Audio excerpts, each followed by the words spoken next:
The regular meeting of the Annapolis City Council on Monday, October 13th, 2025 will be called to order at 7:04.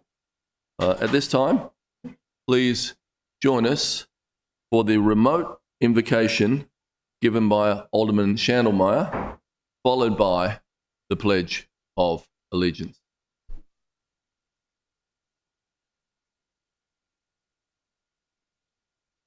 Need your speaker. Can we hear me? Yes. Okay, thank you. So I just want to say that today I'm tuning in remote from Maine. It is my grandmother's 90th birthday, and I just want to give thanks for the opportunity to connect with so much wonderful family here, and let us all bow our heads if we choose to. Today, let us do our work for so many people in this great city of ours, knowing that we are coming together to try and do our best, working for the people of Annapolis, and that we do what we can to further the city that we love. Thank you.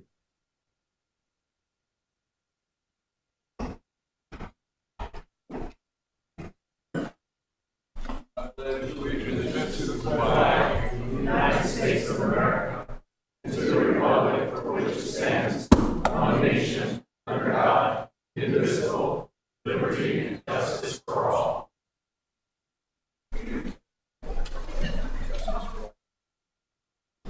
Madam City Clerk, please call the roll. Yes, sir. Mayor Buckley, Here. Alderman Huntley, Here. Alderwoman O'Neill, Present. Alderwoman Pendell Charles, Alderwoman Finlayson, Present. Alderman Schandelmeyer, Present. Alderman Gay, Present. Alderman Savage, Present. Alderman Arnett. Present. Mr. City Attorney, please present the first item on the agenda. Yes, sir. The first item on the agenda is approval of the agenda. Could I get a motion to approve the agenda to remove the Scaredy Cats, the annual Eastport Declaration of War charity events? Obviously, they're intimidated and they didn't show up tonight. Maybe a little rain or something scared them away, but I'm sure they'll be back. So can I get a motion on that? Second. Second. All right. All those in favour, please say aye. Aye. Opposed? Thank you. Mr. City Attorney, please present the next item on the agenda. Yes, sir. The next item on the agenda is ceremonial items, beginning with ID 13325, City Council Member Recognition. All right. Matt, can you come up with your people? Want to just say, this is one of our favourite people. Nope, not this one. This is the order we got. Oh, yeah.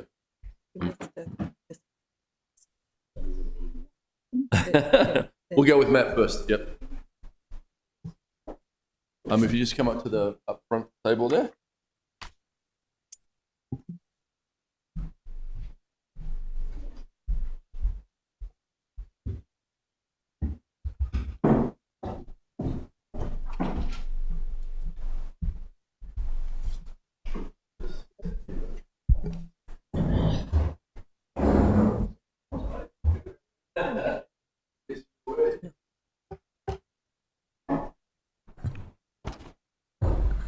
So if any of you aren't familiar, so Speedy, Matt has retired.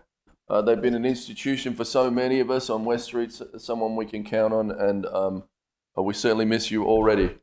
So on behalf of the residents of the City of Annapolis, we present this City Council citation in recognition of Matthew Franco, owner and operator of Sir Speedy Printing on West Street, on the occasion of his retirement and the closing of his shop after decades of dedicated service to our community.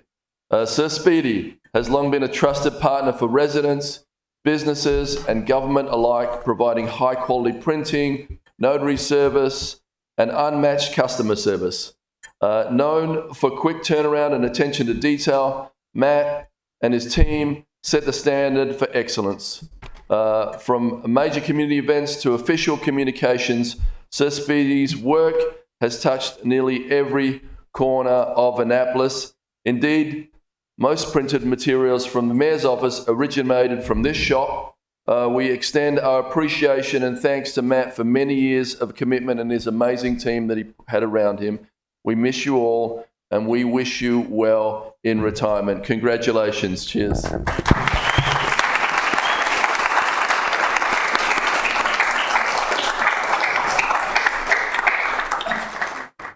If you want to say anything, Matt, I'll hold this for you. Yeah. I just can't imagine doing business for decades in a better community. The people, the customers, the growth in the community over these 30 years has been amazing. It's like night and day. You know, I've seen it all and worked for many administrations over the years through a lot of problems, you know, issues that the community faced, and we worked through it. And I'm just really, really proud to have served you all, and have a great rest of your administration, and just keep the momentum going. Thank you. Thank you. Cheers, buddy.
Thank you. I need a motion to add something to the agenda that was left off. Alderman Savage. Yes, thank you, Mr. Mayor. I'd like to add Resolution 4425. Okay, could Second. okay. All those in favour, say aye. Aye. Aye. Opposed? And a quick summary. Yeah. It's just something on first reader we can discuss whether or not we want to pursue, but it's just basically a resolution calling for, in light of some of the protests we had on West Street for pedestrian safety, just basically asking the state for some partnership on addressing some of those issues in lieu of just expanding our roadways. Thank you for bringing that forward. Thank you. Mr. City Attorney, next item on the agenda.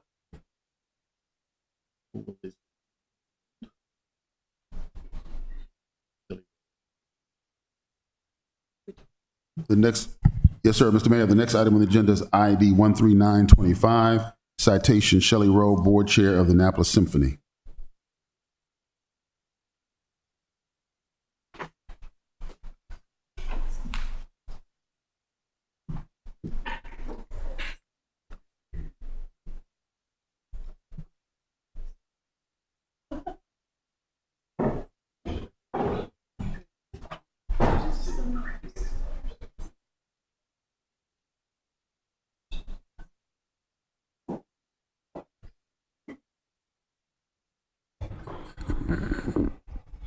If any of you were lucky enough to go to the Symphony out in Quiet Waters a little while ago, there was a line all the way down Forest Drive to get to this amazing performance. And it's all because of your leadership and the appreciation for what you do for this city. So we wanted to recognize that, Shelley. Thank you for everything you've given back to Annapolis.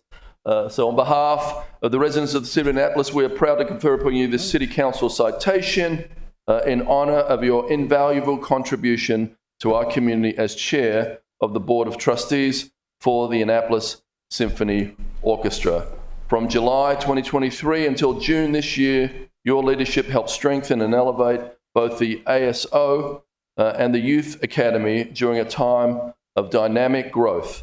You worked tirelessly to expand services and engagement to Annapolis and the surrounding region. Your outreach and diplomacy built relationships and connections across our community, ensured the ASO was positioned for future success. We particularly thank you for your partnership with the city, including your role in the City Dock Action Committee and your support for community events such as the 5-year remembrance ceremony for the victims of the Capitol Gazette shooting.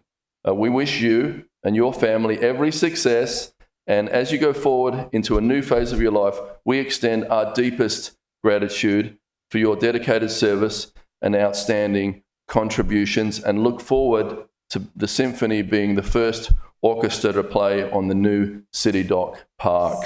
Thank you.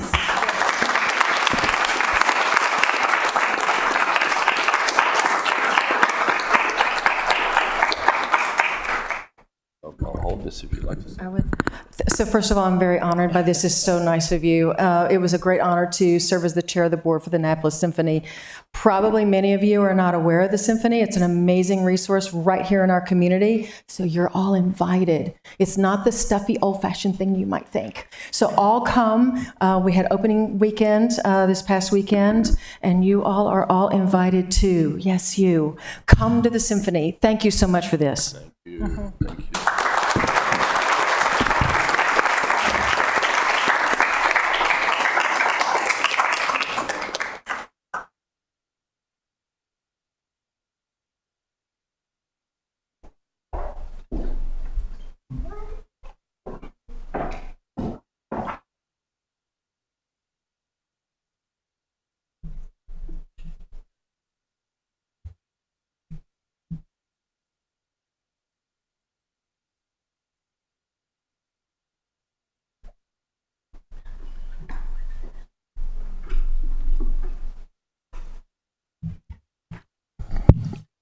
Yes, Mr. Mayor, the ID 15325 citation for Joe Tulin. Right, Joe, please come forward if you are here.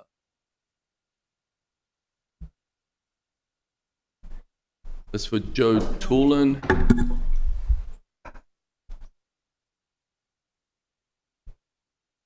Okay, Yep. we'll go to the next one. Okay, we are going to read a citation to recognize Joe Tulin from Annapolis Pride. And then after that, we'll move through to Hispanic Heritage Month. On behalf of the residents of the City of Annapolis, we are pleased to confer upon you, Joe Tulin, the City Council citation in recognition of your contributions to building a more inclusive, vibrant, and equitable community. As board chair of the Annapolis Pride, you have helped grow the festival into one of the city's most celebrated events, drawing thousands of residents and visitors together in a joyful affirmation of visibility, acceptance, and pride. Your leadership has expanded opportunities for education, advocacy, and celebration, strengthening Annapolis as a place where all are welcome. Beyond the city, you serve as the chair of the State Maryland Commission on LGBTQ+ affairs that ensures that voices are heard and needs are addressed at the highest level of state government. Through this work, you advance a more compassionate future for all. We commend you for your tireless dedication and lasting impact, and I'm looking forward to giving you this at the Pride Parade on the 18th. 10 a.m. on the 18th, you need to all be out on West Street for an amazing Pride Parade and then festival at Maryland Hall afterwards. Thank you, Joe. A big round of applause for your service.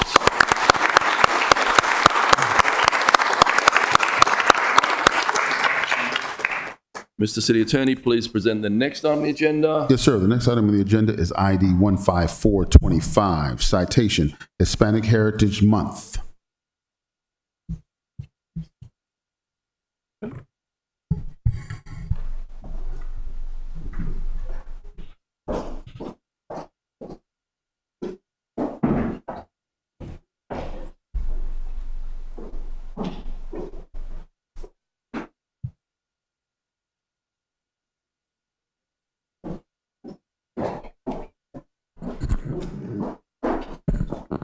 Thank you all for being here during Hispanic Heritage Month, where Hispanic Liaison Program had different programs running, all of them part of the Fuerza Latina and Dia de los Muertos.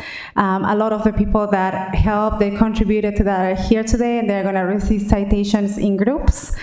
Gracias a todos por estar aquí el día de hoy. Durante el mes de la herencia hispana, varios de ustedes han ayudado a que diferentes programas de Fuerza Latinas y de el Día de los Muertos se hagan realidad. Gracias por estar aquí. Los vamos a llamar en grupos. Todos están sentados donde están en sus grupos y vamos a empezar.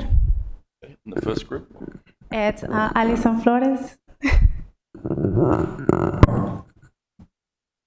How you doing? Good to see you again. How are you? Good. We have your citation coming up, I think. All right, let me hold that and I'll read it from here. And Julian will be mad because I didn't say that into the microphone. Sorry. On behalf of the residents of the City of Annapolis, we extend our deepest gratitude for inviting us to co-host and participate in the Latino Business Alliance meetings expertly organized by the Office of Multicultural Affairs at the County Executive's Office. Your tireless efforts to support and connect business owners are truly appreciated and have a lasting impact on our community. Your dedication has enriched our city, and we are honored to recognize your commitment and passion for empowering our community. As we celebrate National Hispanic Heritage Month, we take pride in acknowledging you as a valued and integral member of our vibrant community. I could have said that in Spanish, but I don't want to show off, you know, so... We know you did it bad.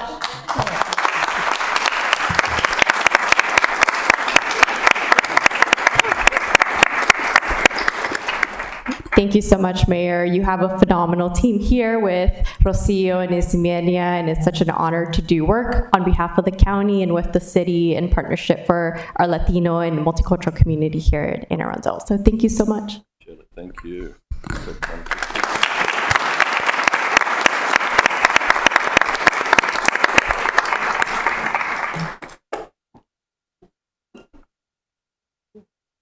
Anthony and Jessica Lozado.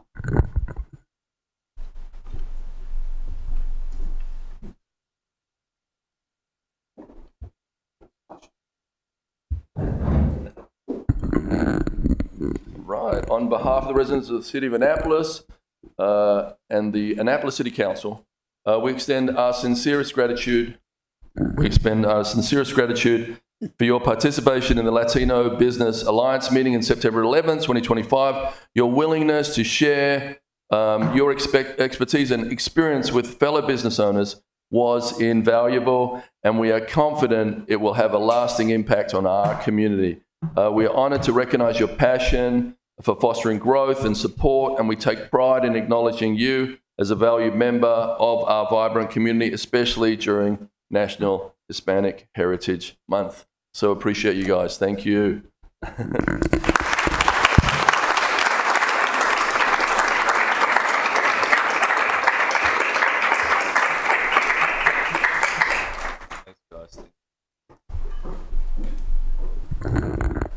Our baking class, Fuerza Latina, y Lidia Lombarte, Evelyn Noemí, Ana Gabriela, Emma Peralta, Daniela Rivera, si pueden aproximarse, por favor. Eva Rodríguez y Sandra French.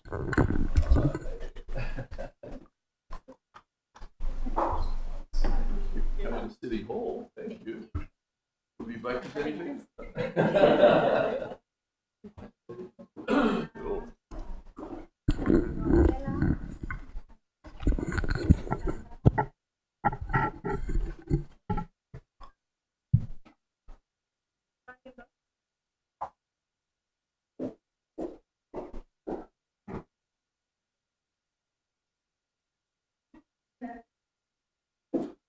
On behalf of the residents of the City of Annapolis and the City Council, we are honored to recognize and congratulate your successful completion in the baking for Riza. Fuerza, sorry. Class organized by Fuerza Latino. This initiative celebrates the dedication and passion of Latinos who strive to make a meaningful impact on our community. As we celebrate National Hispanic Heritage Month, we are proud to have you as valued members of our vibrant community. Your participation, commitment, willingness to learn, and enthusiasm have enriched our city. You embody the spirit of Fuerza Latina's mission. Thank you so much.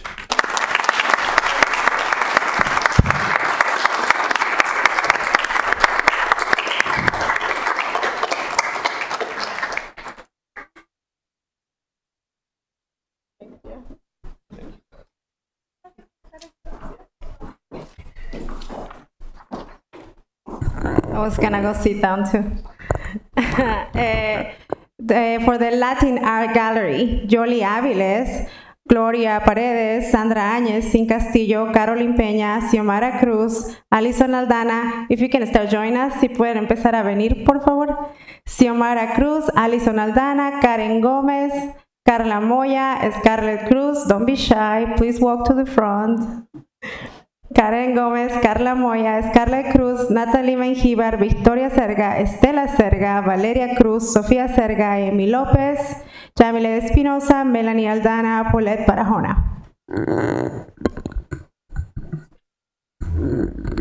Some of you guys want to get on this side and we'll take a picture? Or some of you guys? Yeah, jump over here. Let's balance it out a little bit, shall we? All right. You're not going to get out of here without us embarrassing you. We're going to try to embarrass you guys, okay? We so appreciate all your talent. So on behalf of the residents of the City of Annapolis, the Annapolis City Council, we thank you for participating in our 2025 Latin Art Gallery, a project proudly organized by Fuerza Latina. This initiative celebrates the dedication and passion of Latinas who strive to make a meaningful impact on our community. As we celebrate National Hispanic Heritage Month, we're proud to have you as valued members of our vibrant community. Your talent, art, and dedication is hereby recognized and appreciated. You have helped enrich our city and you embody the spirit of Fuerza Latina's mission. Thank you again. Thank you.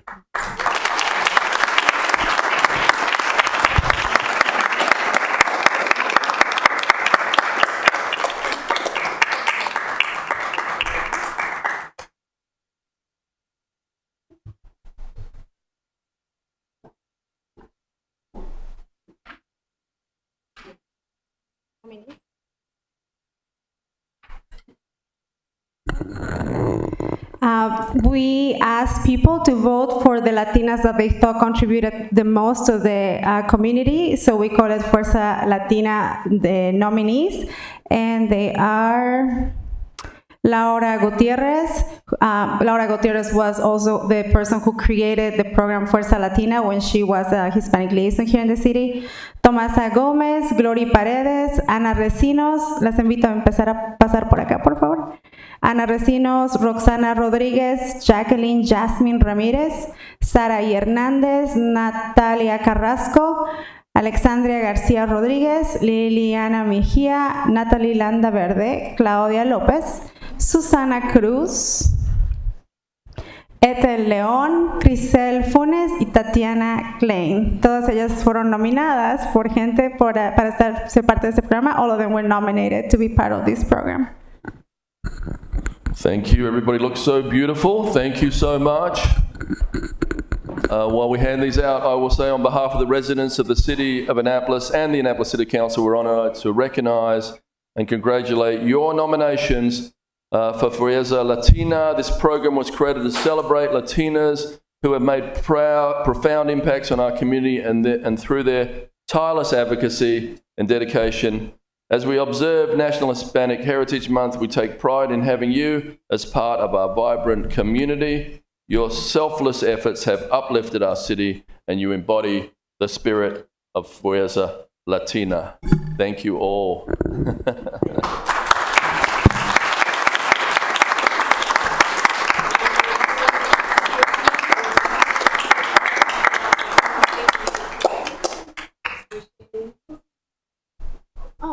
I will give you the one. Sorry. Oh, I don't know. Thank you. There. I think just push up more, or some people have to come in front. I think, yeah. Okay. I think.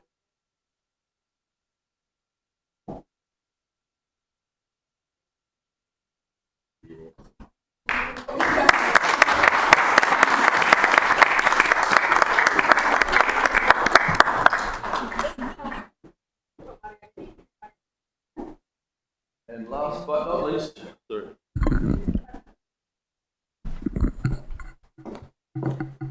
Last but not least, it was our Day of the Dead event, nuestro Día de los Muertos, que pasó recién este sábado. That just happened on Saturday. It was a success for its 7th year, and it couldn't have been possible without our volunteers that we recognize today.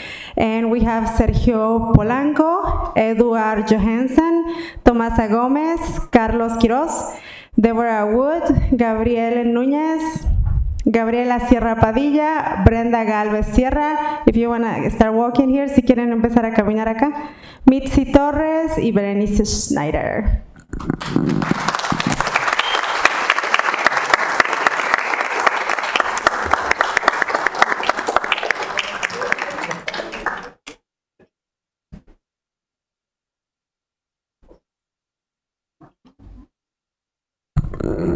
All right, well, we're handing these out on behalf of the residents of the City of Annapolis and the City Council.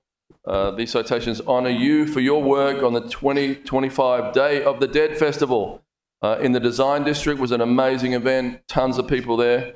Events like this wouldn't be possible without the dedication and hard work of extraordinary individuals like you. Year after year, our festival has grown in popularity thanks to the unwavering support of volunteers who share our passion for celebrating Hispanic culture. Our festival brings together residents and visitors to enjoy traditional foods, captivating dances and performances, vibrant crafts, and more, all while honoring and cherishing memories of loved ones. Your contributions have been invaluable, and we're deeply grateful for your commitment as we celebrate National Hispanic Heritage Month. We're proud to recognize you as a vital and vibrant part of our community. Thank you so much.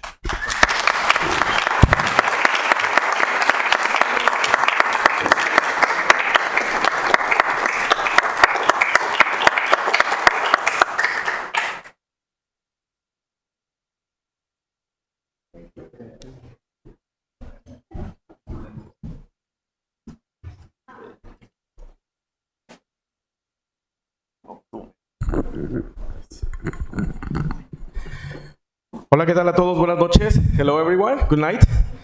I just want to say thanks for all this detail, all this event, but also I just spoke in behalf of my community, in behalf of those who they cannot attend the Dia de los Muertos event, in behalf of those who are live right now in really hard situation. I just ask you to please knock your neighbor's door and ask them if they need anything. I ask you to stop by at the mobile home park, South County, North County, Annapolis area. There are 3 or 4 families living under one roof, and they are looking for food. They are looking for resources. So please don't forget about them. And thank you so much for all you do for our community. Thank you. En español. Gracias a todos por este reconocimiento a la ciudad de Annapolis, a los organizadores. Es 6 años haciendo el Día de los Muertos como maestro de ceremonias, pero más allá de eso estoy acá esta noche en nombre de mi comunidad, en nombre de nuestra gente que en este momento está pasando por momentos difíciles. Por favor, les pido que visiten a su vecino, que toquen la puerta y le pregunten si necesita algo. Mucha gente no pudo llegar a nuestro festival por el temor que tienen. Pero también les pido que visiten estos parques de casas móviles que están en el sur del condado, los que están al norte del condado, los que están aquí en Annapolis. Ahí hay 3 familias, 4 familias viviendo bajo un techo. Ahí hay familias que están luchando por salir adelante. Busquémoslos. Y si necesitan que yo les ayude o vaya con ustedes, encantado de hacerlo. Pero gracias por estar esta noche acá y que siga el avance.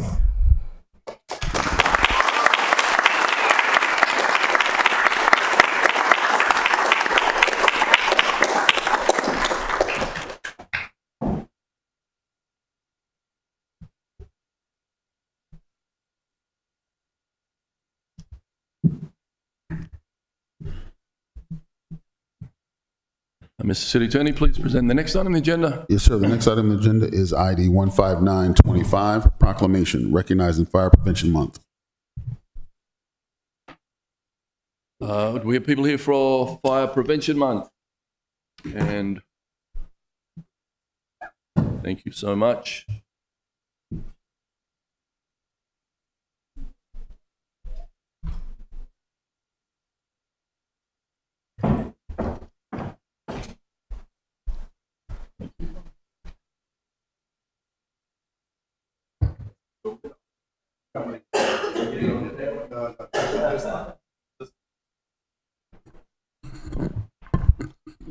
Bud is very photogenic and he's in a lot of city videos on fire protection.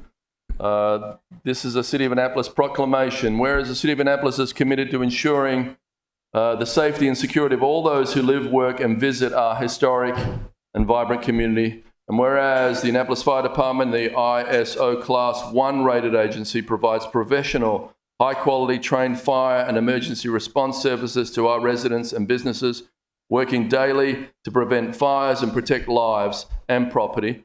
And whereas this year's National Fire Prevention Month campaign, Charge into Fire Safety, lithium-ion batteries in your home, reminds us that most of the devices we use every day, such as phones, laptops, e-bikes, and power tools, are powered with lithium-ion batteries, which can pose a fire risk if damaged, overcharged, or improperly disposed of. And whereas the National Fire Protection Association, NFPA, provides important guidance to reduce these risks, buy only certified products, charge safely using the manufacturer's approved equipment and proper surfaces, and recycle batteries responsibly through approved collection programs. And whereas the Annapolis Fire Department joins fire departments across the country in observing Fire Prevention Week, October 5th through October 11th, 2025, by sharing education and resources to help residents prevent battery-related fires and other home fire hazards. Whereas the vigilance and preparedness of Annapolis residents combined with the dedication of our fire service professionals plays a vital role in preventing tragedies and ensuring that our city remains a safe place to live, work, and play. And whereas it is fitting for all residents to recognize the importance of fire safety awareness and take proactive steps to reduce fires in their homes and workplaces throughout the month of October. And one, whereas the City of Annapolis has the best fire department in America. Let's have a round of applause for them. Thank you.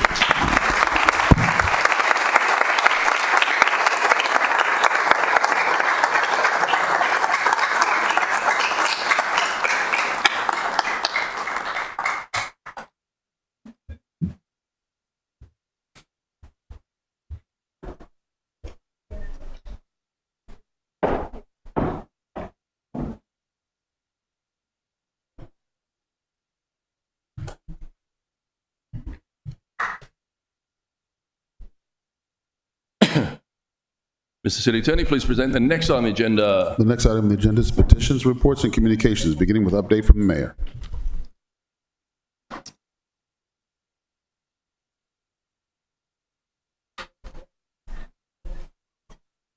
If you think I butchered my Spanish, you're going to enjoy my indigenous people. Good evening. Today is Indigenous Peoples Day, and I would like to begin by acknowledging that we meet... Kevin, why don't we let the room clear? Okay. And then other people can take empty seats. We will hold up to make some room for people.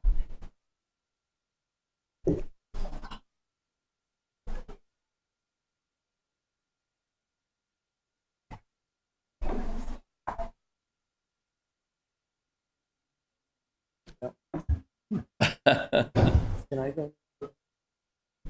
I've been to Mexico.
Monster, you know.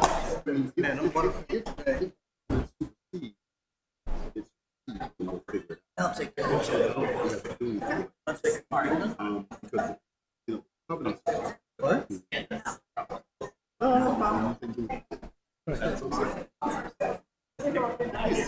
Really depends. You know, city says grass can't be 15 feet. I don't care what the people say. Exactly. Grass can't be Wow. So it really depends on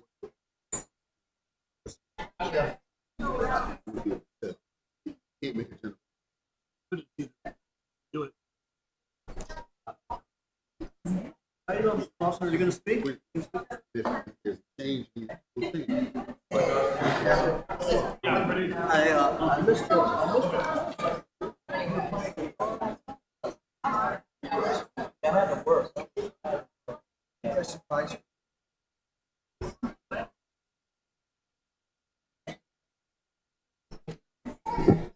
Okay, Mr. City Attorney, please let's get on with the meeting. Yes, sir. The next item is petitions, reports, and communications, beginning with update from the mayor.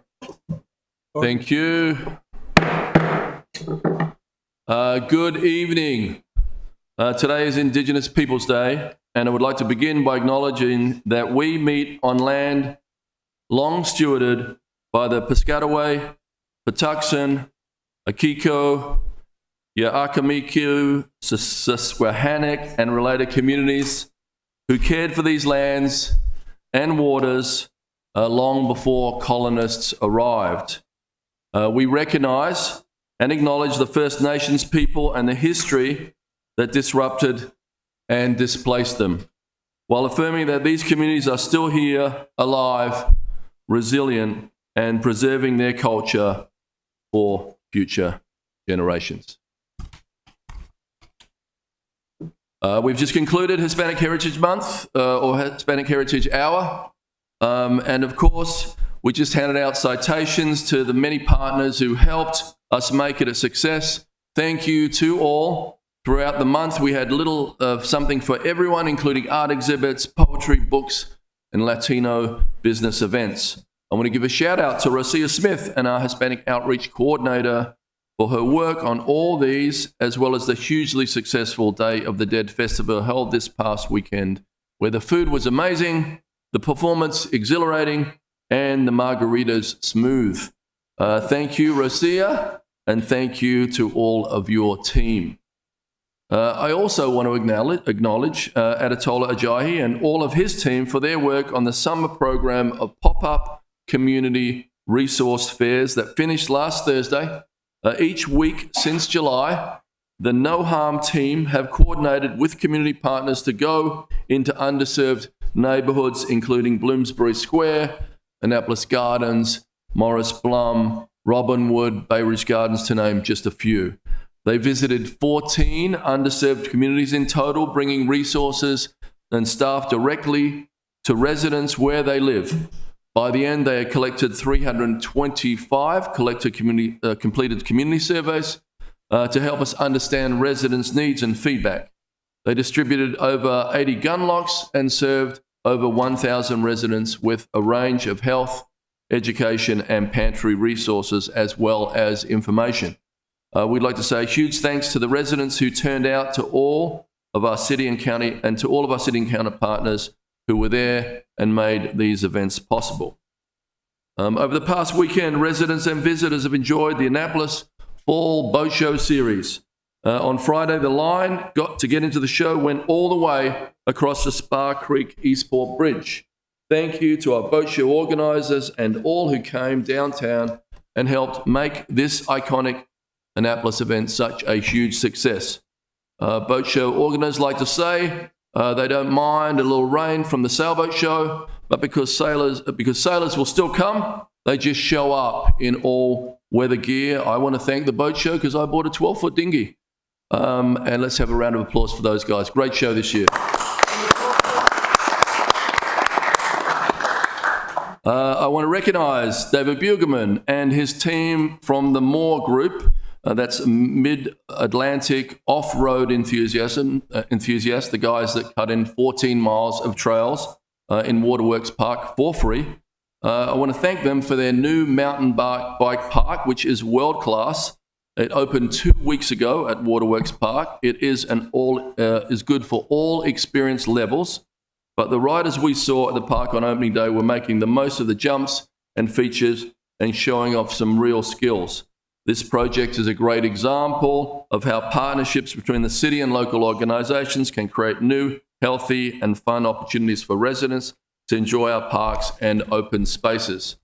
Speaking of local organizations creating opportunities, the National Lutheran broke ground at Providence Point last week. This project has been more than 2 decades in the making.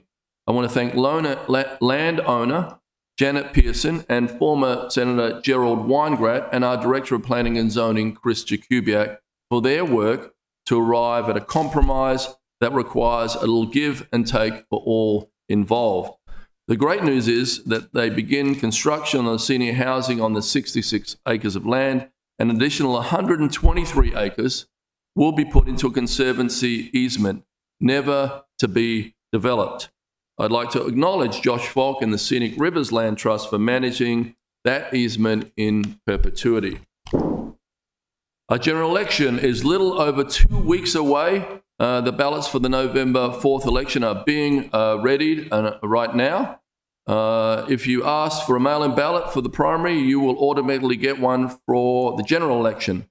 Please note, the Board of Elections will not be sending additional ballot request forms to all voters. If you'd like a mail-in ballot, you can visit the city website and use the keyword election 2025. Voters have until October 31 to request ballots and until November 4th to return by either drop box or US mail.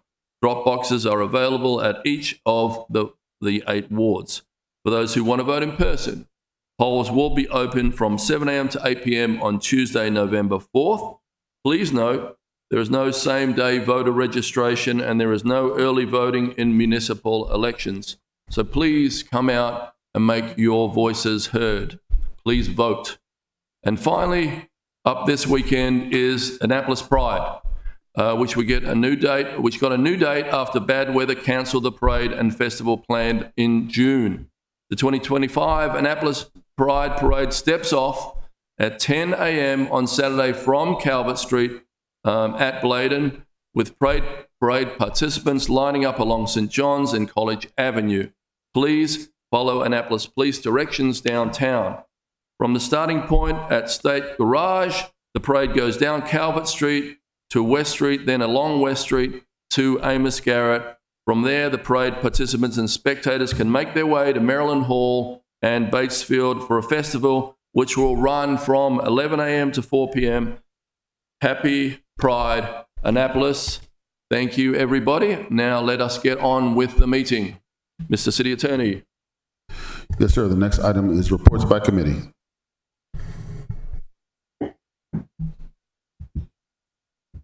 Alderman Savage. Thank you, Mr. Mayor. So I wanted to.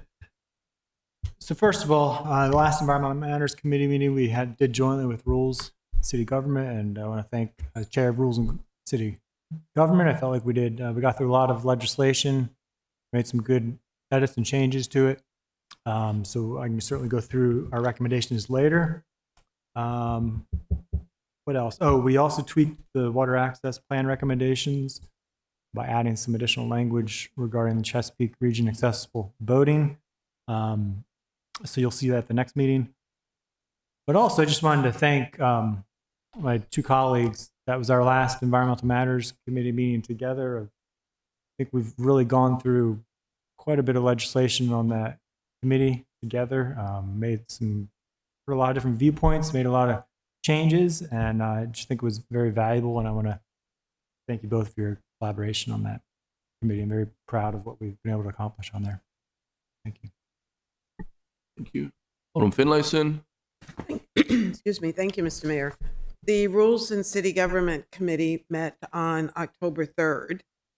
We discussed several pieces of legislation. The first being 014, implementation of the Annapolis Ahead Comprehensive Plan. We gave it a favorable recommendation with amendment. 015, accessory dwelling unit requirements, also received a favorable recommendation with amendment. 018, allowing historic, never fails, allowing historic duplexes in R2 zoning districts. We gave a favorable recommendation. The Tyler Avenue Complete Community Overlay District received a favorable recommendation. The Business Revitalization District regulation change received a favorable recommendation. And changes in the exempt service job classifications received a favorable recommendation. We took no action on the lease of the city property, the Market House, and on the Compensation Commission. We felt that there was still not adequate information to give a recommendation. That was the last meeting of the Rules Committee, and so it's been my pleasure to chair it. The Rules Committee really receives the lion's share of all the legislation that comes through this body. So I want to thank my colleagues, Alderman Arnett and Alderman Schandelmeyer, for being good team players, and Alderman Savage, who attended almost all of our meetings. So we could have done a lot of joint committees together, but it truly has been a pleasure. And we were extremely successful, I believe, in all of our recommendations to this body. So thank you. Thank you. Alderman Schandelmeyer. Thank you, Mr. Mayor. I gave the report for Economic Matters during our last meeting, so this one is just going to be a reminder. Economic Matters will be meeting this Wednesday at 6 p.m., so earlier than our usual 6:30 time. We have a lot on the agenda and looking forward to it. I'm going to go around screen. Alderman O'Neill, then Alderman Gay.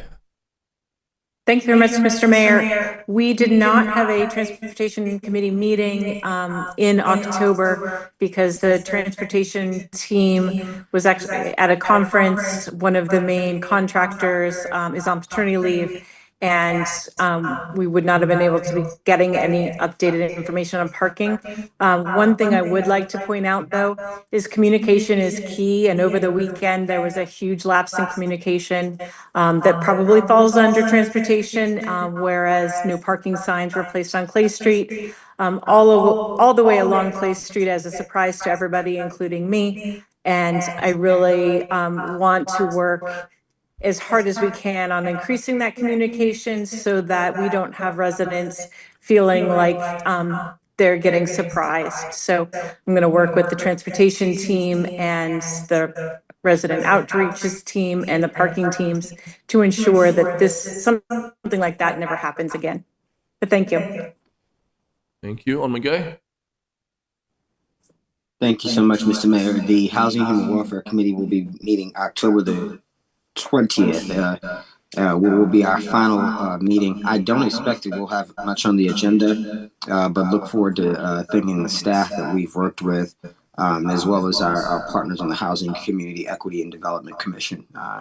Appreciate it very much. Thank you. Alderman Huntley. Thank you. The Finance Committee had a fairly light meeting. We postponed action on the Market House lease. We sent that back to staff to negotiate on a couple of areas. And we'll be excited to hear about that on Monday. And then we did favorably recommend the increase in speed monitoring system fines based on how fast you're going. So if you're going a crazy amount over the speed limit, you should have to pay a big fat fine for trying to kill people. So favorably recommended that. And then we sorted out everything with the Military Bowl parade resolution, which is not cover the football game. So we're favorably recommending that with an amendment. This Wednesday, we'll have a couple of exciting things. The Market House lease, we'll be hearing about that again. We'll also maybe be dealing with Market Space, the outdoor dining area there, although that might end up solely being economic matters. But we'll have a good final meeting. Thank you. Mr. City Attorney, please present the next on the agenda. Yes, sir. The next item on the agenda is comments by the general public. Okay, if anybody is here to speak on the duplex legislation or the accessory dwelling legislation, that has been withdrawn. So that will be for the next council to deal with. So you don't have to come up, but you're quite welcome to come up if you want. So we will not be voting on that today. It will be the next mayor's problem. But anything else, please come forward. And first person to speak on that's to speak and sign up to speak is Will Scott.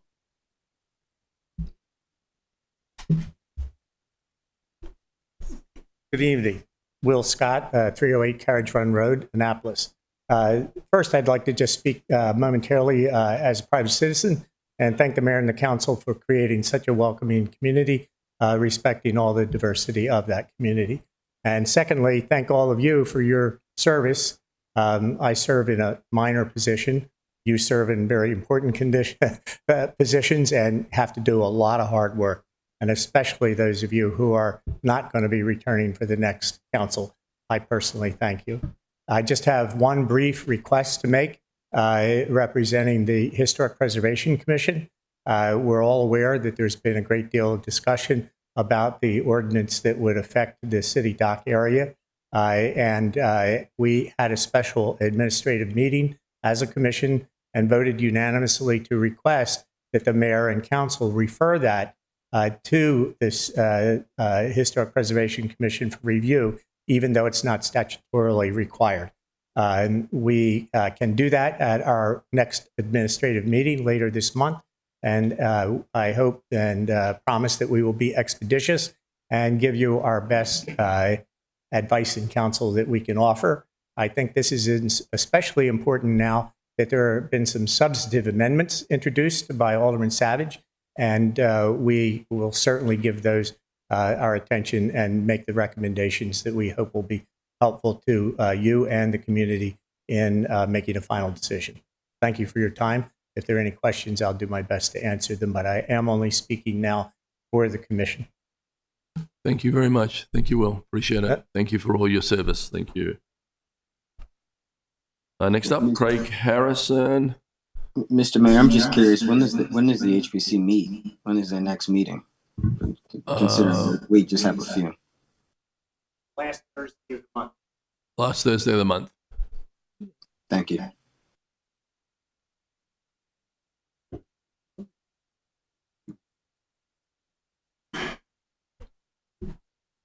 Good evening, Council. I'm Craig Harrison, 264 King George Street, and I'm also the president of the Ward 1 Residents Association.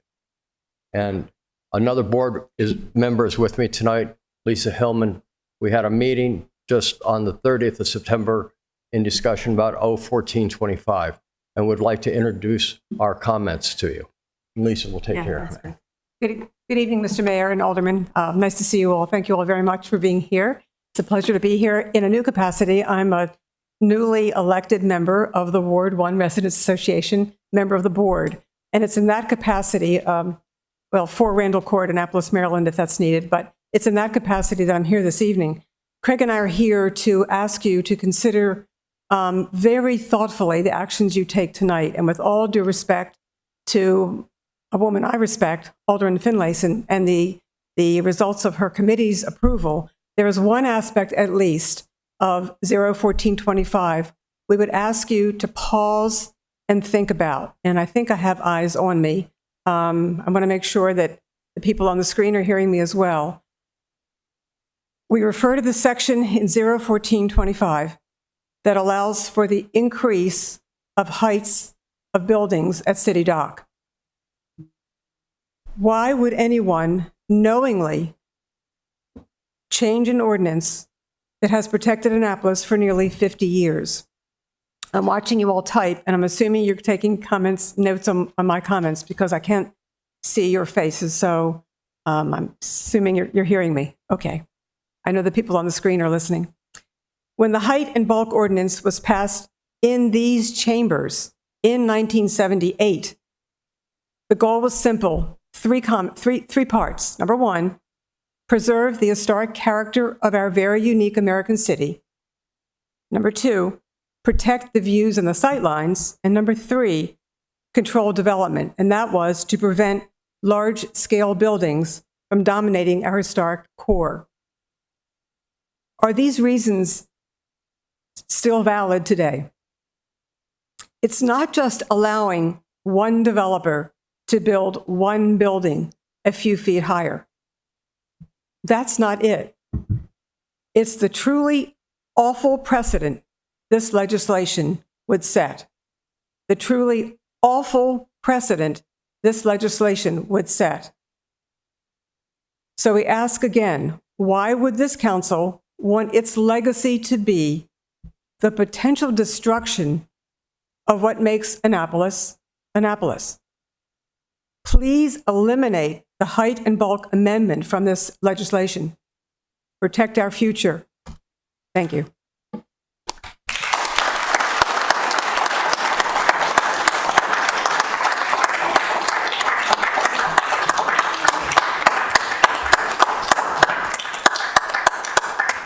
Next up, Jacqueline Green.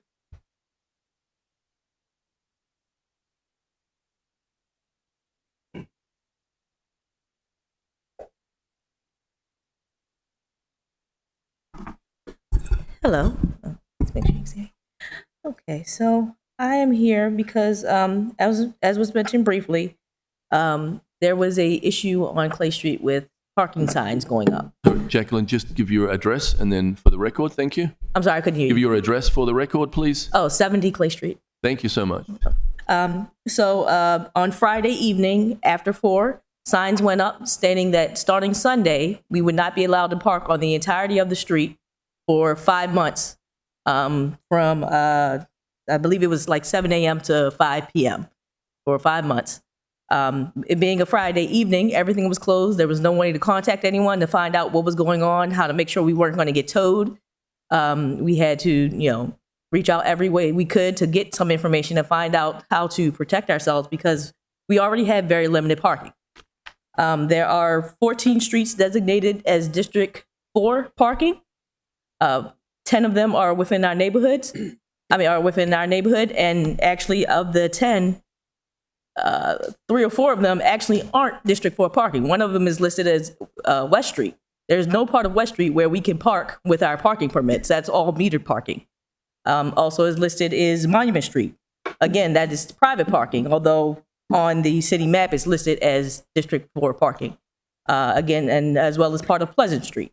So even with the limited parking we have available, shown as available, we have even less than what is listed. In the higher social economic area, that is District 4, they have parking permitted hours from 8 a.m. to midnight. Our area, it fluctuates from 8 a.m. to 4 or 6 p.m., depending on what part of the street you're on. In addition to that, we also have to share parking with different events. If there's an event at the church on West Washington Street, they get the entirety of the street, including funerals or big events or anything like that. As well as when they have Sunday night out, first Sunday, Friday nights out, Saturday nights out, whatever nights they do that, all of that impacts our ability to park at our homes. In addition to that, we were finally told on Saturday evening, well, a few of us were able to find out that Sunday morning we would be able to park on our street. But a lot of the residents are older. We found out through social media. A lot of the residents are older. They don't have a Facebook account. They had no way of knowing, and also no way of nowhere to park or any way to walk far enough to be able to get back to their house. So they just had to risk it and leave their cars there and hope in the morning that their cars were still there. We were finally told that maybe that it probably is a mistake and that it's just the bottom half of the street that is not going to be allowed for parking. But that's an issue as well, because that is the part of the street where our children have to go to catch the bus stop at Adams Park. There's no longer a bus stop directly in the neighborhood. You have to catch the bus on West Washington. This is for the elementary kids. You have to catch the bus on West Washington Street or down to Adams Park. And now there'll be a major construction project there that they have to walk past just to get to their bus stop. So, it is a big impact on our neighborhood. Part of our neighborhood was taken to build a garage, and we still have no parking. It just doesn't make sense.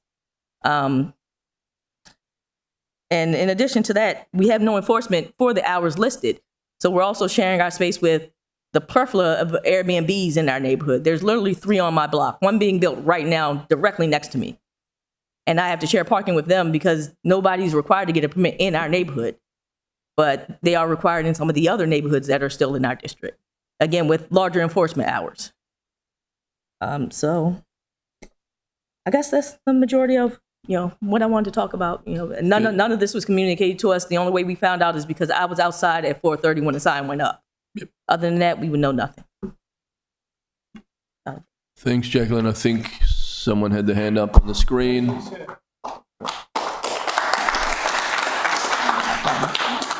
So, Jacqueline, clearly it was a mistake. We apologise. Yeah, We I corrected understand. it straight away. There's a lot of infrastructure happening here. You can see it all over the city. We're tearing up roads and replacing ageing infrastructure. So, Yeah. but we have to work out a plan before we do that. So we promise you we will. Who had their hand up? I believe it was Colin. Yes. Alderman O'Neill. Thank you very much, Mr. Mayor. I was going to respond that understandably that a lot of the information was going on social media. I made it a huge point to reach out to community leaders, including Pastor Wainwright, Pastor Vineyards, Renitra Anderson, KT Sharps, people that I know that are in the neighborhood and speaking with people to try to get the word out about it and let them know that we are working on it. We will have a solution very, very quickly, that it was not an intentional slight. There seems to be a miscommunication, and I'm trying to figure out where that miscommunication happened. But we're working really, really hard to make sure that all residents are aware going forward of any of the inconveniences that they're going to be experiencing with this renovation. Thank you, Jacqueline. Thank you. Next up, Sven Storm.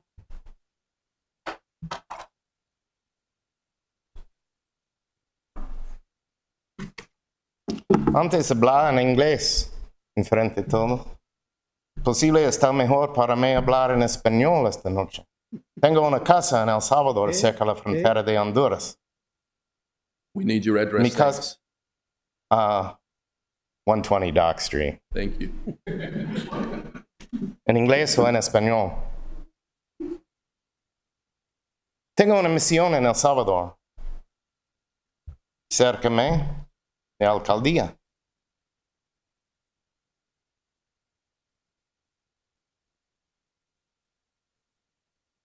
Tenemos una gran diferencia aquí, allá.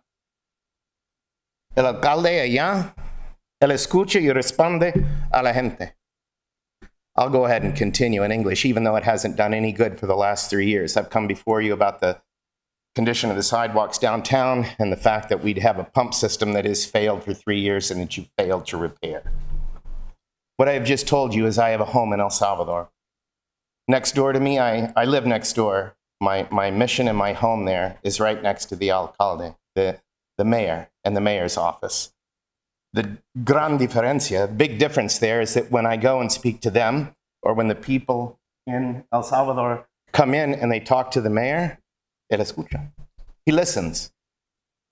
Aquí, nunca, nunca, nunca. This is a conversation I had with Harry, verbatim, on the 28th. We wrote back and forth to one another.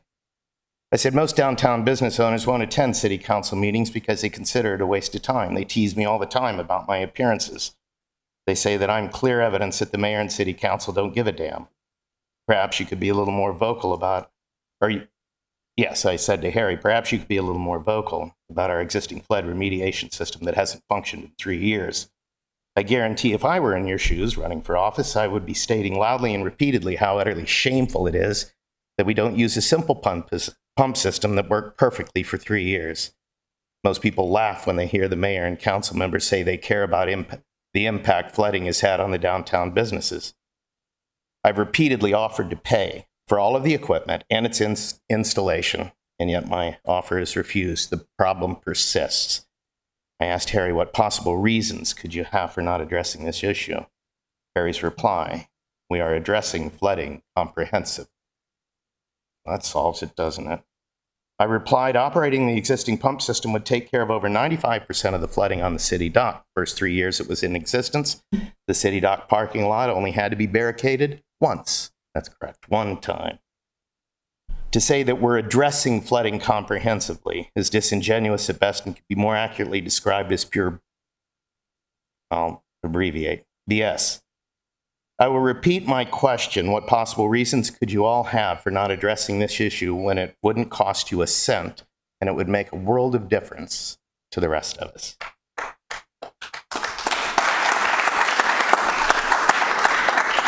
I shouldn't have spoken in Spanish because I took up too much of my time. I intended to leave an extra minute. My final response to Harry was, Harry's response to me was, I feel like this has been answered repeatedly. I replied, tell me what that answer was. That's what I'd like to hear tonight. I've never heard the answer. No one's ever given the answer. Dead air. Your silence speaks volume.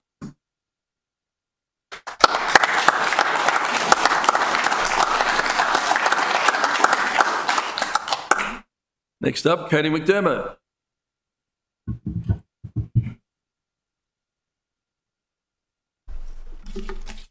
Katie McDermott, 50 Franklin Street.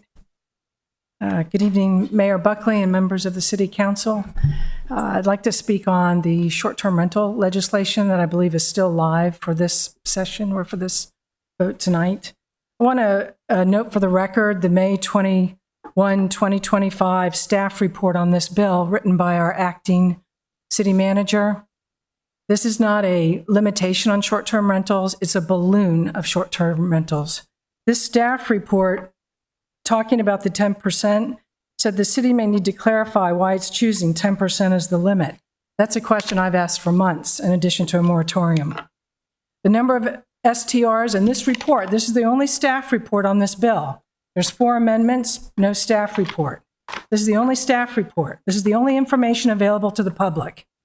And it says the estimate of allowable STRs given 10% per block face is 3,177. What do we have right now? 287. If anyone thinks this is a cap or a limit, they can't read. When you look at Ward 1, we have 146 STRs. The estimate that the city manager has given us, 443 under this bill. If you don't believe that, you haven't said so. You haven't, no contradiction of this report exists anywhere, anywhere. This is what the public has. It's not misinformation. It's not disinformation. It's what our city manager has told us about this bill, the public. And it's why we're here tonight. And it's why we're concerned.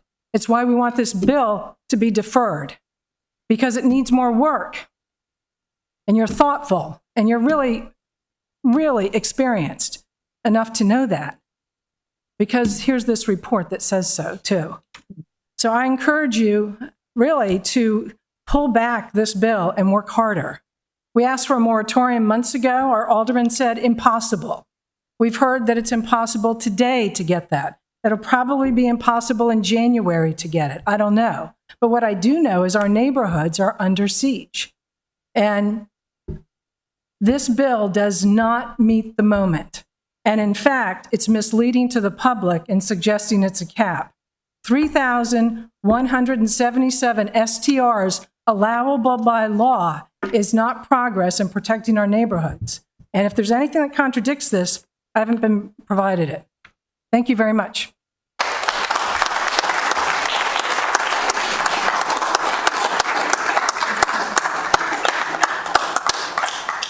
Next up, Karen Brown.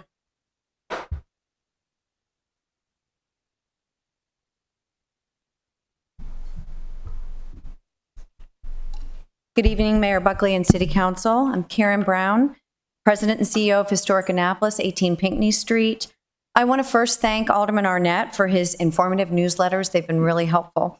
And in particular, the one that you issued this past weekend that spoke to the power of public involvement. I also wanted to thank Alderman Savage for his attempts to clarify 01425 with thoughtful and important amendments and his commitment to better this consequential legislation. Nonetheless, I'm speaking on behalf of HA, and I urge the City Council to amend 01425 by removing altogether the section that flexes the height on a few discrete private parcels on City Dock.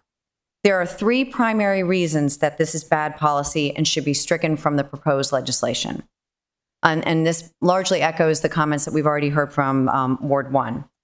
Number one, it establishes a horrible precedent that will inevitably open the door for more piecemeal zoning changes. The existing height ordinance has been in place for decades and has been effective in protecting the scale, the sense of openness, and the historic character at City Dock. This legislation aims to benefit a select few parcels and will open a way for a ripple effect ringing around all of City Dock. A change of this magnitude should be considered thoughtfully and holistically by the next administration. Number two, this change has not been vetted by the HPC, the mayoral-appointed city commission charged to safeguard the cultural heritage of the historic district. The degree of preservation in Annapolis today would not exist without the diligent attention of the HPC to its preservation mandate, which fuels our economy as a world-class heritage tourism destination. There's no valid reason why the HPC has not been given an opportunity to provide input on this significant change, which directly affects the built environment that they're responsible for protecting. And we heard from the chair of the HPC today requesting their review. HPC involvement should be mandatory. And number three, this proposal does not have the support of the sitting Ward 1 Alderman, Mr. Huntley, who actively advocates on behalf of his constituents. He has been responsive to their concerns, and many are opposed to this measure. I respectfully request the council to defer to the standing alderman when considering legislation that has significant and exclusive implications for their ward. This legislation is about the future of Annapolis, about the legacy that you will leave for the next generation. Historic Annapolis welcomes the opportunity to work with the city to ensure that the legislative changes affecting this nationally recognized colonial Annapolis Historic District to serve to protect our historic character. What is proposed does not safeguard our historic character, it threatens it. I urge you to remove this section of the draft legislation. Thank you.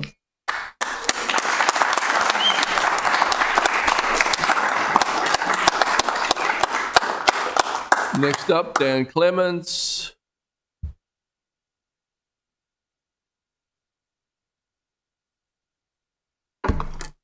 Dan Clements, 17 Southgate Avenue. Aside from what everybody else has said, 01425 violates the state constitution. As I've told you 3 times, I'm not sure anybody is listening. I wrote you a 14-page brief, which you have, and I'm aware that at least the city attorney has read. Let me explain why. There's 6 factors of special legislation, primarily because it relates to only one individual or a couple of individuals. The first issue is whether the purpose of the legislation enactment actually intended to benefit or burden a particular member or members of a class instead of an entire class. This is only one class. It's Latitude 138, Harvey Blonder's building, hotel, but that he wants to build a hotel there. It could not possibly affect the other buildings because they're not big enough to put a rooftop on. They're not big enough to have a green roof. So those buildings in that small area are not affected, cannot be affected by this legislation, and that's why it's a special law. Constitution of Maryland forbids special laws that benefit particular individuals. Two, whether the particular individual or entities are identified in the statute. In fact, the statute does not mention this one because it has 4 buildings or 5 buildings. It doesn't matter. Mr. Falat, who is a partner of Harvey Blonder, indicated in his testimony before the Planning Commission on June 25th, that they requested it. They've asked for it. They started asking for it 10 years ago. And the only one of those buildings, and you can correct me if I'm wrong, the only one of those building owners who has asked for this is Mr. Blonder and 138, or latitude 138. That makes it legislation for one individual, and it violates the Constitution of the state of Maryland. It's a special law. 3, what's the practical effect of the enactment? Practical effect of the enactment, it only relates to that building. The other buildings aren't big enough for them to take and put a roof. So they couldn't possibly apply. Certainly doesn't apply to Sophie's, and it can't apply to the other buildings, although I gather Mr. Blonder owns at least one of the other buildings as well. So maybe he wants to tear that one down, but if he does, it still only relates to him and for his value. Number 4, if a particular individual business sought or received special advantage from the legislature. Mr. Falat admitted in his testimony that this was sought by him, sought by Mr. Blonder, and they're the only ones anybody's talking about. Anybody talking about anything other than the hotel? No. Anybody talking about anything else? No. Does this statute reply or relate to the rest of Dock Street? No. It's a single building. Number 5, I have 2 more quick points. The public need and public interest. When I was here last time, Mr. Jakubiak said there's great public importance to this legislation. Well, I don't deny that it might be nice to have a successful hotel there. However, what the law says and the case law says, it has to be a change of law because the general laws are inadequate. The law at the moment allows you to build a hotel there, just doesn't allow you to build one with a rooftop dining area. So public interest, you can cover that today. Unfortunately, the city, the mayor, have not sought to find out if you can build a building there without it that could be viable. You haven't. You haven't asked anybody. You haven't even asked the owner. Can we build this without needing the top? Can you still make a profit? Yes, you can. You know you can. That's what makes this special legislation. You're doing it to help one builder build a hotel and make more money. Lastly, whether the legislative enactment is arbitrary and without any reasonable basis. It is not. Keep going. Okay. It is not, because it is arbitrary. There's no reasonable basis to only include that part of Dock Street. There's none. My time is up. I want to point out and ask one thing of you, all of you. When I was here, I gave you a 14-page brief. Last time, I thought it would become part of the public record. I gather it is not. It's not available online to read, even though I gave it to all of you. And I understand from Madam Clerk that the council has to ask for it to be put in the record. Even though I submitted it, you have to ask for it to be submitted in the record and put online. Alderman Savage, would you please do that for me? I emailed it to you. I did already. Pardon? I did already. Good. So now everybody can read the brief. Realize you are buying a lawsuit for the next mayor. There will be a lawsuit. You pass this. I can assure you, I'll be a plaintiff, and you will lose. Thank you. Thank you.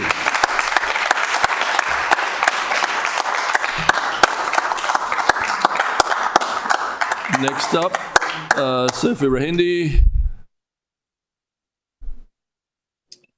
Mr. Mayor, I missed the last gentleman's written testimony. And I also missed in the beginning, he may have mentioned an occupation. Is the gentleman an attorney? I missed that. Dan Clements. Yes, I am.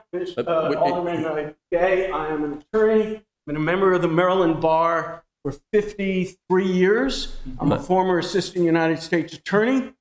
I've written dozens of pieces of legislation before the Maryland legislature that have been passed, which is where I learned what special legislation is and why you can't have it. And he has an opinion, and he's entitled to that opinion. Thank you. The law's on my side, Mr. Mayor, Mr. Gay. Yep. Thank you, Mr. Mayor. My apologies. Thank you. Thank you, Dan. Hello, my name is Sophia Rahindi. I live on 37 Bates Street, and I'm here about the parking that recently came up, mainly on Clay Street. The problem that we have off of Bates and Bertina, Alderman O'Neill had already came through, and I seen her, we met. She told me that they were planning on putting parking signs on our street, because as I've known, I've been living there for 7 years, and I just recently got my car in the last 3 years, that there's literally no parking. About 2021, 2022, they put re-establish lines on our streets from Bertina and Bates Street, but that was from our maintenance guy. He's no longer there. When I asked them about repainting it, they told me that they have nothing to do with it, that it's the city's problem. And so I said, okay, well then that's fine. After I met with Alderman O'Neill, while she was doing her walkthrough, there was a second walkthrough done. The second walkthrough, I was told from my neighbor that I was possibly going to get a $300 ticket because of where I parked directly in front of my house. There's no handicap spot saying that no parking right there. There's no lines on our street on Bertina or on Bates Street. Also, there's a problem with the Airbnbs from off of Clay Street parking in our side. Business trucks parking on the back of Bertina, so there's no parking. So if they were planning on doing construction on Clay Street, then where would the people that live mainly on Penrose off of Clay and Bates park when there's no parking right now? If you come through, you see that people are parking on the wrong side of the street. The fire department had came plenty of times trying to get through. They gave out tickets and then they stopped, and the people are still parking there, but yet we have no parking. No proper parking, no signs being established. She said they were going to create something so that they can make sure that people with low income can get a waiver to get permits. But when is that going to happen, and how are we going to be affected when this new construction goes on? Thanks, Sophia. We are going to work on that and get it solved. Okay? Thank you. Thank you for coming.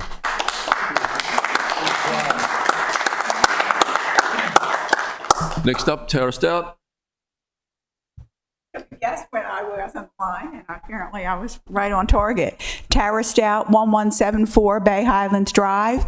I came tonight just to ask for the support of 03025 as amended. I want to thank Alderman O'Neill and Brooks and Alderman Finlayson for taking it at the Rules Committee and approving those amendments or recommending those amendments, because they're really crucial to having any chance at the legislation working. And on a lighter note, since I was here so much, I think I should tell everybody that an email went out to all the prospects for the Willows today that they'll be taking applications later this month. So we're getting closer to delivering those 58 units. So all my trips here to council were apparently worth it, because the community is very happy. So thank you. Thank you. Next up, Patty Cousins.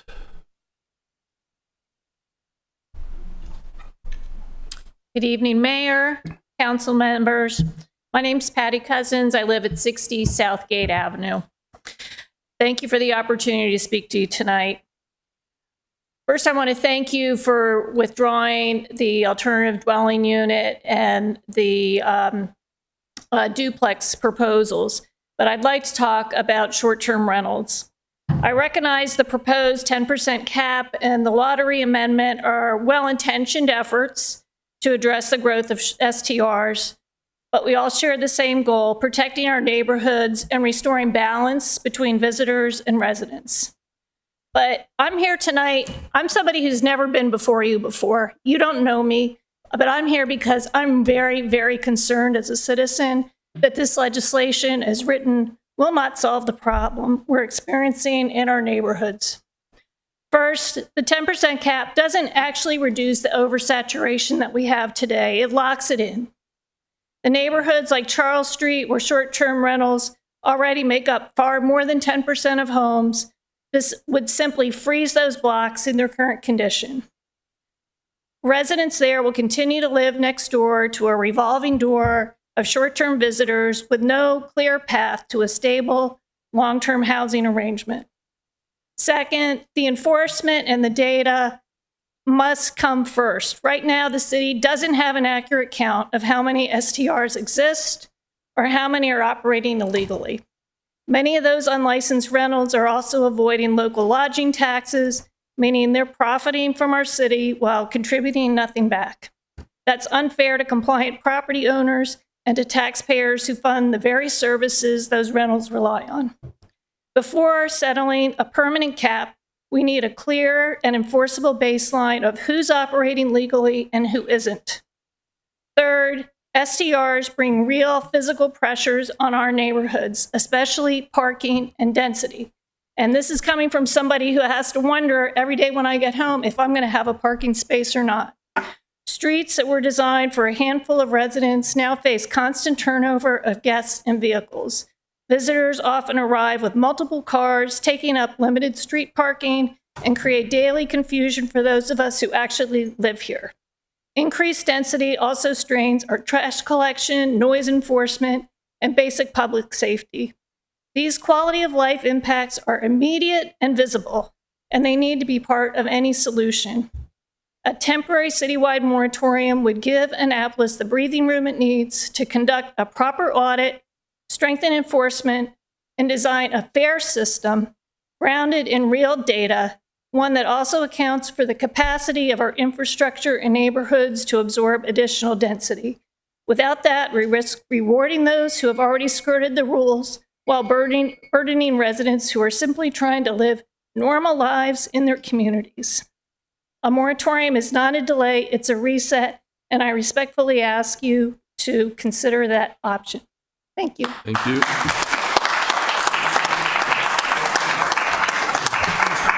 Mr. Mayor, Alderman Savage. just wanted to state for the public, we can't get into a direct dialogue during public testimony, but I want to point out that there's a lot of misinformation and incorrect interpretation of 017 and the short-term rental legislation. If you're able to stay for the dialogue, the deliberation, I would encourage you to do so, where we can have an opportunity to make those corrections. Yeah. Next up, Rachel Robinson.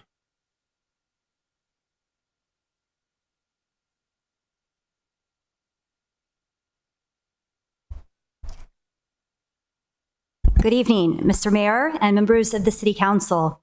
I'm Rachel Robinson, Vice President of Preservation at Historic Annapolis, 18 Pinckney Street, and also a resident of the Historic District. In response to the suite of zoning changes before you tonight for second reader, which is now reduced by 2, I wish to provide some clarification. Preservationists know better than most that cities are the product of change and the layering of the built environment that happens over centuries. Change is inevitable, but it can also be managed appropriately in order to preserve and protect the character of Annapolis that is attractive to residents and visitors alike. We appreciate the withdrawal of the ADU and duplex legislation, and we support this for the sake of improving the legislation and garnering support from the community. For the same reasons, we recommend withdrawal of the SDR and comp plan implementation legislation, or striking the height, as Karen Brown suggested, as well, so that it can be improved and not cause further complications within the zoning code or unfair and unintended consequences. It is true that these proposed zoning changes have gone through the prescribed channels for review, including staff reports, impact reports, and referral to the City Council standing committees and Planning Commission. The one notable exception here is the glaring lack of HPC advisory review of 01425 that's been covered by others. There are many in this community, however, including some members of this City Council, who believe that this is too much zoning legislation and it's too complicated, flawed, and consequential to come through at one time in the fourth quarter of this term. Getting zoning legislation right for the future land use of Annapolis and for the residents of the city is worth the time required for further study, vetting, and revision. Getting it passed in the next 2 weeks for the sake of expediency is not. Thank you for your time and consideration, and a special note of congratulations to the 2 retiring alderpersons. Thank you.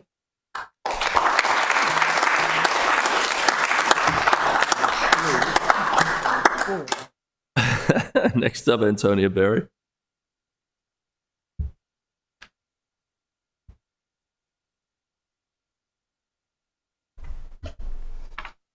Good evening. My name is Antonia Berry of 100 South Cherry Grove Avenue, Annapolis.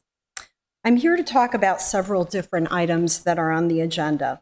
The first one is CA 125, City Council Compensation Commission.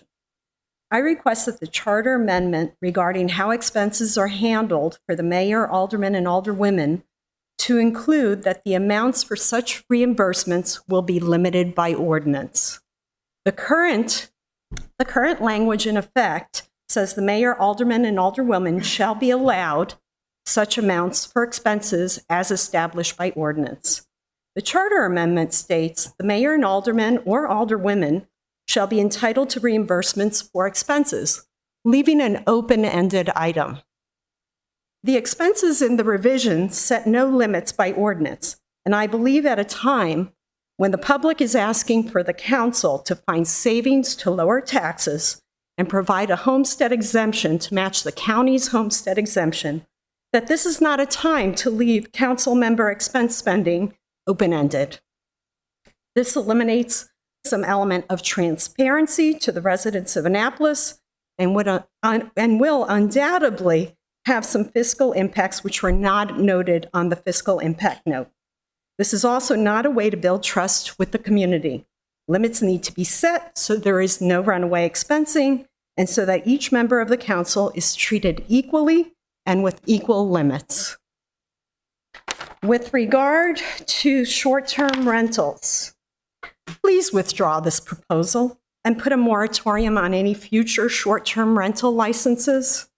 Meet with neighborhood community associations and come up with a proper proposal that is not labor-intensive, does not leave 90% of the residents stuck with the impacts caused by 10% of the block face of short-term rentals. We know short-term rentals are often problematic for neighborhoods and neighbors adjacent to the property with a short-term rental. Let's not rush to create an ordinance that overburdens licensing and planning offices, which already have processing time complaints. Also, in looking at Amendment 3, I was not able to pull that up online, so I'm not sure if that was really available for the public to review, and therefore maybe it shouldn't be voted on. As previously stated, please withdraw this ordinance, and I ask that any further zoning changes and proposals be vetted out at the neighborhood levels with planning and zoning meetings before they become proposed ordinances, as proposing these ordinances without the appropriate communication with the neighborhoods that are affected are degrading trust between residents and city council. With regard to the election report deadlines, which is 24/25, I don't see the problem with the current reporting. And frankly, I don't understand why we've removed the deadline 4 weeks prior to the general election to report. That's when most people care.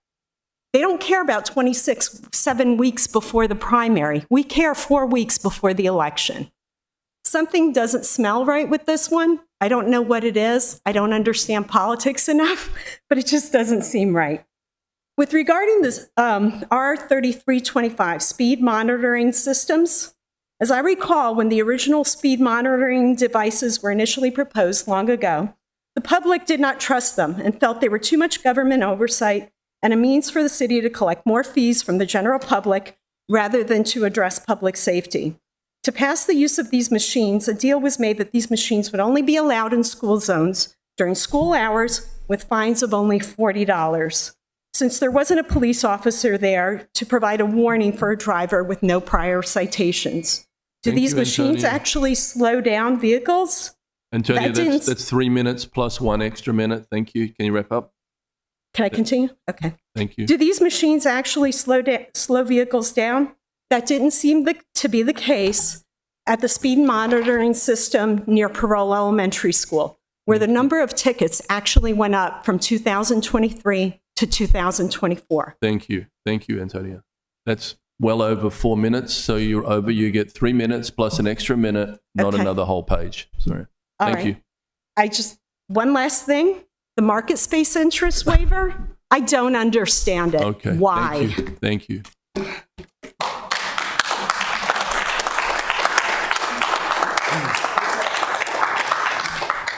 Next up, Isaac Vineyard.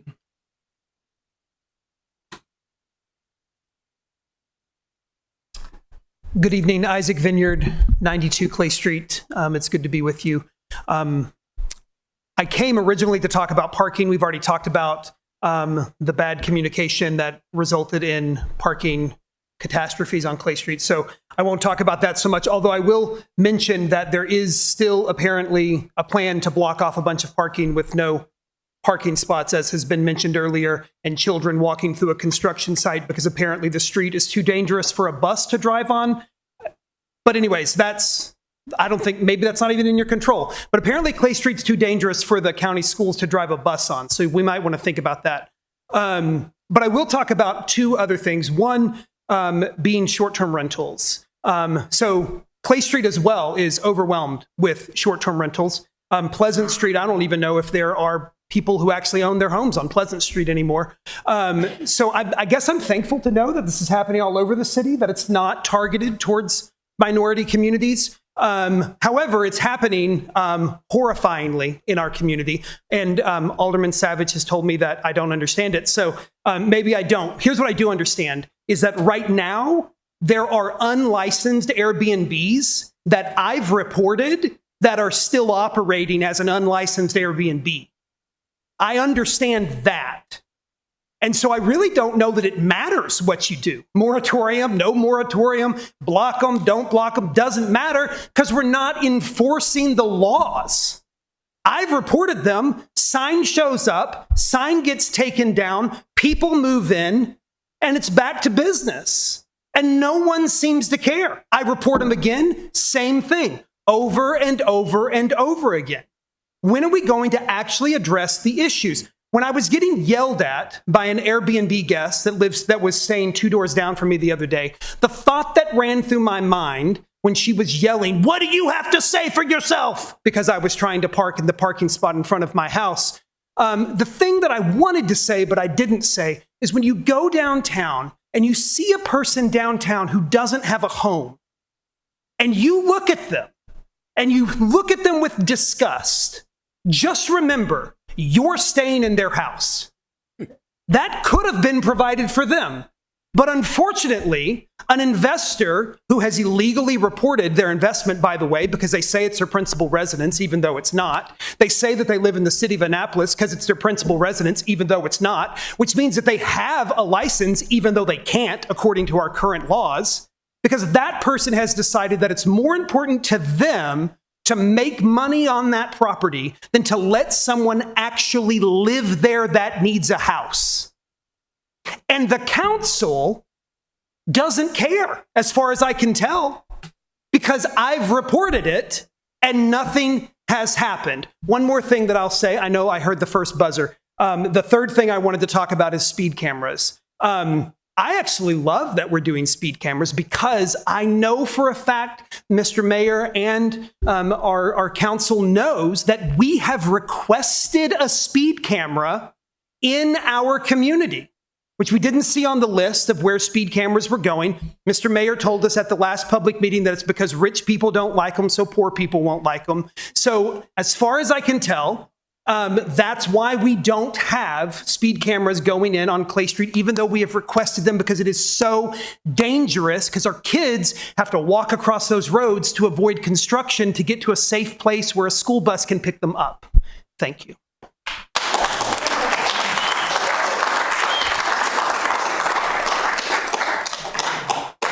Alderman Huntley. I just want to say how much I appreciate your last point and encourage everyone to email police@annapolis.gov with where you think we ought to be putting in speed cameras. Thank you. Next up, Tom Creek.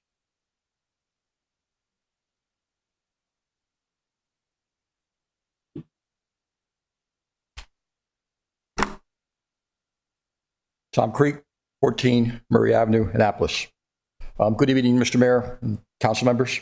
Before I get started, I want to commend Alderman Savage for his lengthy and really well thought out responses throughout the weekend. I think it was very important to have an exchange and email, to not just to me, but to other people. And I thank you for that. Although I disagree with you, I do thank you for it. Tonight I come before you because I'm opposed to 01725. Now I come from both sides of the equation. I've been transparent with that. It's not because I deny that there's a problem with STRs, but because I think this is fundamentally a management issue and an execution problem, not one that's going to be fixed by adding another layer of an ordinance on top of what problem we have now. We already have tools in place to regulate noise, occupancy, trash, parking, licensing, neighborhood disruption. They're there. The obstacle is not the absence of rules. We have 17 pages of ordinance, 17 pages. Okay? The problem is a timely and effective administration, enforcement, and accountability of those rules. Now, to illustrate my own experience, this is my own experience. I applied for my STR license on August 4th, 2025, just as I have over the last 4 years. I submitted a renewed application for the short-term license. I sent follow-ups. I've asked for updates. I went to City Hall last week because I'm not on a list of being approved. I went to City Hall last week, and I was able to establish that we're all good to go. We're fine. Problem is that the inspection process is 2 to 3 months behind. So we're going to have to wait for that to come through. Yet I can still rent right now, which is fine. Yet today, the City Council is preparing to add new regulations and penalties tied to licensing and compliance into a system that's already failing. Now, one feature of the proposed bill deeply concerns me, and that's the plan to institute a lottery onto the STR. The city would resort to a lottery system to allocate licenses in 2 years, rather than addressing the root causes right now, backlog and processing delays and enforcement. Now, that approach risks arbitrarily denying licenses to those who seek compliance, pushing forward property owners towards informal and underground operations like Stay-Z, Priceline, Craigslist, Mid Rentals, that's a Annapolis site, and various Facebook pages. Okay. We have more than 287 approved. We have a lot more. Okay, let's just come to that agreement. Let's enforce and find out where they are first. Now, you've been quoting New Orleans as the model. Well, I went back to some research on New Orleans, and it's a cautionary model. The city adopted the same block, but at 20%, not 10%, and they adopted the lottery system. The city officials recently reported that approximately 75% of STRs are now operating illegally or operating without city approval. The enforcement was weakened and regulatory uncertainty, many listings went underground. One article described the lottery regime as quote unquote a mess. If New Orleans is the example that teaches us anything, it is that when you layer restrictive mechanisms on top of administrative failures, compliance is going to collapse. So here's what I'm suggesting. First thing is let's get a moratorium in right now. Now, the exchange of emails through the weekend, you can do that by suspending the rules. I know the difficulty is, but you could do that. You've heard the conversations about Clay Street. That's an economic issue, why they're expanding there. Let's put the moratorium in right now, tonight. Let's go back and fix the process. Let's fix the administrative process. Let's strengthen the enforcement. Let's implement a data-driven oversight. Figure out who is and who isn't. Let's put placards on the front windows of people who own STRs so we can quickly identify who is and who isn't. And then finally, let's pilot. 4 minutes. 2 minutes. I'll be right there. No, 2 minutes. 30 seconds. I apologize. Let's pilot a limited cap and a lottery system once we have the administrative process in place. To sum up, I'm not denying STRs are an issue, but I'm simply saying that we have to get our house in order to move forward. Thank you for the extended time. I appreciate it. Thank you.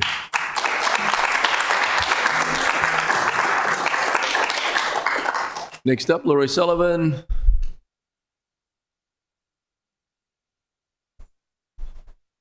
Good evening. Thank you so much. I'm Laurie Sullivan at 25 Wagner Street. I'm speaking in opposition to Ordinance 01425. First, regarding the proposed increase in density for mixed-use developments.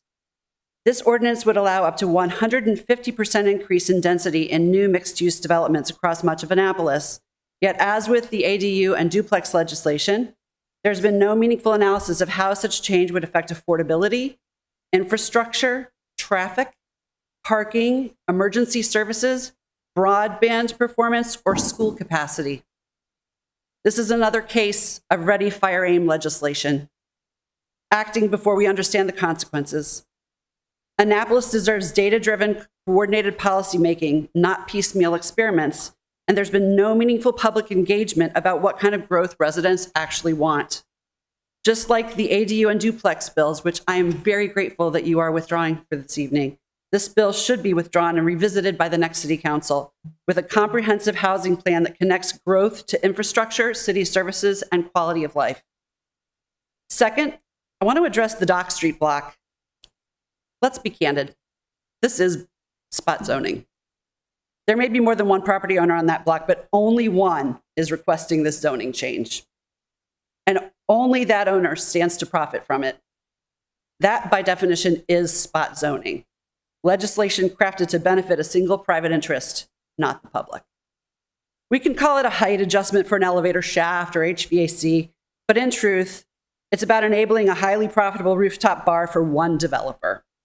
And this particular developer has a long and well-known record of neglecting downtown properties, allowing them to deteriorate until they're beyond repair. And in some cases, the buildings become so run down that the cost to fix them is prohibitive, and he simply sells them off without ever restoring them. This is a clear pattern of poor stewardship, not the behavior of someone who deserves a special treatment of zoning favors. With a continuous focus on the height and bulk changes, and with so much attention on the roof structure, combined with the comments of the project's architect throughout the process, it has become increasingly clear that the real goal of this project is not to develop a hotel. Instead, the goal of this is a rooftop bar with the possibility of a restaurant that happens to be above a hotel. Even worse, the planning and zoning staff claimed that construction of the new park would harm this property owner because the park's elevation would rise about 4 feet, supposedly diminishing his view. But that argument simply doesn't hold up. Any future development that property will be required under the federal sea level rise regulations to be raised to the same 4-foot level. So even without any change to height or bulk restrictions, any new building will stand at the same elevation as the park, so there is no injury whatsoever. And let's not forget the hospitality group that recently opened boutique hotels in State Circle, West Street, Randall Street, and has proven that you don't need taller or bulkier buildings to succeed in the hospitality business. They've shown that profitability and preservation can go hand in hand when development respects the character of historic Annapolis. So finally, at the time when we're really struggling with traffic congestion and limited parking, why would we consider reducing parking requirements for large developments? It's the opposite of what our city needs. There's no data, no studies, no demonstrated public benefit, only a pattern of policymaking that favors developers over residents, and that's just not good governance and not in the public interest. The one last thing that the public cares about is preserving the very special character of our historic city. There's a way to develop that respects and enhances that character, but this is not it. I will close by saying this. I know that this, meaning you, this is a thankless job. And I truly appreciate your time, your service, and your willingness to listen to residents whose passion and sometimes frustration may be directed at you. Please remember that your loyalty is to the residents of Annapolis, even those who can be impatient, blunt, and angry. That passion comes from caring deeply about this city, the same reason that you have been called to serve, and we're very grateful for it. And for the two of you who are retiring, thank you very, very much for your service. Thank you.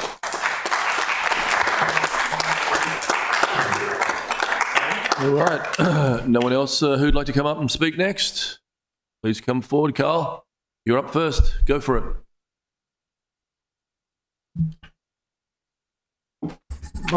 My name is Carl Larkin, 154 Prince George Street. I think you know me. I've been here before. And for those of you who are leaving the council, thank you for your service. It's not an easy job to sit here and listen to all these suggestions. I have one. We've all been taught a code that guides our decisions of right and wrong decisions. And I ask that you vote what you know to be the right thing tonight. The majority of residents in your ward have selected you to represent them. And the majority of them have expressed preferences on the proposals before you tonight. And you've heard those preferences. The residents of the city do not want rezoning of the neighborhoods through ADUs, duplexes, short-term rentals, or increased density legislation on new developments that may not include significant public input. And we've heard about the lack of public input this evening. Rigorous analysis or infrastructure, emergency services, school capacity, or impact on affordability, property taxes, traffic, and parking. Those bills are not for a vote tonight. Those bills are up for a vote tonight. Public outcry against them you've heard tonight. I haven't heard anyone speak on behalf of them. So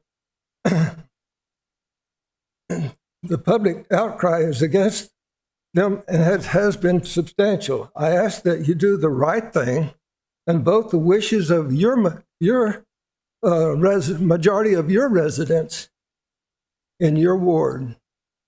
That would be the right thing to do, and we would appreciate it. Thank you very much.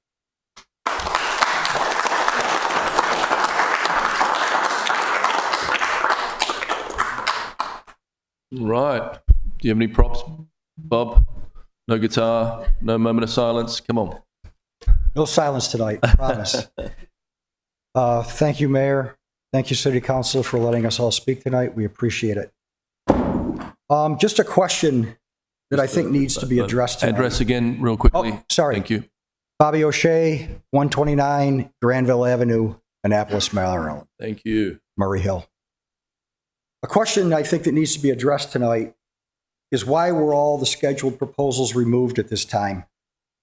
To protect those who support the proposals from potentially being voted out of office by the citizens of our beautiful city? All proposals need to be fully understood and accepted by the communities that are affected by these proposals. The proposals that have been presented and are being presented are ones that are neighborhood character changing events.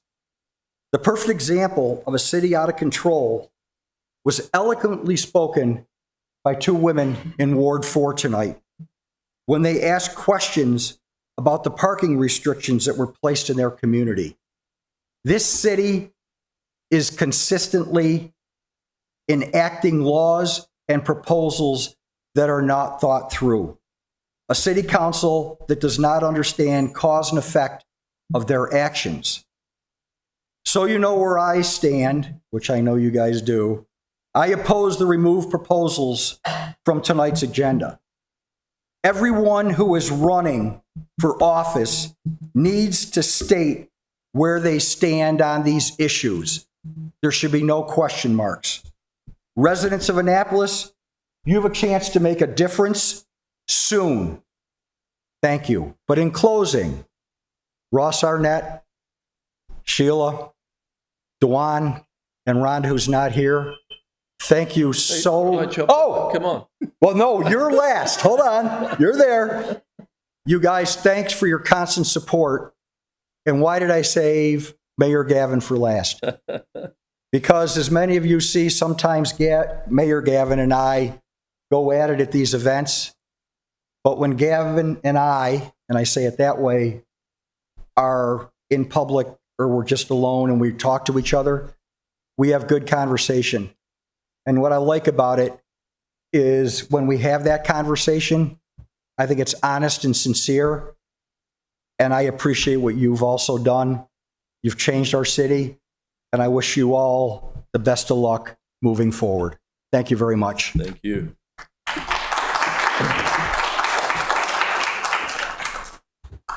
Anybody else like to come forward and speak?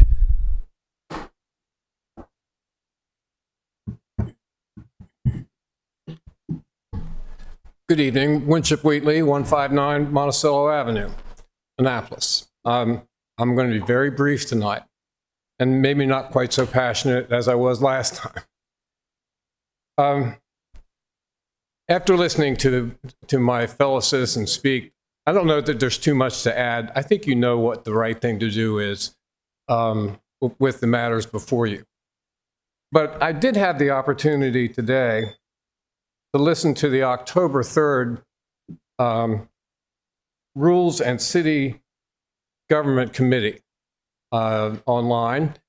And one thing really caught my attention is when Alderman Arnett made the terrific comment, really caught my ear. After listening to so many inconclusive comments from staff and other members about some of the zoning proposals before you now, he said, seeing what happens, I'll paraphrase, seeing what happens as a result of these measures is not what you would call planning. Thank you very much.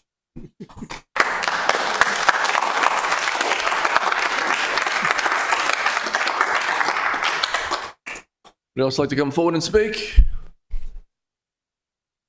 Going once, going twice. Okay, I declare the public hearing closed.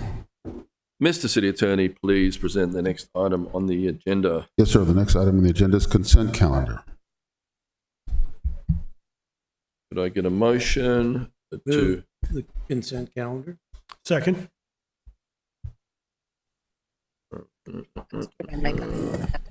Roll call? Yes, sir. Mayor Buckley? Aye. Alderwoman Finley? Aye. Alderman Shannon Meyer? Aye. Alderman Gay? Aye. Alderman Savage? Aye. Alderman Arnett? Aye. Alderman Huntley? Aye. Alderwoman O'Neill? Aye. Thank you. Mr. City Attorney, please present the next item on the agenda. Yes, sir. The next item on the agenda is business miscellaneous, an action item, ID 15125, requiring a vote to correct a technical typographical error on 01325, compensation of mayor, alderperson, and city manager. So moved. Could I get a motion on? Thank you. Second? Second. Thank you. All those in favor, please say aye. Aye. Aye. Opposed? Thank you. Mr. City Attorney, please present the next item on the agenda. Yes, sir. The next item on the agenda is legislative actions, beginning with first readers. First one is R 4325, annual media and tourism industry reception fee waiver. A motion to adopt R 4325 on first reader. So moved. Second. Thank you. All those in favor, please say aye. Aye. Aye. Opposed? Thank you. Let's refer R 4325 to the Finance Committee. Mr. City Attorney, please present the next on the agenda. Yes, sir. Next item is second readers under legislative action, beginning with Charter Amendment CA 125, City Council Compensation Commission. The motion to adopt CA 125 on second reader. This is also Moved. Second. Thank you. Alderman Savage. I think this is the one, let me bring it up here. Somebody testified regarding the reimbursement language, and I actually had the same question when I was reading through it. Or is it the other one I'm thinking of?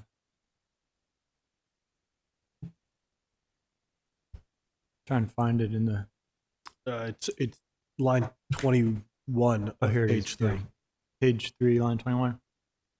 The law office, take a look at that and let us know if we need to put some kind of limit on that, or is that implied? Because we have to set the reimbursement limits in the budget, right?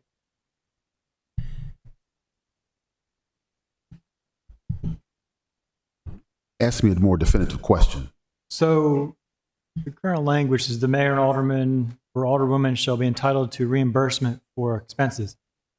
So I guess my question is, are there limitations placed on that? It doesn't have any limitations stated, but are there limitations elsewhere? I think the city manager can Yes. answer that. Yeah,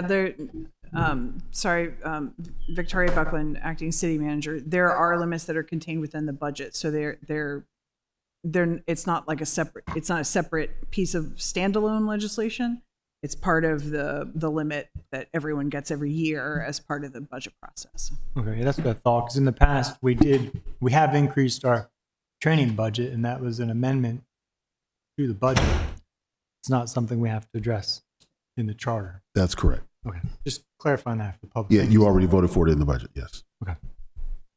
All right. All those in favor, please say aye. Aye. Aye. Opposed? Thank you. Get a motion on third reader, please. So moved. So moved. Second. Madam City Clerk, please call the roll. Yes, sir, Mayor Buckley. Aye. Alderwoman Finlayson. Aye. Alderman Shannemeyer. Aye. Alderman Gay. Aye. Alderman Savage. Aye. Alderman Arnett. Aye. Alderman Huntley. Aye. Alderwoman O'Neill. Aye. Thank you. Mr. City Attorney, please present the next on the agenda. Yes, sir. The next item on the agenda, legislative acts for second reader, is Charter Amendment CA 225, City Council Pay and Benefits Deadline. Can I get a motion to adopt CA 2-25 on second reader? So moved. Second. All those in favor, please say aye. Aye. Opposed? Oh, nay. Dane? Thank you. No, I was the nay. No? Sorry. Could I get a motion on third reader, please? So moved. Second. So moved. Mr. Mayor, if I could make one comment. Yep. Alderman Gay. Thank you so much. I am pleased that this is, first of all, let me first off thank the work of the staff and the commission. In both of these charter amendments, obviously one being technical and one being having an enforcement aspect. I'm happy that this is passed. I think, it makes sure that we have people that are able to be committed to the roles and responsibility of being an older person. And I think in general, when I talk to people in the public, they are always saying, oh my gosh, you guys are so underpaid, or I could never work the job, for the amount of hours and time that you do. And so I wish that I could reap the benefits in this. I will not, but I think it's great for the next council and mayor. Thank you so much. Madam City Clerk, please call the roll. Yes, Mayor Buckley. Aye. Alderwoman Finlayson. Aye. Alderman Shannemeyer. Aye. Alderman Gay. Aye. Alderman Savage. Aye. Alderman Arnett. Aye. Alderman Huntley. Nay. Alderwoman O'Neill. Aye. Thank You, Mr. City Attorney, please present the next on the agenda. Yes, sir. The next item on the agenda is Ordinance 01425, Implementation of Annapolis Ahead Comprehensive Plan 2040. Could I get a motion on 01425? So moved. Second. Thank you. We'll start off with some amendments. Amendment number 1, Alderman Huntley. Could move that. So moved. Move for approval of Amendment 1. Second. Second. Thank you. Any discussion? Okay. All those in favor, please say aye. Aye. Opposed? Thank you. Alderman, I'm going to move. Someone move by amendment, or I'll move by amendment if I get a second, please. Second. Technical amendment, amendment number 2. Second. Thank you. Any questions? All those in favor, please say aye. Aye. Aye. Aye. Opposed? Thank you. Amendment number 3, Alderman Savage. So moved. Second. Okay, all those in favor, please say aye. Aye. Aye. Amendment number 3. Amendment number 4, Alderman Arnett. I move amendment number 4. Second. Second. Primary thrust of this is to address the purpose of the comprehensive plan, and I'm offering that the primary purpose of the comprehensive plan are manyfold. First of which is promoting mix of land use types within the development projects. Second, promoting the installation and use of infrastructure such as sidewalks, bicycles, trails, and so forth. Third is promoting the supply of affordable housing. D is promoting physical connections to waterways. And in each of those, and then there's two more, promoting linking of open space, but also fostering improvements to the environment. In some of these earlier subsections, I've added embellishments to include things that improve community benefits, such as mobility, food, grocery store, dock in the box, and those sorts of things, as examples. This has been vetted with the planning staff and at the committees, and I ask for a favorable vote. You? And is this one, did you need to do something on the enclosure, or is that you or not? No? Yeah, it's coming up. Okay, all those in favour, please say aye. Hold on, before we vote, Alderman Gay's hand up, sorry, Alderman Gay. No problem at all. I appreciate you acknowledging me. Just have a quick question for the Alderman before I vote. On number C, it says promoting the supply of affordable housing, especially multifamily housing types, and it has in parentheses missing middle housing, which can be developed at a lower cost. Is that defined at all in the city code, missing middle housing? Or is it, how is that to be interpreted by potential developers? Well, I'm assuming that they will follow all of the accoutrement in the comprehensive plan. And there's quite an extensive amount of those sorts of things throughout the plan, opportunity areas, the part of the legislation that talks about the density, those sorts of things.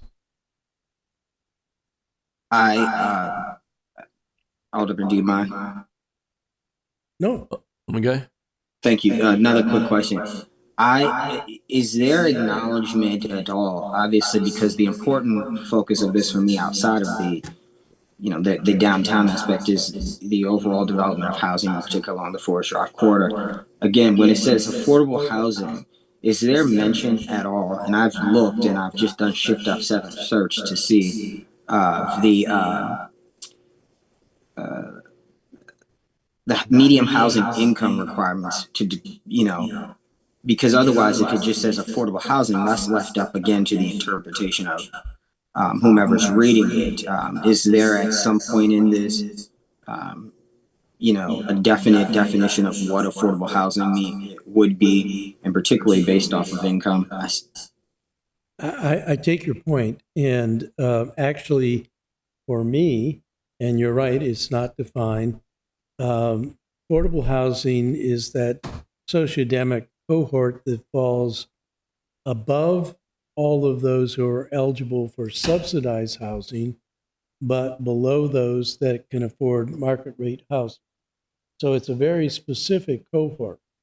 The state uses it both ways. The state uses affordable that includes public housing, Section 8 housing, and housing for people below market rate.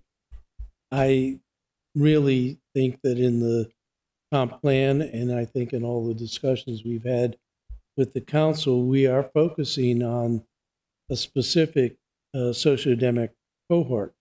In terms of public housing, Section 8 housing, I think the city has no shame. We have more than the average amount of that kind of housing than anywhere else in the state, and really largely many places throughout the country.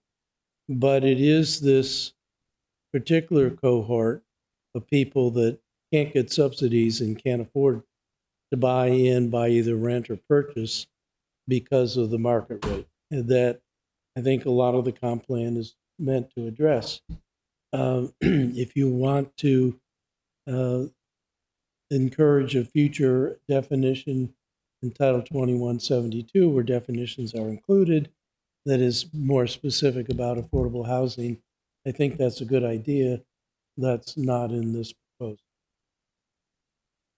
I appreciate that. And I do think that is worthwhile. Obviously, it cannot be done tonight, but something that I think is important just to clear up any interpretation issues in the future.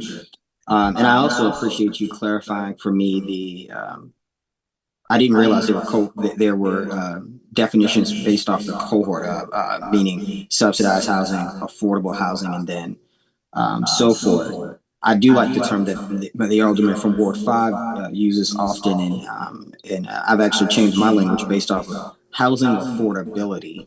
I think you often say, Alderman Schandelmeyer, should be housing affordability, because rich people need to be able to afford their housing too.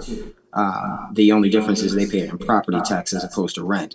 And so across the board, I'd like to focus on affordable housing there. I will not hold up this amendment tonight with any definitions concerned, but that was just something that piqued my interest there. Thank you. Alderman Schandelmeyer? No further questions. Alderman O'Neill? I thought I had a hand up there. No? Okay. All right. All those in favor, please say aye. Aye. Opposed? Thank you. Next amendment, amendment number 5, Alderman Savage.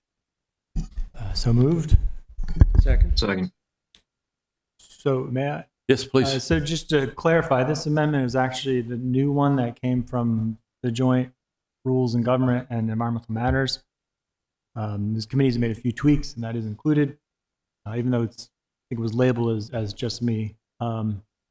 So that says, just as a summary, what it does is attempt to address some of the concerns raised by the Planning Commission, and it provides a definition for accessory structures, expands the green roof definition and code requirements, and clarifies that such accessory structures prohibits having enclosed space for habitable uses and bar and dining uses. It would still allow those uses, but they just can't be completely enclosed. So they could still have canopy. It's just not enclosed. That was a recommended language from the Director of Planning and Zoning. And so, again, it also includes some tweaks to the increasing the setbacks so that the view shed is protected, because we have heard that from the public.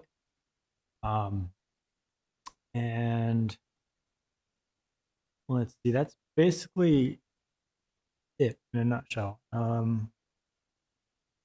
Yeah, no enclosed. And so I wanted to be clear that we make it stated in this legislation that we're prohibiting the use of habitable space, prohibiting the use of room, because that is not our intention. I think we all agree on that. Thank you. Any other questions? Alderman Arnett? So, Mr. Mayor, a specific issue which has to do with Section 2156-105 rooftop accessory structure design guidelines was discussed at the Rules Committee. In that provision, there are 3 new sections talking about the materials and finish and the visibility of the minimum, as Alderman Savage just mentioned. Prohibited features is in there, and as currently offered in the amendment, it reads, no covered accessory structure shall include space for dining, bar use, or other habitable uses except for an elevator lot. And the committee agreed to an amendment that said no enclosed accessory structure shall include. I'm not sure, I'd have to refer to the legislative assistant where we are exactly in the language. When you look at the amendment online, don't know whether the page 3. Yeah, no, it says no enclosed. No enclosed structure for dining, bar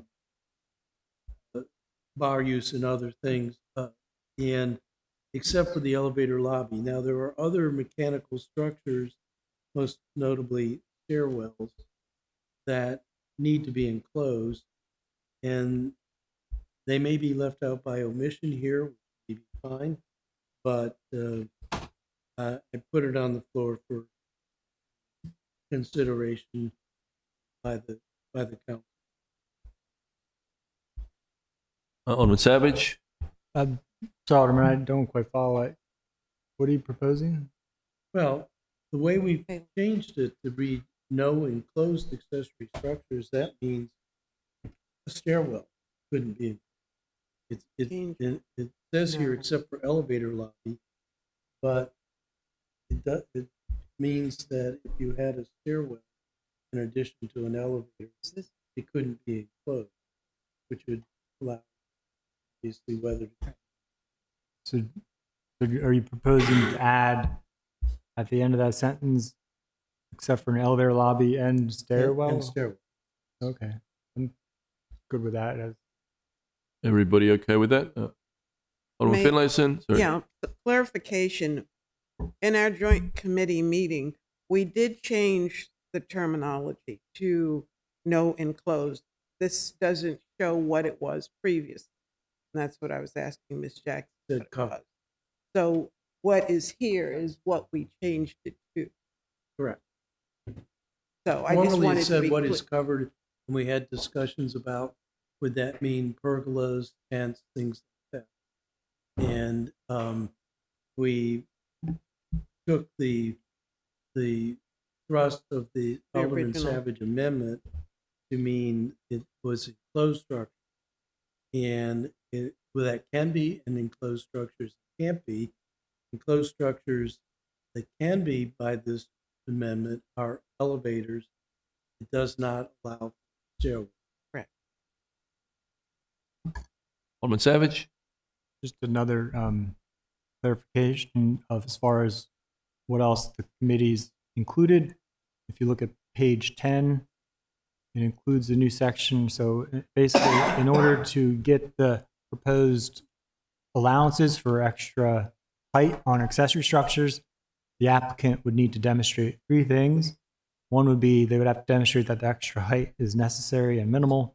And two, they would have to demonstrate that the visual impacts are reduced through greater setbacks, appropriate screening materials, colors. And three, that they would have to demonstrate that all other overlay standards, including green roofs, coverage, maintenance, historic district requirements are satisfied. Thank you. So we have that amendment added on the enclosure. Did we add that? Okay. Okay, thank you. All those in favour, please say aye. Aye. Opposed?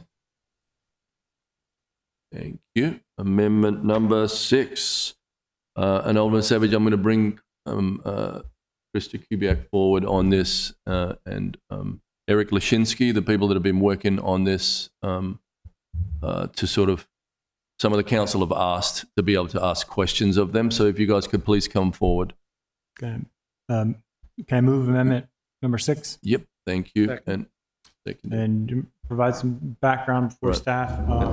And I just want to say I very respectfully appreciate, Rob, that you're on a Netherlands high and that you want us to be Sweden. And I want that too, you know. So I support lots of those ideas. I just want to make sure we can implement them and make sure this is the right vehicle for that. So that's all I'm. Okay, and appreciate that. And so yeah, just a quick summary. That so the underlying legislation would double the allowable density for special mixed planned unit developments and increase by 50%, not 150% as was alleged in the testimony. It's 50% increase of the allowable density for residential planned unit developments. My only issue with that is just that in light of the comprehensive plan commitments that we've made to addressing, multimodal options and embracing active transportation. That I feel like we should not be authorizing growth that does not at the same time address these concerns we so often hear about, such as the parking and traffic transportation. I started out years ago on the council 8 years ago as basically against any kind of growth and density impact. I like to feel like I've come a long way, thanks to large part to you, Mr. Mayor. And so I'm actually proposing I'm proposing to reduce the amount of density increase, but also raise it even higher if they meet certain requirements. And so one of the requirements is that it would require a community benefit agreement. And these are things that I learned about in Portland. And they use them to require the developers to agree to certain commitments. And so out there, they do it so the developers have to build their affordable housing first because they see that as a very urgent need, especially for Portland, who has a lot of homeless. But also, as I included in this legislation, that could include things like requiring community grocery stores. We have goals to address food desert. It could include other environmental. It could include local hiring requirements. It could include other transit bike amenities. And so it would also grant a 30% reduction of the parking requirement if they agreed to some of these other improvements as far as transit. So the trigger is developments could proceed, but the city would have to have some kind of plan in place to address the transportation issues, the traffic issues. And again, one of the reasons why I was pushing so hard in the last budget to get some of these studies done for Forest Drive West Street is to make sure we have a path forward for residents, a light at the end of the tunnel to address some of the infrastructure impact. And so I think many of the developments along these corridors will be able to proceed even with this in light of those studies that we have in place to look towards high value transit in the city. Lastly, it would also require that the city put in place a tax incremental financing district. We've done this on Park Place. To pay for the garage, it means that future tax revenue from the future density that you're giving these developers goes towards that and paying off that infrastructure. That helps to ensure the tax burden is focused on that property as opposed to being given to the entire rest of the city. Again, this is something utilized in Portland and other cities. And I really think it's important to, it's worked. The whole idea of community benefit agreements, if you look at the developments that have worked in the city, we have Crystal Spring. We have in my ward, what was the name of it? Next to the CVS, I'm blanking on the name right now. Bay Village. That one, so we sat down with Annapolis Neck Peninsula Federation, usually opponents to everything. But because the developer was willing to listen, they made changes for the community. It was a successful development. And that's what I want to try to ensure we do on every development, is requiring to sit down with the community to establish benefits. So I know these amendments are not perfect, but I think it sets a very strong foundation that we can adjust as needed in the next session. It's the best I could do with the amount of time we had. That's all for now, Mr. Mayor. Alderman Gay? Thank you so much, Mr. Mayor. First and foremost, Alderman Savage, I greatly appreciate all the time and effort that you've put into this as a 15-page amendment and incredibly detailed. It's something I'm supportive of. I do not like and what I consider to be at this point, like trigger words like Sweden and Portland are used. because people immediately go to the most extreme left and think of, you know, the smart city, bad thing, all of that. But this is actually really good, and this is what we all want, you know, proper transit in the city of Annapolis. I do just have a couple of quick questions, and particularly page 11, bullet C. I'll start there. Under developer contributions, it says, you know, this is a binding agreement, but on bullet C, I'm wondering if you're open to amendments. I mean, I hate to amend a 15-page amendment, so I don't know how we do these, you know, friendly amendments. But for example, it says, you know, the development requirements would be under bullet 2, contribute financial resources, in-kind services, or other. These contributions may include the following: transit pass incentives for residents, bicycle lockers, public restrooms for shop for bicycle users, and a rebate for residents to purchase a bicycle.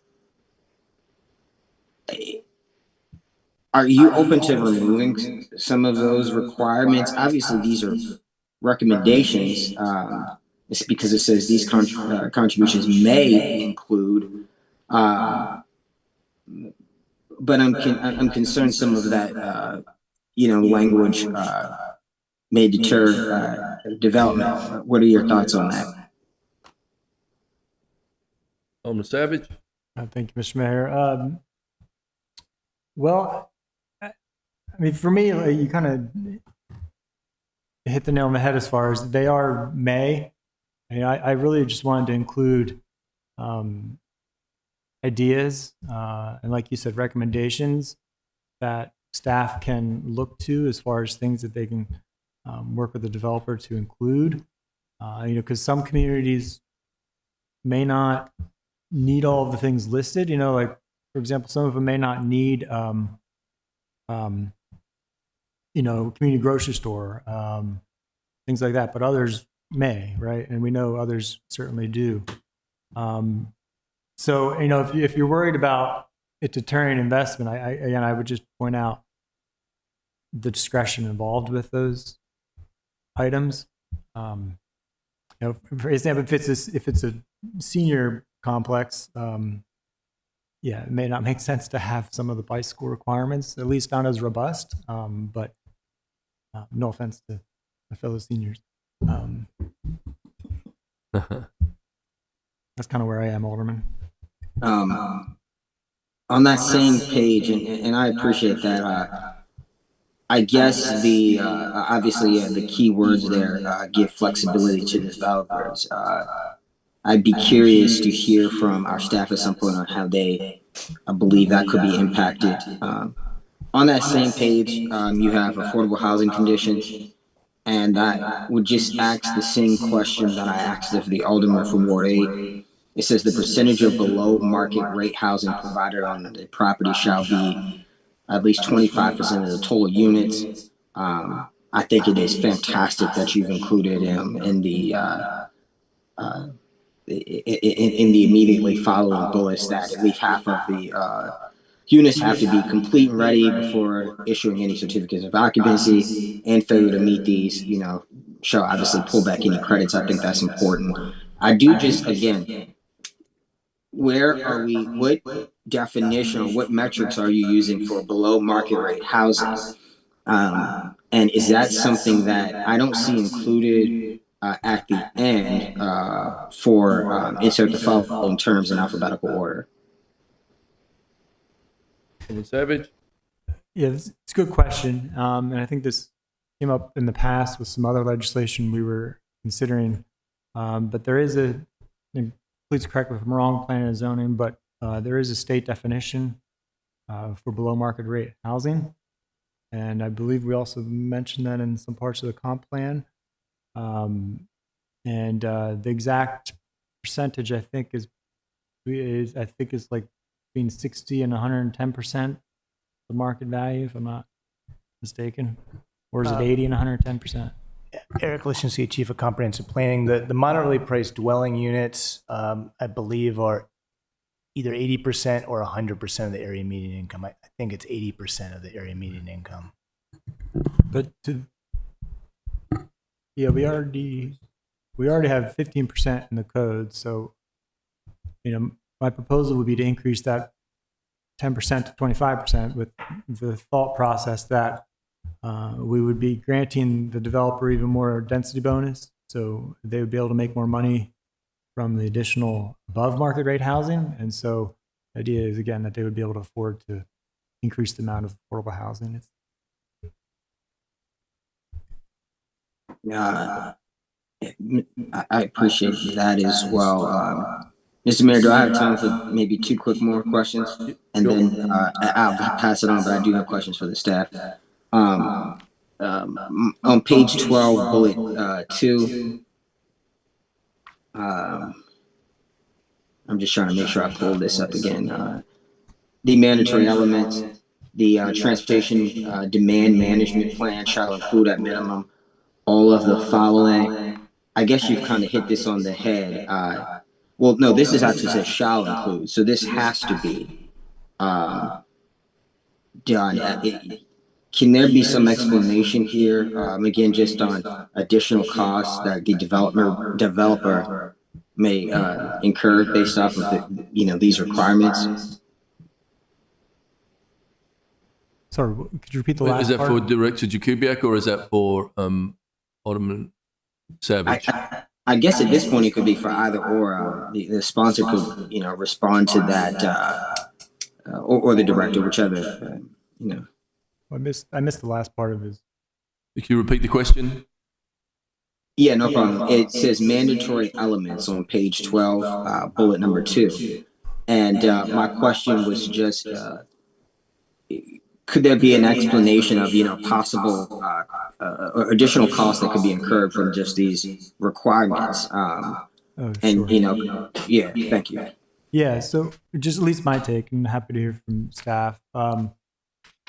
So the idea is that in order to have a functioning multimodal system, as far as getting people out of their cars and taking buses, taking bikes, especially in this country, we have to achieve behavior change.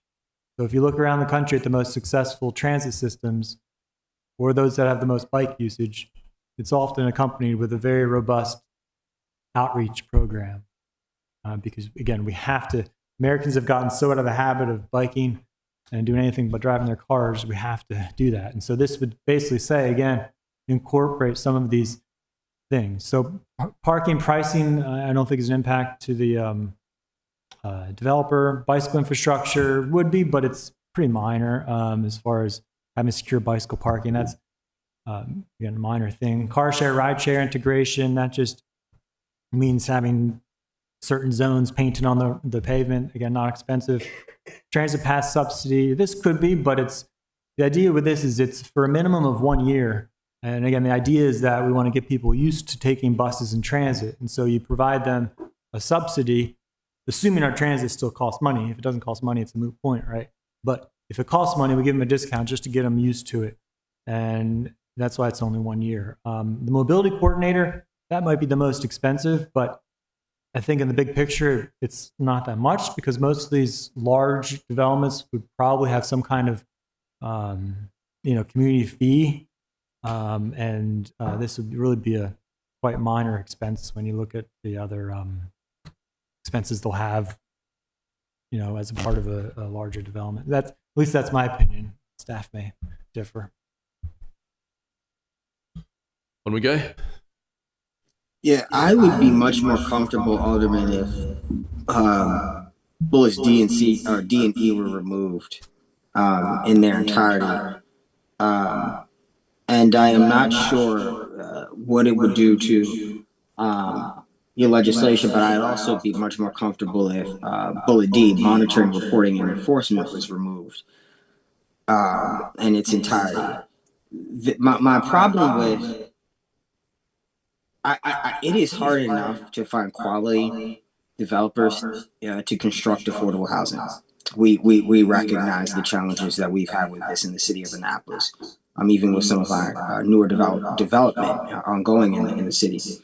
And so when I look at things like, transit pass subsidies, and then essentially bringing on additional staff in the form of a mobility coordinator, I get very, very worried about there being pushback from developers. And it just makes me think of the continued complaints that we've had from both residents and developers alike coming before the council and expressing how difficult it is to work with the city of Annapolis. And I think this adds to that. I think along with that, obviously, monitoring, reporting, and enforcing, I don't know how the property, even if it's in the first year, does this entire report without bringing on new staff. I mean, to monitor the car share trips, bike, all of that. It requires a lot, and I'm just curious if that is something that is necessary. Are you open to at least removing C and D? I'm sorry. D and E under mandatory elements. I'm certainly open to it. Depending on how our other colleagues feel. And maybe it's a cost that the city should shoulder in some regard. I mean, my hesitation would just be that, some of these, if we do have an affordable housing component, the residents of the affordable housing would certainly benefit from having a subsidized pass. And maybe, hopefully by that point, we'll have free transit anyway, and this will be a moot point. But I've said it before, but it's, and that's, I guess I'll just leave it there, Alderman. I'm certainly open to it. I appreciate that. I will leave it open for discussion before I make a motion just to remove bullets D and E in section 2 on page 12. Thank you. Alderman Finlayson next, I think. Yep. Thank you, Mr. Mayor. I would like to hear from Director Jakubiak and his colleague. I'm sorry, Eric. This is a monumental amendment that really, I think, could be a standalone piece of legislation. Because we're putting, and before I make my comment, I'd like to hear how the staff would impose this as part of this ordinance. I want to hear about implementation, how you would actually put it in place, staffing that's required, and maybe the practical piece of it,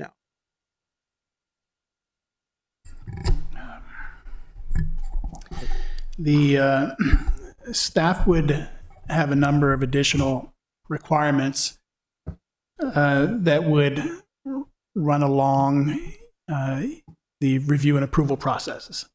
Ultimately, the Planning Commission would have to make a decision of approval or denial, but now they would also have to have a staged approval process whereby there would be a community development agreement approval, a separate legal document that would have to be structured, presumably coordinated with staff, but reviewed and approved by the law office, and then submitted to the city council. So the mayor and city council would be engaged in the review of the development plan. The vague language that was discussed by Alderman Gay would be up to you to determine and to sort out. As a city council, you'd have to determine about the community benefits and what it is that any given development project would be offering to you. And once you work that out, the Planning Commission could then give an approval. Of course, you wouldn't take action until the Planning Commission made a recommendation to you, but there would be a stage and a step for you in the review and approval of plan developments. That's one new requirement.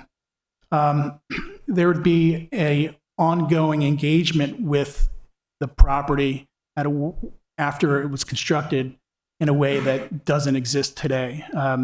Someone would have to administer the monitoring, reporting, and enforcement provisions. Someone would have to verify that there is in fact a mobility coordinator on site, and track that who would track the modal split data annually. There would be a reporting mechanism that is not yet incorporated here, so the staff would have to develop an approach to administering that.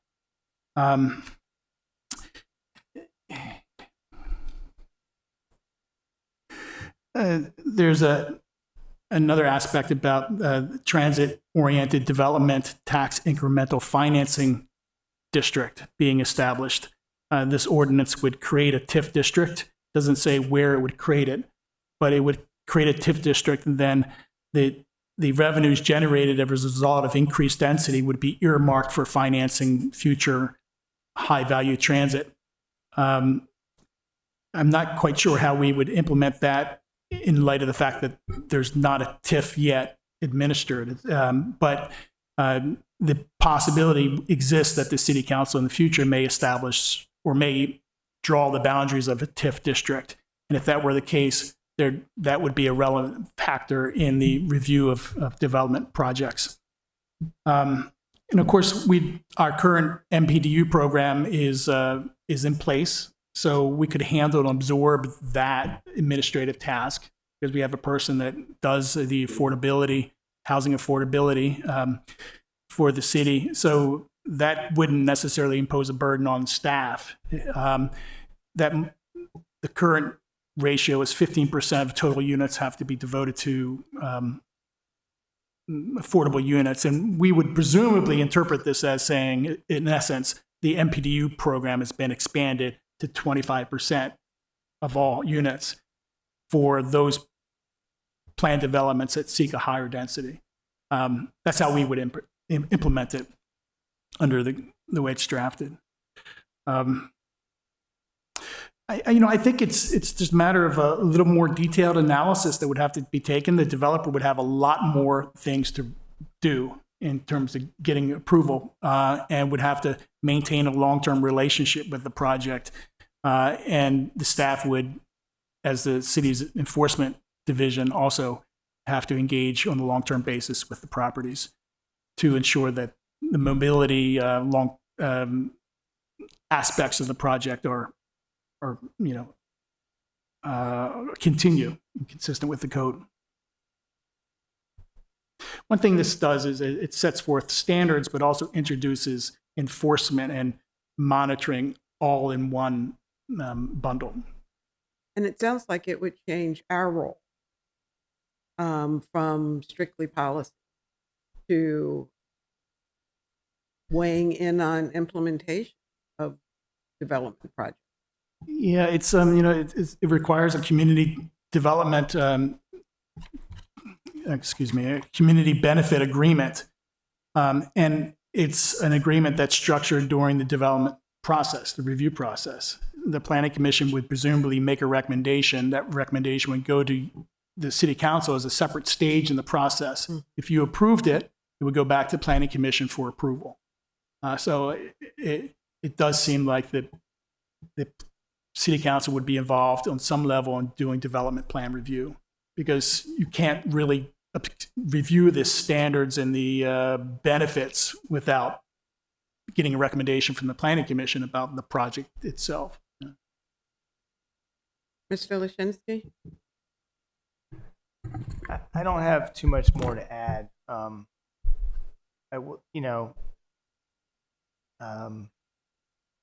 I think the piece of the legislation that has has merit is the transportation demand management component, because that is something that we're really trying to create a different development paradigm in the city, and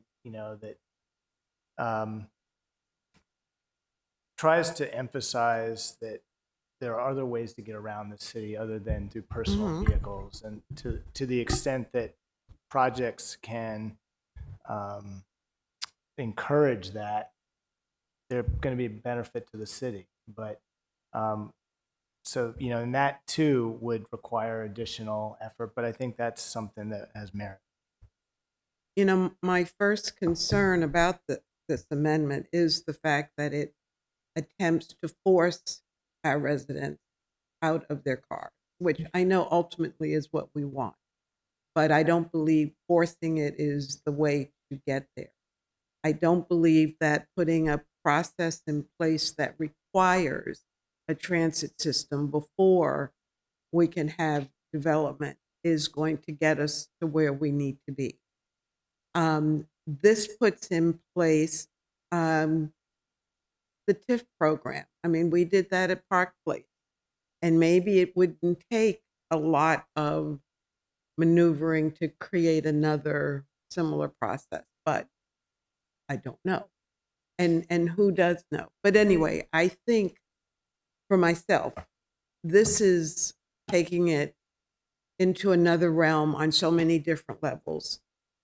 I'm not prepared to support that. I'm prepared to support the legislation aside from Amendment 6. But Amendment 6 just convolutes things for me. So I would encourage everybody to look closely at the requirements or the suggestions, and particularly as it relates to our role at being the elected policy. So, thank you, gentlemen. Alderman Arnett. Thank you, Mr. Mayor. So, aside from a lot of input dealing with building above ridge height line, primary thrust of this ordinance is to further the comprehensive plan 2040 Annapolis Ahead. And I support this amendment because it takes us out of just looking at increasing housing to considering the impacts of increasing housing. And it argues that we need to be paying attention to transit amongst other things. Now, having said that, I do admit this is fairly detailed, fairly complicated. I've had conversations with the planning staff. I'm sure that this can eventually be implemented. And so I will support this amendment, as I did in one of the subcommittees. And I think this kind of detail is exactly the kind of detail that we need in order to assure our residents that we are doing more than just building more houses. We're building the things that need to complement them. I'm not even sure this goes far enough. I don't think it addresses housing deserts or things like that, but at least this is focusing on the transit aspect of any increase in housing. And Alderman Gay, you're correct. I mean, it does put some of the onus back on the developer. They don't get to just come into town, erect some buildings, and then leave. We want them, while they're doing that, to take care of other needs of our current and future residents. So I certainly agree with the philosophy of this amendment. And as I've gone through it detail by detail, I think the detail is important and necessary. Anybody else? Mr. Mayor. Okay. Thank you very much. I to the point from the alderman from Ward 4. I think the more I listen to you, the more I just agree more with Alderman Savage a little bit, because I actually and the alderman from Ward 8, you made me kind of reverse my opinion. I think it is the this is actually the tough work that we should be doing in setting forth the requirements for the developers to take care of our community. As passionate as the individuals that come to our meetings consistently are about the historic district, I think that's how, you know, passionate the members of other parts of our city are. And they spoke passionately about transportation and the need to get down the Forest Drive corridor, and by extension Hilltop Lane, in an efficient and effective way. And that's just not being done. And I don't think the city, to be quite honest, has the money to finance that. So we would need help from said developers. I don't know if this is the extent to which we should go, but I'm going to support it anyway because I understand the importance of just making this first step. My amendment would read, if appropriate, can I introduce this now, Alderman and Mr. Mayor? And we'll just wait to see if there's any other comments. I'd like to make a comment as well. So. Okay. Alderman Huntley.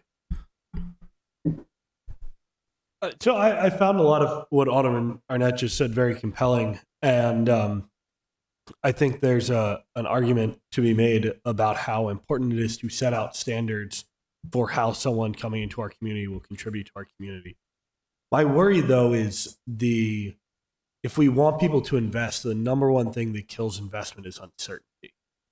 And so if we have very clear, do this, do that, do this, therefore you're good, that's good for investment. When we have things in here that, like, if you can't get 20% of people to get out of their cars, then you're not allowed the bonus that we gave you on density. Like, that's a huge problem. If I'm a bank trying to lend to somebody, that's a gigantic red flag. And that's not the only one in there like that. I mean, there's the failure to meet any condition of this section voids the bonus on page 11. There's too many things in here that, to me, create that uncertainty that makes it hard for people to make any investment, even when we know there's an opportunity for them to make good investments. I think we need to, and I've actually heard mayoral candidates talk about this, say we need to make it very clear what your requirements are. And if you meet those requirements, like, go on ahead. We don't want a situation where we're going to put a bunch of requirements on you, and if you can't change 20% of people's behavior, we're going to take it away. People just aren't going to make investments here. Alderman Arnett. Thank you. Alderman O'Neill, did you have your hand up, Alderman O'Neill? No. Alderman Huntley, I think we only need to look at Riva Road to see it's not hard to get people to come in and put up a whole bunch of housing boxes. But the county does not have moderately priced units. When I talked to the county executive about any potential changes to Riva Road, he expressed to me he didn't think there was a need to. And yeah, I think he's wrong. I like the county executive very much, but I see the traffic on Riva Road as it was before these developments. And so for me, unless we as the policymakers put in the explicit expectations that we don't want just more boxes, we want other community services, and particularly address transit. What do we hear as aldermen all the time? Traffic, parking, potholes, and this speaks specifically to, I think, the things that we continually hear about. So, zip. You, Alderman O'Neill.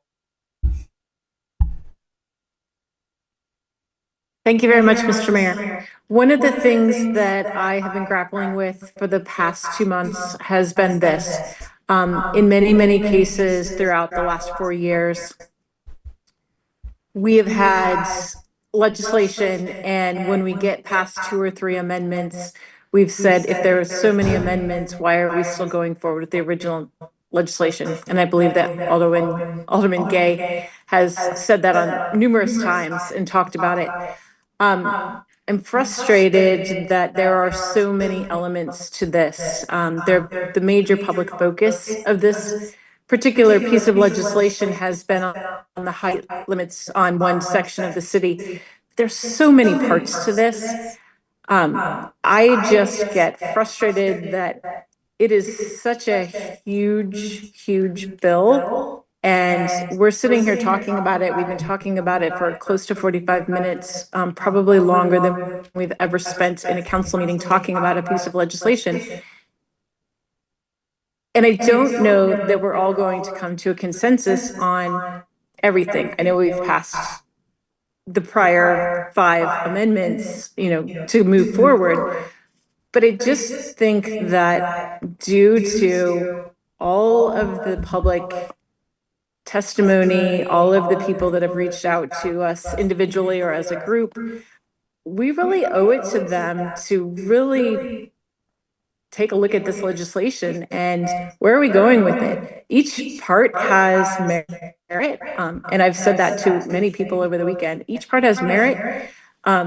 It's hard to digest all of this. I just wanted to say that there's not really a question in my hand raised at this moment, but I just think that all of this needs to come down to, are we ready to pass this one piece of legislation with so many intricate parts?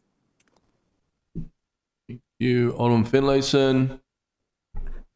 Just to clarify, I am not opposed to the elements in this amendment. I am opposed to us trying to do it all. You know how hard I argue every year for funding of transit. And that has always been a commitment that we will fund transit. I have tried to bring housing developers into the city for the last 15 years. And the barriers have been great. And as you can see, we don't have a wealth of affordable housing. And, there's the discussion about what affordable housing, what was defined earlier is not my definition of affordable housing. I talk about workforce housing, which is the housing for teachers, police officers, our firefighters. That's not low-income housing. It is affordable housing. It's part of that missing middle that we hear about. So we're not even clear. We're not even in agreement as to what that means. So I just wanted to be clear. I'm not opposed to some of the elements or any of the elements, but to try to do it all in this piece of legislation, I think it's a mistake. Thank you. Thank you, Alderman Savage.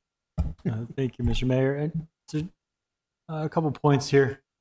And there absolutely are a lot of amendments to this, and I think it's certainly a legitimate argument to say we should,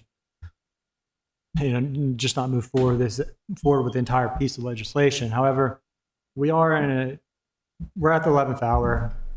I think we have to just realize that it's not going to be perfect. Ideally, I would have liked to have sent these amendments back to the Planning Commission. I think we should still send this legislation back to HPC. But, we have to do what we can. As far as securing certainty and securing investments, I want to point out, this is not an unusual idea. We see this in cities that somehow successfully secure investments, right? So for big cities, with Los Angeles, San Francisco, Seattle, Chicago, Detroit, Minneapolis, New York City, DC, Boston, New Jersey has some statewide initiatives for TIFs and CBAs, Texas, Florida. If you look at smaller jurisdictions, we have Evanston, Illinois, Oak Park, Illinois, New Rochelle, New York, Somerville, Massachusetts, PG County, Arlington, Virginia, Chapel Hill, North Carolina, Greenville, South Carolina, Boulder, Santa Monica, et cetera, et cetera, et cetera. This is just unusual for an app. That's the point I'm trying to make here. If these other cities can do it, so can we. So for us, this is monumental. This would be the first time we actually set a solid framework for transit underneath this administration that has been championing this for 2 terms. This would be the opportunity to set a framework. It's not going to be perfect, I admit. And again, what do we pass that's perfect that we haven't? How many times have we revisited short-term rentals? over the 8 years. Or MPDUs, we've probably done 4 or 5 on MPDUs. This is not a once and done thing. We will come back, but this is a solid framework. I commit, I 100%, since I'm the only one who 100% is going to be back if I get one vote. 100% commit to sit down with staff and developers and figure out refinements, but this will be an incredible legacy for us to leave. And this counts. We look at the comp plan, which I know this legislation is called comp plan, but it leaves out a lot. All it focuses on is the growth. And so I think this would be more in spirit with the comp plan by inserting some of these transit items. And so, I also just want to reiterate, if we don't do this now, it's going to be probably another 14, 18 months until the next council might get around to it, because it would have to go to planning commission and spend up to 120 days, or is it 180? I'm blanking. To the planning commission, 180 days. So it's going to take a lot of time. And again, we're going to have developments go through, or try to go through, in the meantime. One of them is going to be Robinwood, I believe. And so I want to point that out because, we make the effort to require infrastructure at downtown in Park Place for the wealthy. Yet why are we not requiring the people who actually need transit? They're the 80% of people who use transit in the city don't have cars. A lot of the folks in Robinwood are not going to have cars, yet we're not willing to take the steps to coordinate and partner with the developers to get that. I don't think that's right. And, and for me, I think this is really potentially going to impact my ward.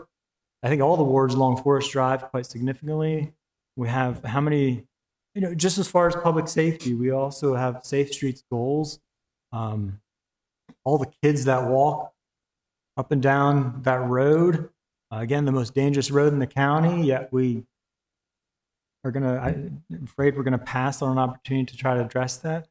I just can't personally accept that after hearing time after time from my constituents that they prioritize safety. So anyway, that's where I am. I ask you to please at least join me in creating this foundation for a very visionary, I admit, effort. Alderman Schneidermeyer. Thank you, Mr. Mayor. We do need to set forward on some type of guaranteed transit funding for planned developments. They tend to be larger in size, less gradual. And I think the Planned Development Code opens up a good opportunity. But something that was brought forward in conversations of planning and zoning is the amendment as written could jeopardize some short incoming projects that we have in the short term, the redevelopment of Robinwood being one of them. They offered, frustratingly at the last minute, and Alderman Savage and I and Director Jakubiak connected on this, a more scoped in version of this amendment. To paraphrase, it essentially, one, maintains the goal statements of requiring developers of the goal statements of saying that we want planned developments to be built around connecting to transit and non-automobile mobility and reducing the need for large asphalt parking lots. The second is to set up when we approve and when the city approves planned developments, that they need to develop a transportation management plan. And then finally, that the city can, in the future, create a tax incentive district to help encourage these densities. I don't know if this is too at the last minute to try and get that brought forward. I think it potentially threads the needle, but unfortunately, the name of the game is timing at this point. I look forward to hearing what the directors or my colleagues have to say to my suggestion. Of that scoped it version. A modification of the scope version? Is that, have you Yes, seen? Mr. Mayor. It would essentially be a more tailored version of what Alderman Savage has proposed. It gives a little more certainty for what we expect from developers while still maintaining a lot of the spirit of saying we are not going to be approving large planned developments unless they start ponying up towards a transit fund, while also addressing the concern of giving the certainty that we will be creating tax incentive districts for these types of builds. I know that this was Alderman Savage's initiative. I don't want to be disrespectful if he is firmly against this. So I would like to hear his thoughts on it first, if possible. Well, Alderman Huntley's not going to like me to say this, but I'm not sure how to get that done with the process right now. It would be, I think, a steep ask to get that to us to review tonight. But, I think, as I've told some of you, I fully intend to make a motion that these are substantive amendments. So I think there would be another meeting potentially to introduce a new or corrected amendment. We're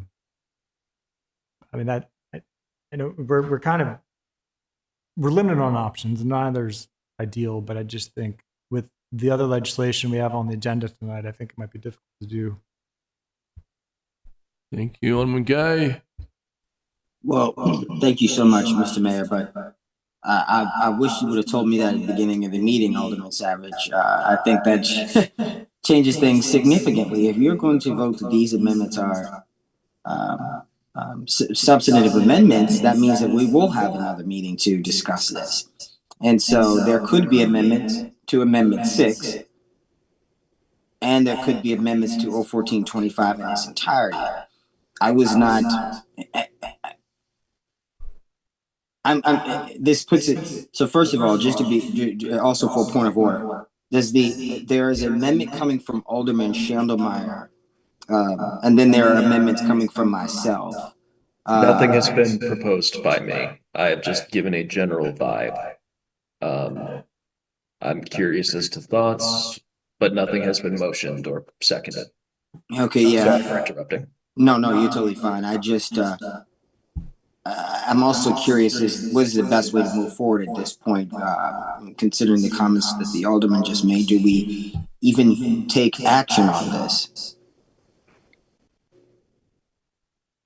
Well, if you want what happened tonight to happen on our last meeting, we surely can do that. So it's up to this body to decide on that, Alderman Gay. Clearly, we know everybody's position here. And I would say that the Amendment 6, and I support everything else, but Amendment 6 went to the Planning Commission and was rejected and wasn't approved, or they passed on it. What did they do, Alderman Savage? I mean, they basically they said it's well-intentioned, but they didn't have the details at the time. I was asking for their input before drafting the amendments, same thing to staff, and in July, and nobody got me comments until September. So, I mean, I blame the Planning Commission as well. They should have. I told them I was going to do this. They decided not to do anything, so I had to do it on my own. And I would just say that if we trust our directors, they say they're telling us it's well-intentioned, but it's going to add cost to housing and potentially derail the work we've been doing in Robinwood for the last year. So for people that are not familiar with that, part of this legislation allows density in Robinwood that could lead to home ownership for the perimeter of the property. It leads to mixed use at the seafood site. It brings in a lot of positive things outside of this. And so the transportation piece is a noble thing, right? But it's another layer. And like many of us say, it's not easy to do business here. And this is another layer that will, I believe, keep it harder. And I'd like you to lean into it a bit more, Director, please, or either of you guys. You know. I think the principal issue, a part of the complexity that, you know, we can work through, and I think Sheila Finlayson has indicated, as Ray brought those, has encouraged us to speak to those issues, but we can work through a lot of the complexities. But the foundational issue that we have to struggle with and think about is the essential condition of these regulations, and that is that high-value transit is provided or initiated by the city or a designated transit authority before a development can achieve the density that's articulated in this ordinance. That is a vague way of saying what you might want. Typically, if we were going to say that you can only achieve density if transit is provided, we'd say, is the transit there? Yes or no? And if it's no, then obviously the developer doesn't develop. If it's the alternative is to say, is the transit proposed on an adopted city plan? Is it planned? Is it programmed? Is there a capital improvements budget financing the expansion of high-value transit? We don't have those in the city of Annapolis, not yet. And I don't know that the ridership would support that level of high-value transit in the near term, in the reasonable long term too. So that is a foundational standard that is that calls into question someone's ability to invest in a complicated project. Ultimately, I think a developer would opt for not doing a project or doing something. And remember, what we're talking about generally is the redeveloping of kind of obsolete commercial properties in our commercial corridors to introduce housing. Sometimes that means ground floor retail and 5 or 6 apartments because they've taken advantage of the density and are able to get 6 apartments. We're not always talking about massive development projects. And to have a small project like that deliver a mobility coordinator or meet all these difficult standards is just beyond reason. And to hold up something that we'd really like to see and that people are clamoring for because we don't have the ability to build a transit system in the short term would mean that we would delay the transformation of the corridors that the comprehensive plan calls for. So that's the fundamental issue. If we could deal with that question, and that's the question, the chicken and the egg that the Planning Commission discussed. We like your spirit. We like where this is going. It needs study because we fear we would be holding back reasonable property improvement and development to achieve a goal that we're not sure we can attain right now. Thank you, Alderman Savage. Look, so I'm going to start with 2 words. Empty promises. Or you could say empty commitments, right? What is the comp plan worth that we spent all this time passing? It is the longest comp plan. It is, I would say, the best we have, but it's meaningless. If we're not willing to implement it, it is meaningless. Why are we prioritizing housing over everything else? If we go and approve, okay, we'll give Robinwood new homeownership. That's great, but you know what? They're still going to be isolated, an enclave, which is the problem when they got pushed out to the edge of the city to begin with. That is going to be perpetuated because so many of them don't have transportation options, right? We're not invested in that community. We're building the houses in a vacuum. That is not helping them. It's not helping us. Again, why are we doing transit for the rich but not for who actually need it? They're the only ones who use our bus system in Annapolis. I just don't get it, Mr. Mayor. You've been spending so long teaching us for 2 terms here, 8 years, about the importance of multimodal transportation, biking, transit, but when it comes down to it, you're framing it as a barrier to development. I mean, are you really committed to what you've been talking to us about or not? Because I tried to explain that there's a way, clearly, even if we pass this, we can very easily, if we find there is an immediate barrier that's holding up Robinwood, we can introduce a resolution that gives them a waiver to certain requirements while we fix the law. We do this we're waiving a fee for Maryland Hall, I think, tonight. We've waived fees for Crab, for almost other groups. It's not beyond the pale at all. So there's been, again, I've been here for 26 years now. I've never seen this city lead by planning for anything else besides housing. There's no planning for transportation. I'm sorry, I should correct that. We have done quite a bit for planning for the environment lately, but that's why I'm kind of moving on to some of the transportation options. But I don't get it. I don't get it, and it's just very disheartening when I see staff not even stand behind the comprehensive plan that they spent so much work. And they've seen us. This is such an important document, and now it's just thrown out the window. Right, I think it's probably time. Anybody else? Can we probably call the question, right? Mr. Mayor, I have legitimate questions. Alderman Schneidermeyer. The amendment. Thank you. Director Kubiak, so thank you for your explanations. So am I correct in my understanding your primary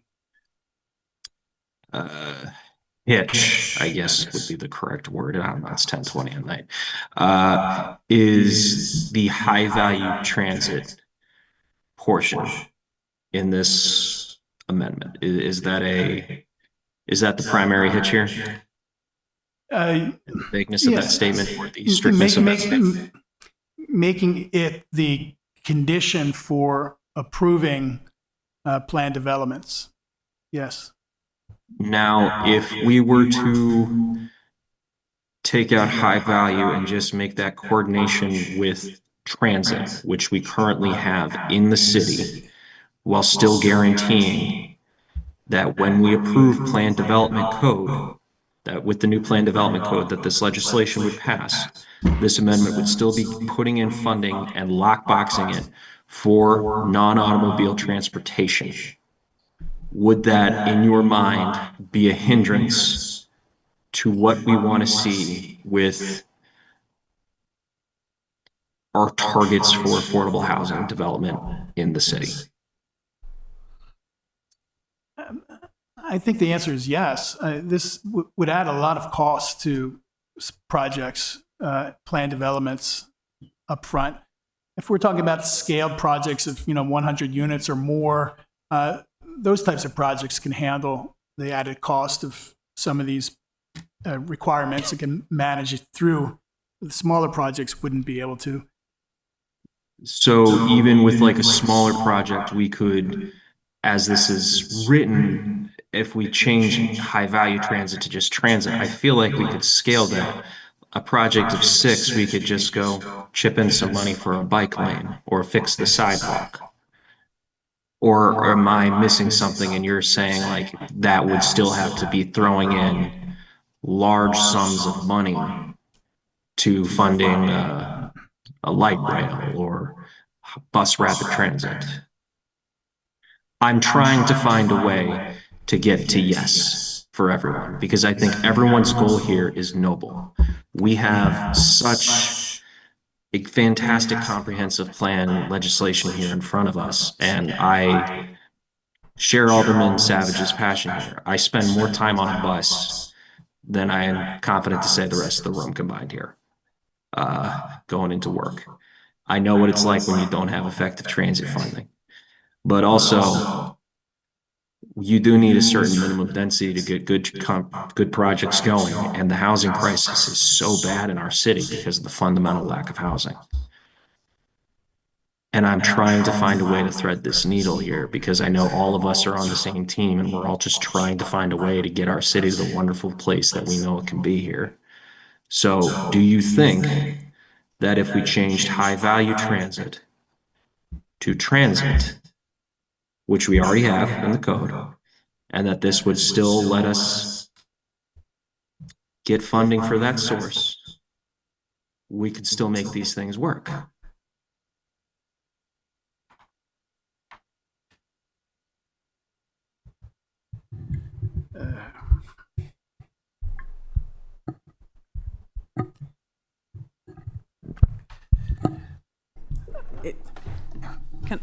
Can I ask a question based on what you just said? Is it safe for me to assume that some of the other pieces of language in here that talks about like the coordinator and some things like that, that sort of scaling in some sense of that requirement, is it safe to assume that what you're thinking is that kind of all of those requirements could be scaled to the size of the project? That's how I was interpreting his amendment. And if we were to just change high value transit, sorry, it's at the stage of the evening where my stutter comes out. If we were to change in the amendment where he puts in high value, where Alderman Savage puts in high value transit, and we just scratch out high value, and then we remove the definition of high value transit, I think we have reached a pretty good compromise for getting clear definitions to not scare off builders. We get guaranteed funding for multimodal mobility.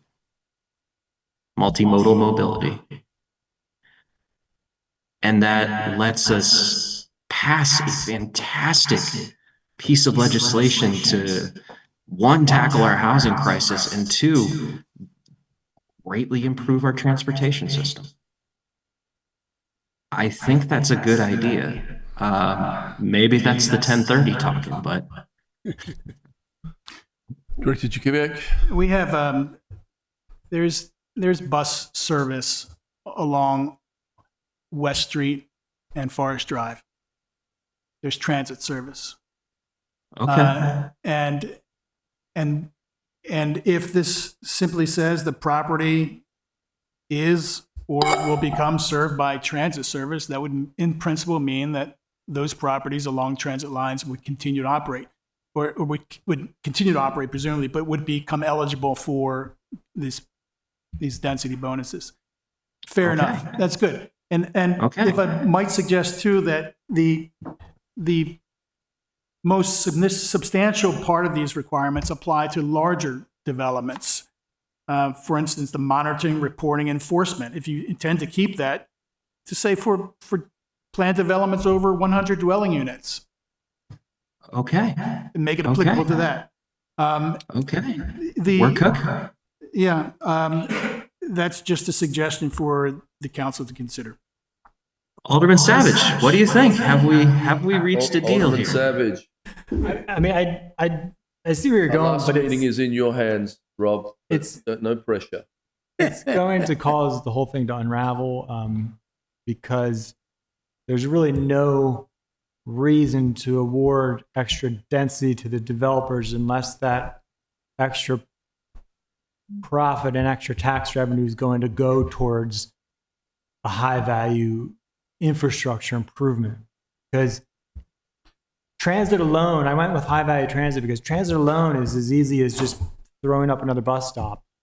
That is not going to drive the change in behavior or the alternatives to car travel that we need in this city, that we need to make Forest Drive safer, that we need to meet our climate targets.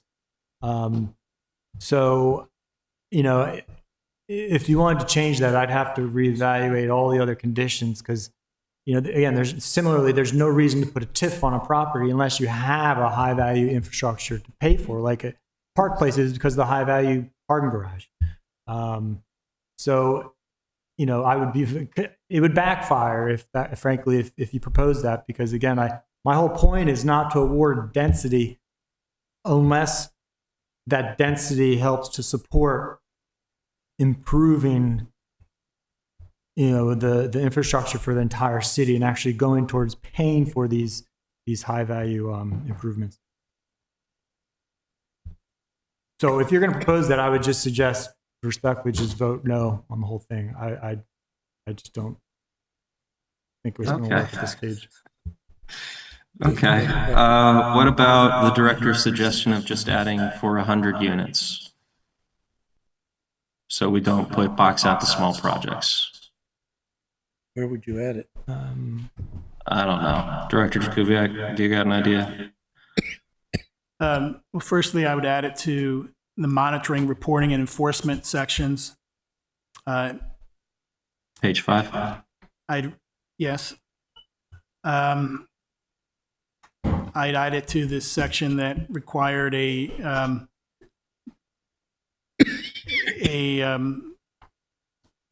mobility coordinator.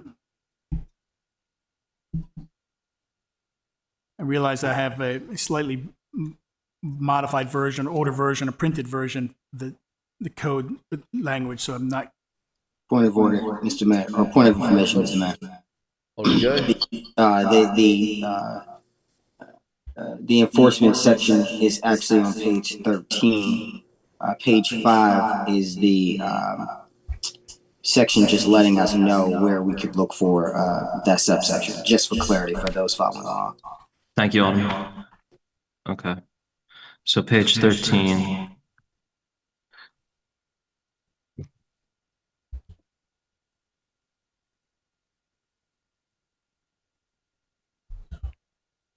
And mobility coordinator is on page 12.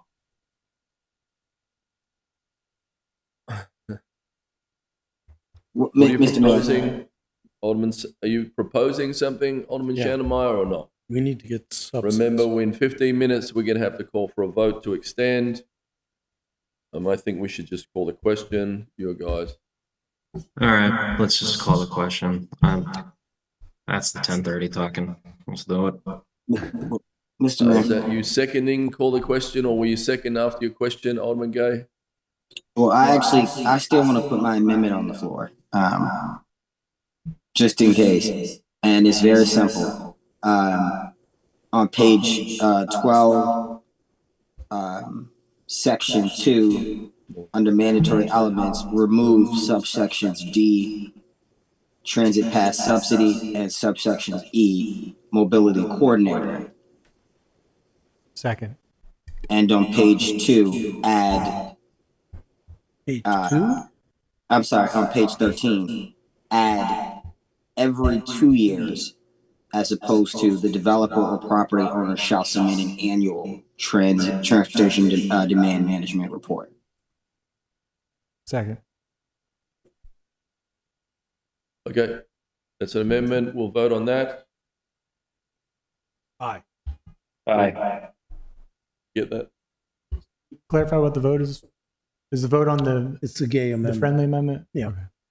You have to vote on that, or is it a friendly amendment? I mean, Still have to vote on it. Could you repeat it? Of course. On page 12, I'm sorry, Mr. Mayor, did I cut you off? No, go for it. Sorry. On page 12, section 2, which is mandatory elements, remove subsection D, transit pass subsidy, and subsection E, mobility coordinator. And on page 13, remove under bullet 1, annual reporting, submit an annual report and change that language to every 2 years, the property owner shall submit a report for the transportation demand management report. Aye. So moved and seconded. Discussion? Any discussion? Going to support it just to get it out there. Or we might do a roll call for the Duana gay amendment or for the gay amendment. for the gay amendment. Yeah. I think it's going to be close, maybe. Yep. Aye. No. Aye.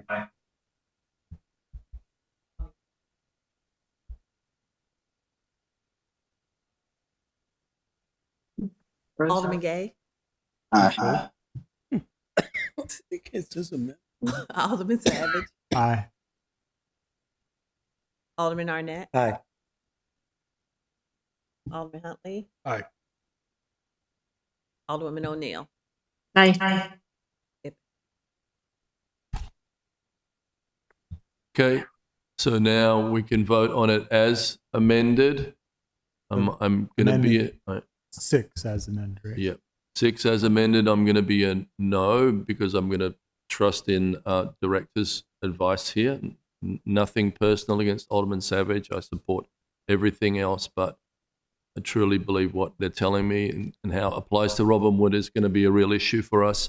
There are very limited sites, so please think about the volume of people that live on the Annapolis Neck Peninsula.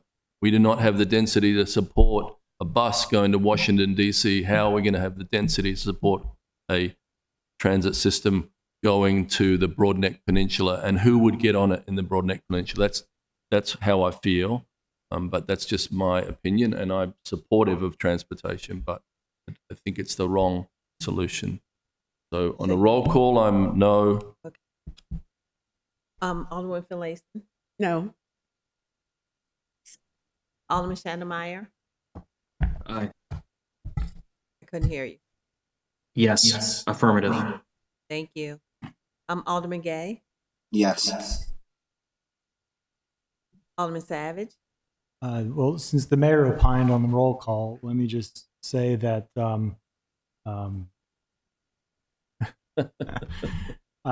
we do have the density to support high value transit. We went through this ad nauseum in transportation committee with our transportation professionals. I am an aye. Alderman Arnett, Aye. Alderman Huntley, Alderman Savage, I appreciate your work on this. I'd be happy to work with you on a bill about it to get at the same goal, but for now, I'm a no. Alderwoman O'Neill. Nay.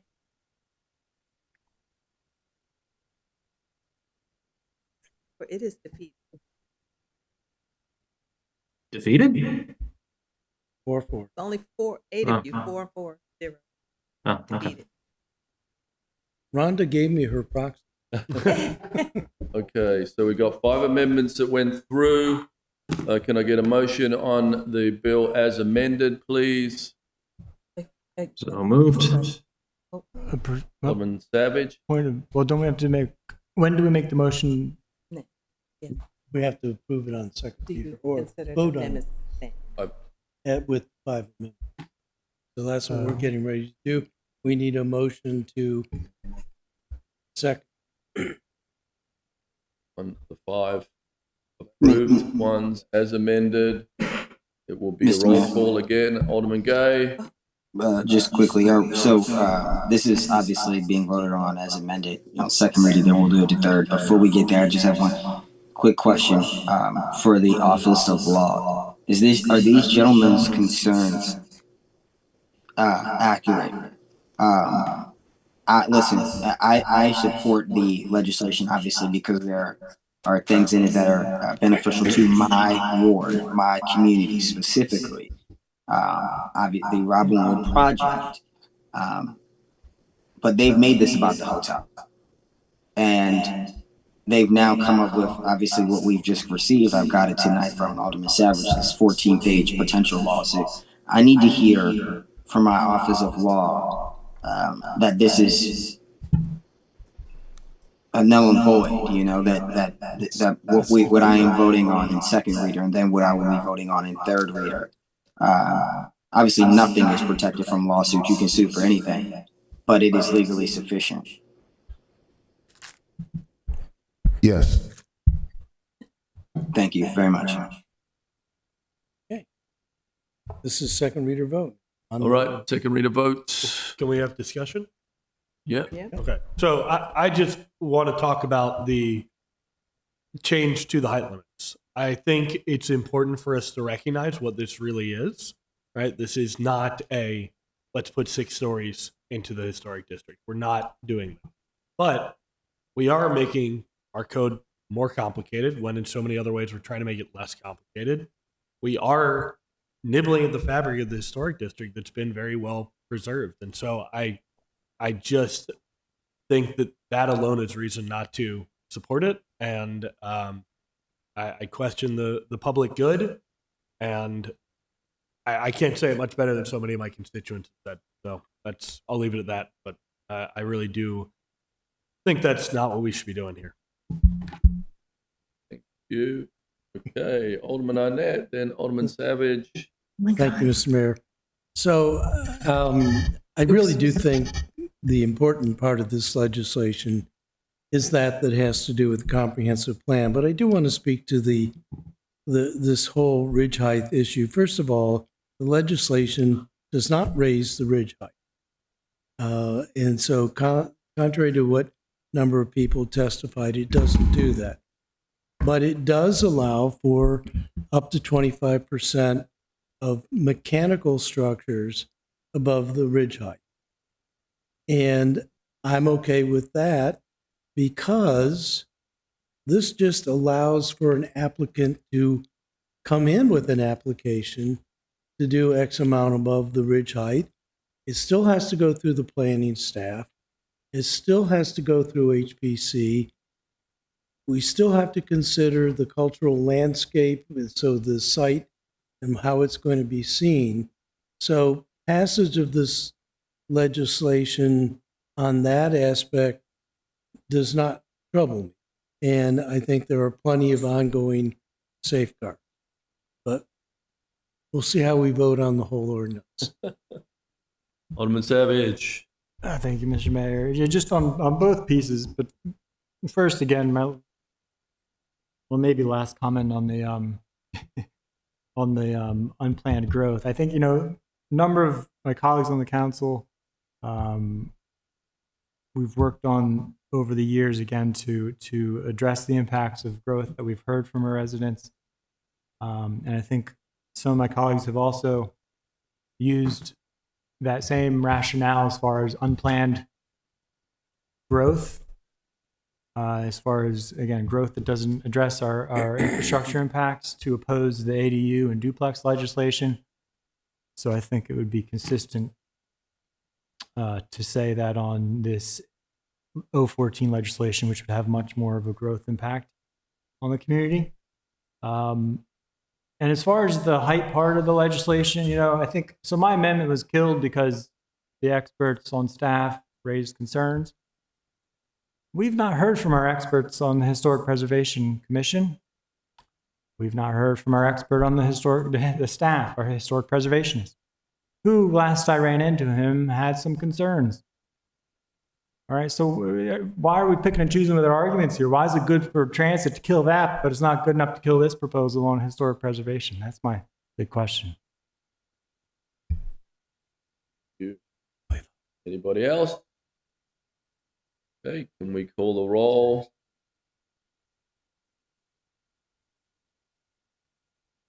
Mayor Buckley, Aye.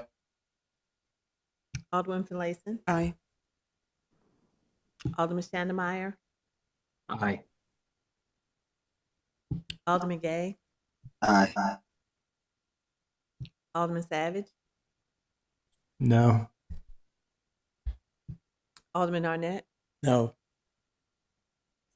Alderman Huntley, Alderwoman O'Neill. No. It's defeated. I'd like to move to reconsider and see if we can't get part of this through with an amendment. Point. Alderman Gay. Thank you so much, Mr. Mayor. I'm trying to follow protocol as best as possible here. So this,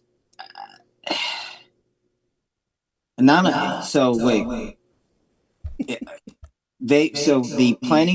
planning department has created a comprehensive plan, the Annapolis 2040 ahead. Am I understanding now correctly that because of this vote and we're also taking a vote on tonight where we're missing a council person, so it immediately kills the bill. Is this now? There's no implementation at all of the comprehensive plan, and that will now be left. I mean, the next time that this has an opportunity could be next year at this same time, probably December at the end of the year, because it does have to go to all the committees. It does have to be published in the Capitol Gazette for a specific amount of days. What's going on here now? And have we just completely ruined at There's least a motion to reconsider in a second. So I've seconded it. Okay, thank you. Alderman, a motion to reconsider from Alderman Huntley. Reconsider what? Huh? Reconsider the vote. The vote. And now second that. On what? On second reader as amended or what? Yeah. On second reader as amended, right? And I want to thank my team here that I've worked with for 8 years. Thank you. Alderman Gay? I've seconded the vote for reconsideration. I can't imagine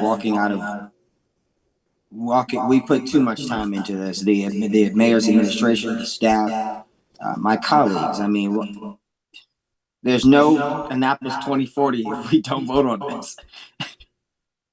I have a question. So I would just want to get some clarification for you, Alderman Gay, from Director Jakubiak, right? Can you repeat your question to him, please? Thank you very much, and I appreciate the clarity on this. If 01425 is not passed in any shape, way, or form tonight, amended or unamended, there will be no enforcement of the or an implementation of the Annapolis Comprehensive Plan 2040, the Annapolis Ahead 2040 Comprehensive Plan. Is that correct? Which means that we would have gone from the last plan introduction, which was, I believe, 2004, through now with 2 comprehensive plans with very, very minimal, if no, implementation from them. This would have been the most extensive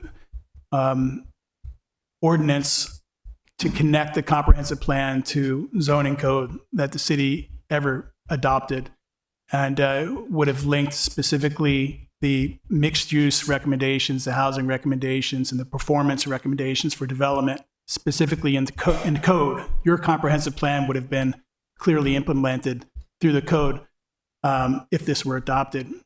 It's not to say that a future council can't take it up again, but this did follow through a planning process and through the planning commission, through many months of work on their behalf before it arrived with you.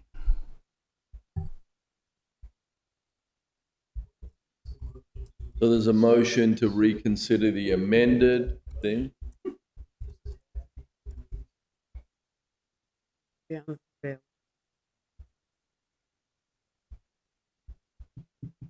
So we going to do another vote, another roll call, and Mayor, I have a proposed amendment, or I believe there might be a proposed amendment. yeah, I don't Well, think we we have to can vote do that. Right. So we're just talking about putting it back on the table. No, I'm going to have to call it. It's going to have to be a roll call. Mayor Buckley, Aye. Alderman Finlayson, Aye. Alderman Shannon Meyer, Aye. Alderman Gay, Aye. Alderman Savage, No. Alderman Arnett, No. Alderman Huntley, Aye. Alderwoman O'Neill. Nay. This is back on the floor as on second read. So it's back on the floor on second reader, and Alderman Schandelmeyer hasn't, or did you have? Well, I just think there's got to be something in here that we can agree on. There's still so many parts. I don't support the height limit part. Some other folks do support that, but don't support the other parts. There's got to be something in here. If nothing else, we all agree on this part about fixing the 3250 rule. I think it's a waste to vote this down in its entirety when there are parts that we want to see happen. So I'm not going to vote for it with the height limits, but I'd rather amend that out and vote for it without that, or we amend both parts out and still pass the 3250 part. But I think there is an opportunity to get something done here tonight, rather than to have this bill that we all agree, at least on that 3250 rule part. I would like to make a. Sorry, Harry, you finished, mate. I was just going to say, we all agree that there are opportunities to get something good done here tonight. And I think just having a straight down vote is not the solution here. So make a Point of information. It's not amended, no. The amendments no longer passed. You're reconsidering it from the beginning. Because when you move to adopt it as amended, you just start it all over. So it would be appropriate for the alderman to make a motion, say, to remove the bridge height portion and leave in the other two and see how, or anyone else. Point to of make an amendment. information. May I? Yes. My unless, question is, I'd like to know what the votes were. I think we voted on 5 amendments.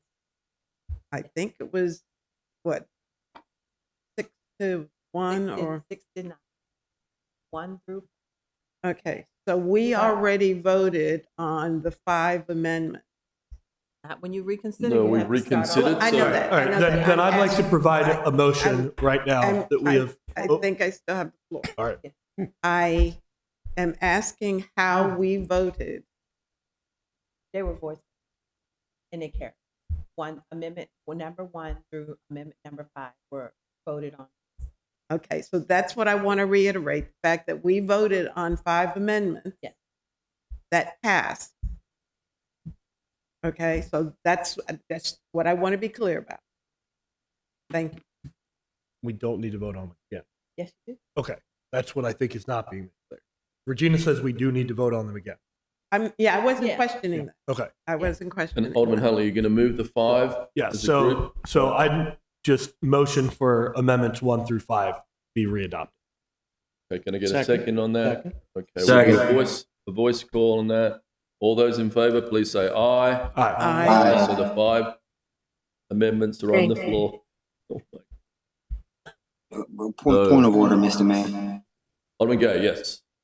Thank you so much. I am just bringing up the fact that in the 7 years that I have been on the council, we are coming up on 11 o'clock. This has never happened before, forever, since I've been on this council. So I think now, when do we call for a motion to reconvene? Because As long as it's before 11, we're okay. So we might get a vote off before that, and then I'm going to have to take a vote to extend the council meeting.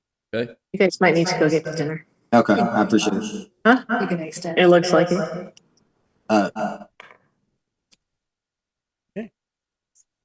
Okay.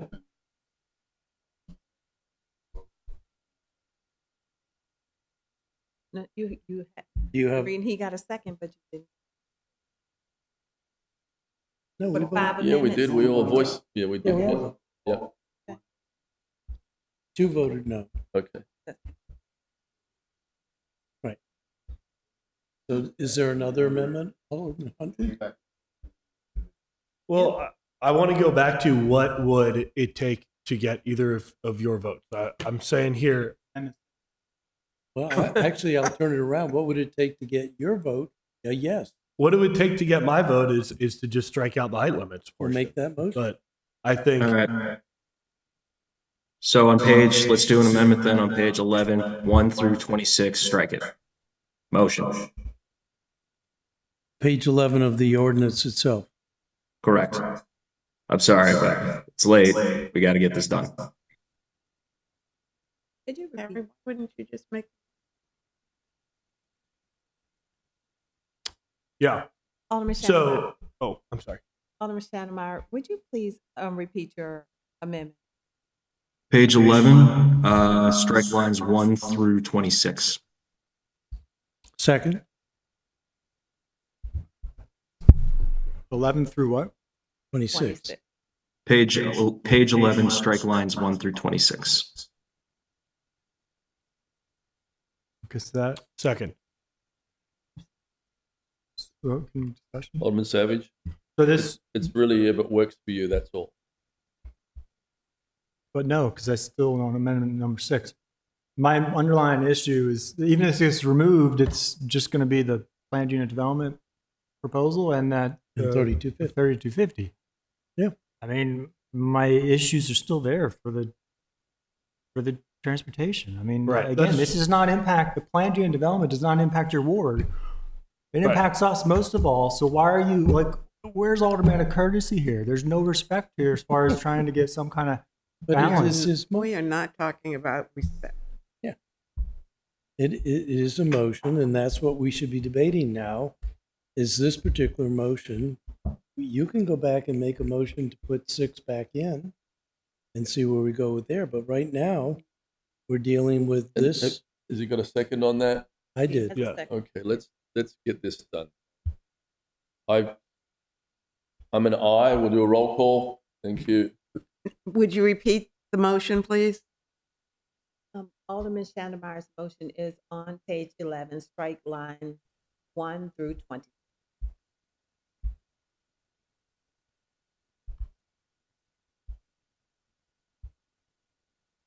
Lines 1 through 26? Yeah. Ours don't have lines.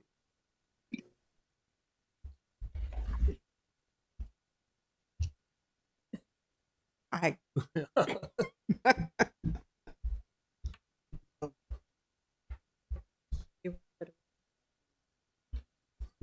Alderman Savage. The amendment. No.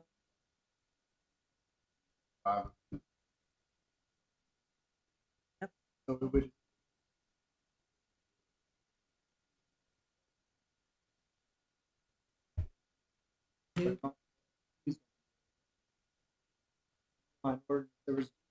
There was just a motion previously to amend the legislation with amendments 1 through 5.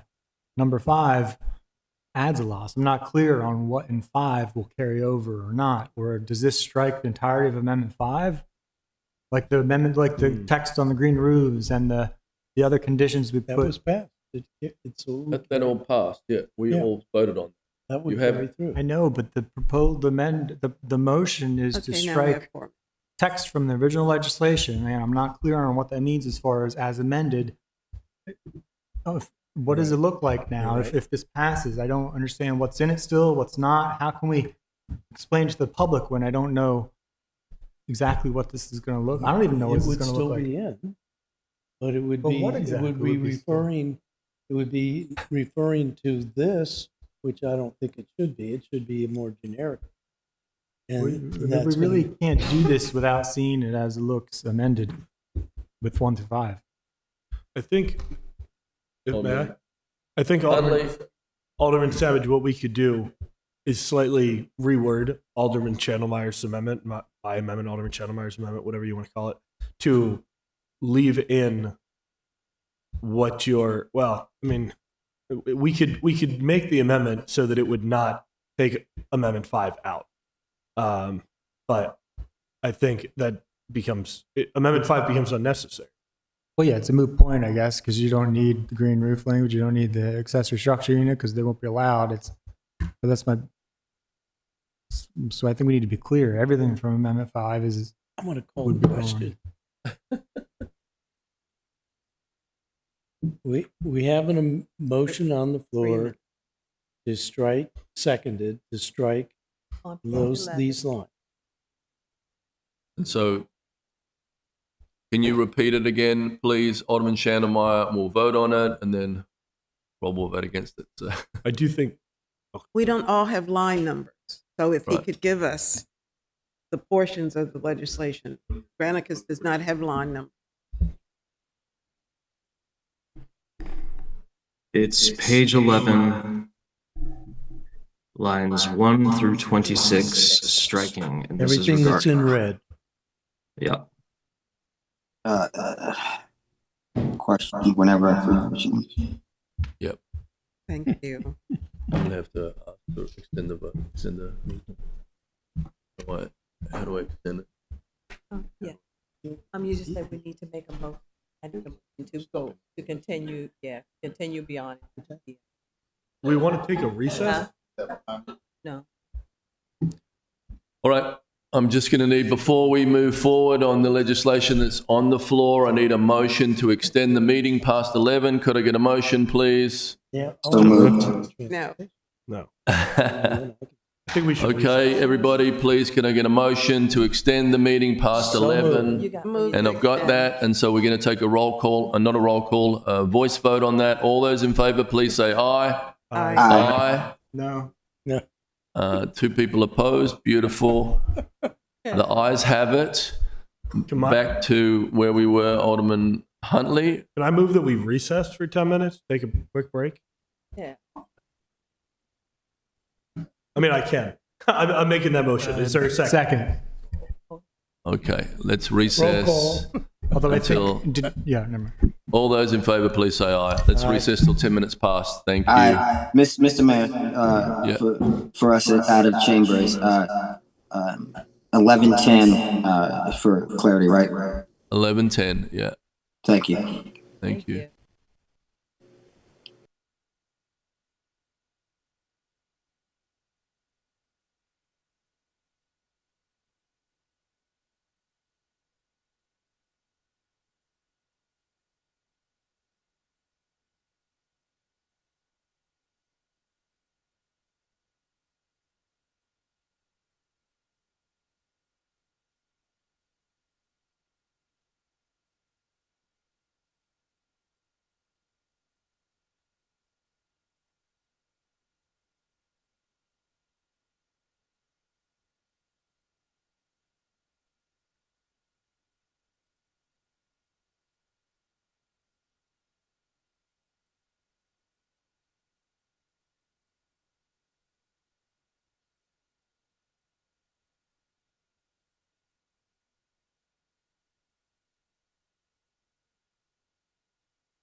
continue our second last meeting. Can I get the councillors up who are remote?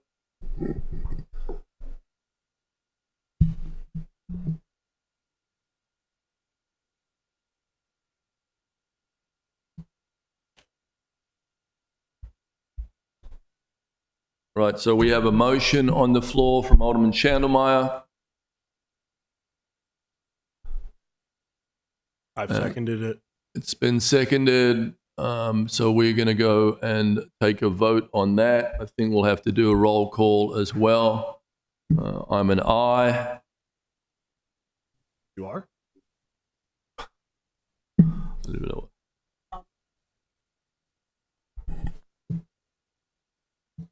Alderman Chandlemeyer, Aye.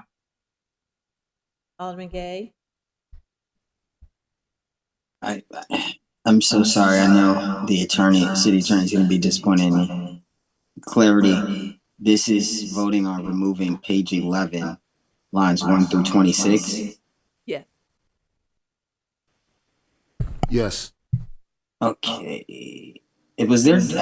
I did not hear the discussion on this. I'm sorry. Because it never got sent to HPC, and I was increasingly frustrated by that. I'm abstaining from this. I'm sorry. Can you summarize it for us, Alderman Chandlemeyer, please? Height limits. No.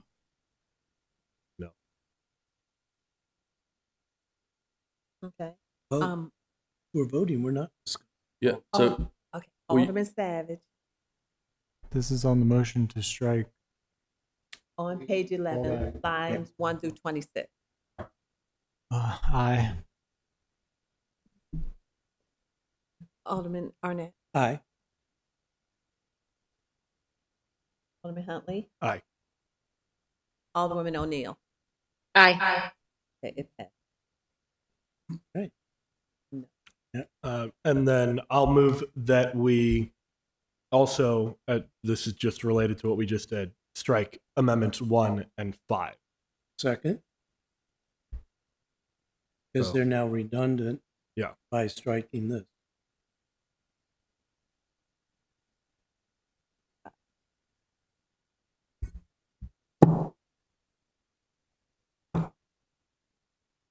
second on that? I did. Yeah, he Second. did second.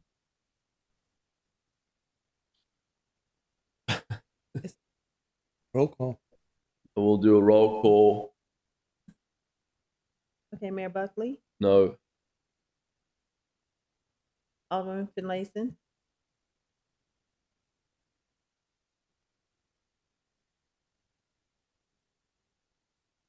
you're on. Okay. Okay, Alderman Chandlemeyer, Aye.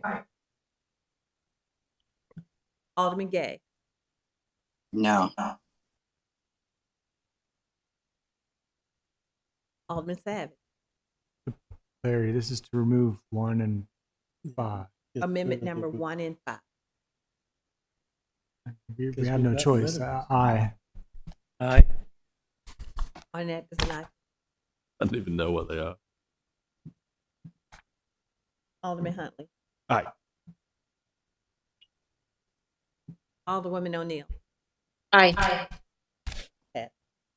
Oh, did you want to move in? Alderman Finlayson, I'm sorry. May I ask a question? Yes. So what we're voting on is removing 1 and 5 because of the amendment that we previously voted on. Mhm. Correct. Okay, then I will. And then Now, I move that we vote on 01425 as amended. Well, oh, no, that's right. You want to do, yeah. Go ahead. Okay. Amendment 6. Second. Haven't we already? I thought we already voted for Amendment 6. Well, But not now we're back to reconsidered. reconsidering the whole legislation. So is it not So you're appropriate? moving your original amendment number 6? You're moving Yeah, your. moving Amendment 6. so, and I received a second. I seconded. Can we reconfirm Alderman Gay's amendment, which passed. Oh, yeah, can I move it as amended by Alderman Gay? Thank you. Okay, I'd like to move an amendment. Okay, oh, sorry. Hold When you're ready. on a second. Hold on a second, please. So we have Alderman Savage move his amendment as amended with Alderman Gay's language. I second. And Alderman next second.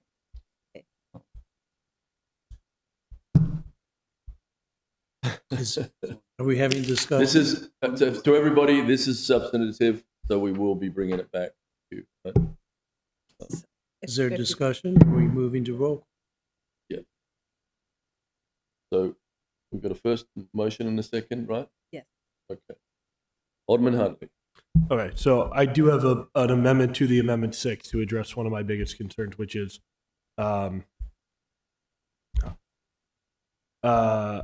it's the part that I was talking about earlier. Now I can't get the amendment to come up. I apologize. You want to change the height? No. What To page Amendment are- 6, it was the latter two parts of that enforcement section. Do you know which part I'm talking about?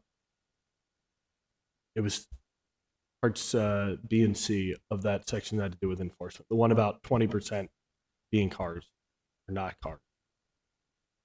What page are you on? I apologize. I'm trying to pull it back up.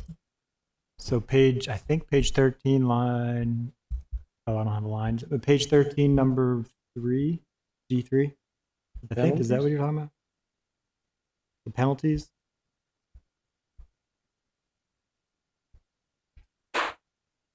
Sorry, give me one moment.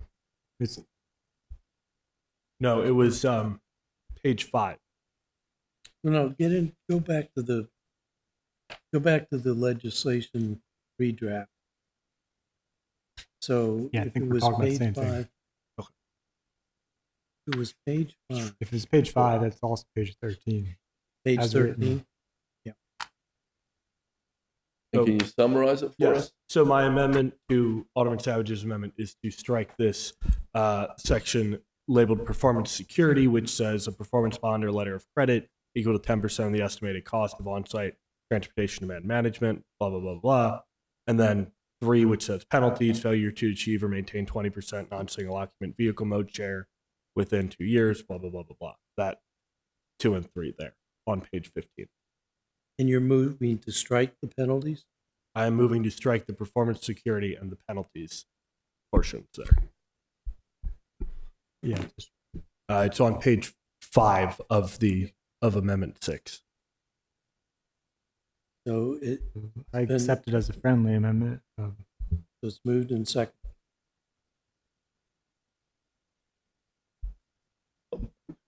Yes, Alderman Finlayson.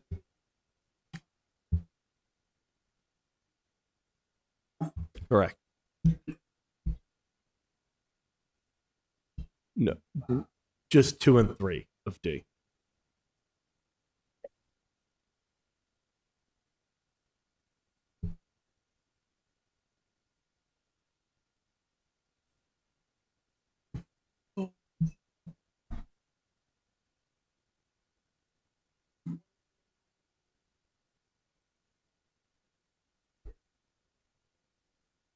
Right. He included that. I have to repeat.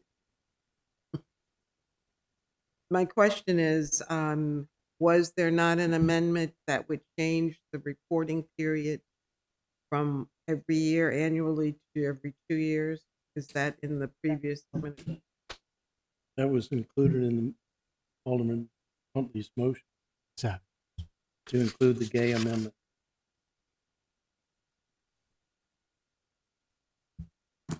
All clear as mud. Vote. All right. All right. I'm not even going to do a roll call because I don't know where I am. Alderman Gay. Thank you, Mr. Mayor. As it relates to the amendment to Director Jakubiak, can there, is your preference that there be language added in this right now that would exempt or exclude affordable housing projects, aka Robinwood, or is that something that you believe could be handled with the incoming council?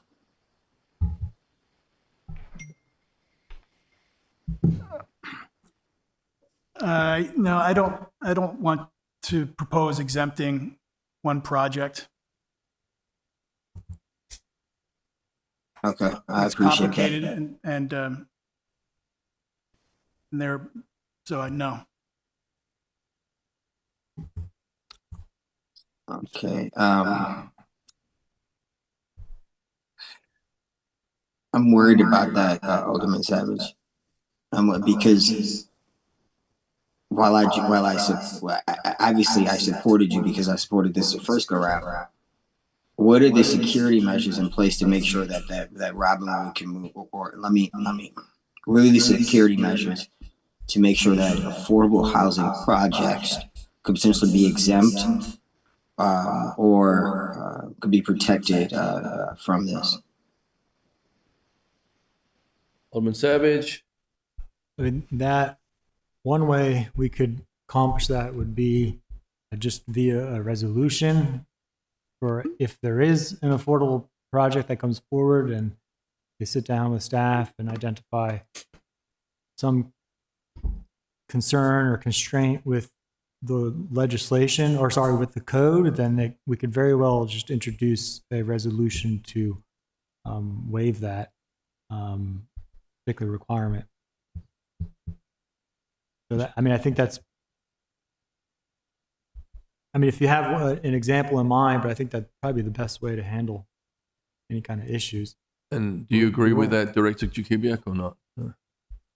I think it incentivizes the lowest income housing being developed because this will make it more expensive to develop market rate housing, and it will further our likelihood of adding more the lowest income housing in our areas set aside for planned developments. And that's not what the comprehensive plan says. The comprehensive plan promotes workforce housing, a median household income of 80 to 120% of the median household income. So I think this is good intention, but I think it does incentivize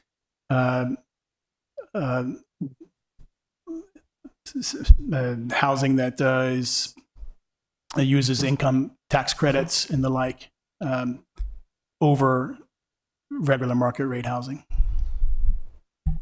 And I would just ask, Alderman Savage, when we have to pass something for any support from Alderman Savage, he feels like with Alderman Huntley in the next administration that they can work through these problems. You know, I've been nervous on that, but can we resolution our way out of problems like is being suggested? There is a motion on the floor for an amendment, right? Mm-hmm. Yeah. So can we vote on my amendment to Alderman Savage's amendment? Your amendment plus engage. Alderman Savage amendment. And we're having discussion on it now, right? Yeah. Correct. Exactly, and I think I had the floor because it is important, obviously, to this discussion.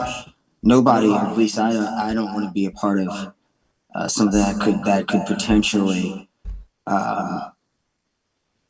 destroy what will be a positive project and impact on the community with the redevelopment of Robinwood. And so now I'm incredibly conflicted. I've realized we've reopened this bill, and at this point, neither the rooftop nor the transit piece looks like it will be added. And is there an appetite to have this postponed? I don't know, because I just don't know. I don't know right now. That kind of really conflicts me, Alderman Savage. I am hearing directly from our planning director that we could put ourselves in the same circumstance, something that you've just warned against.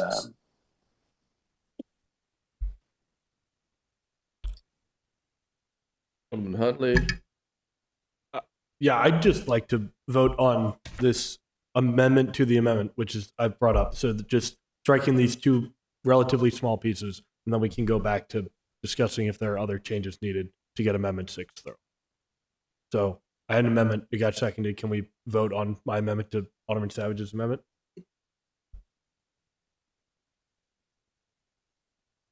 Trust you and vote on for your amendment. Okay, we'll do a roll call.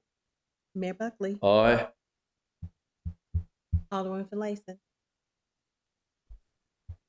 Alderman Shannon Meyer, Aye. Alderman Gay, Aye. Alderman Savage, Aye. Alderman Arnett, Aye. Alderman Huntley, Aye. Alderwoman O'Neill.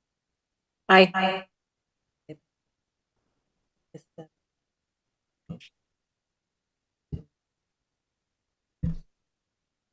So is it appropriate for me now to move 014-25 as amended?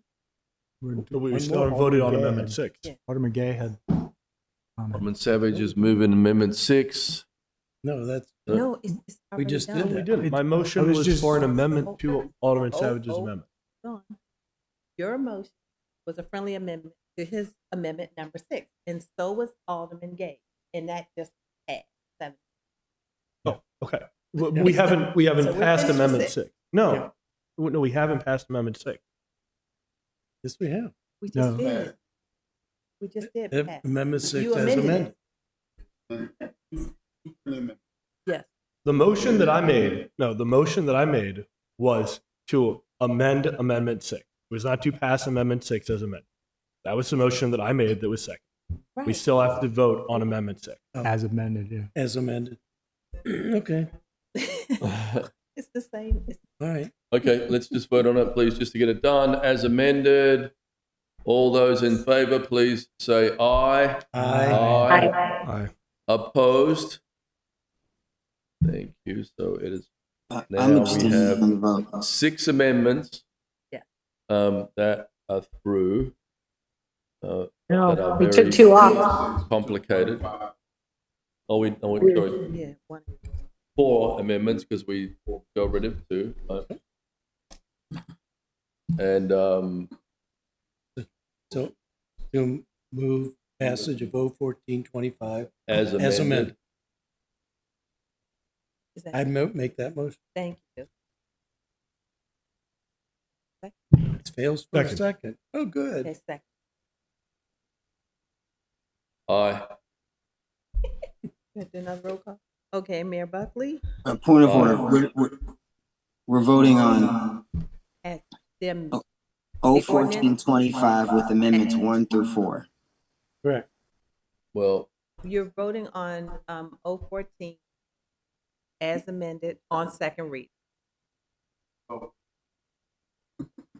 Okay, and now, so amendment, obviously amendment 6 is not included, but we've also taken out, what was it, Paige, the bulk of, so the hotel thing is out right now. Is that how this reads? Correct. I'm just trying to get, thank you, okay. yeah, we are. The hotel is out. The transportation stuff is in. And there's a lot Some other going on. So I'm a no. Yeah. Just, okay, so no. Okay. Alderman Finlay. Alderman Shannon Meyer. Aye. Alderman Gay. I genuinely I have to, I don't want to vote on it. I have to take I can't. I don't even know what is going on right now. No, I'm being serious because Then abstain. without the language of the hotel and adding this, what are we voting? I mean, so it's just 014 with additions to Forest Drive. Is that, I have to make sure I'm reading this correctly and passing this correctly. It's 014 with the density amendments and 3250 and an amended addition to do the transportation stuff. Yeah. So why were you voting, Alderman? I'm going to Gay? abstain. Okay. Okay. Okay, hold Thank on. you. He says abstain. Okay. Alderman Sack. Aye. Alderman Arnett. Aye. Alderman Hunt. Aye. Alderwoman O'Neill. Nay. It's yes, 4. Yes, 4 yes, 3 noes, and 1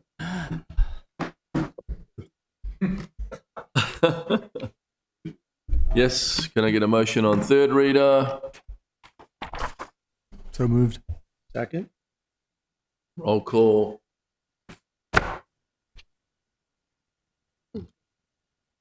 Mayor Buckley. No.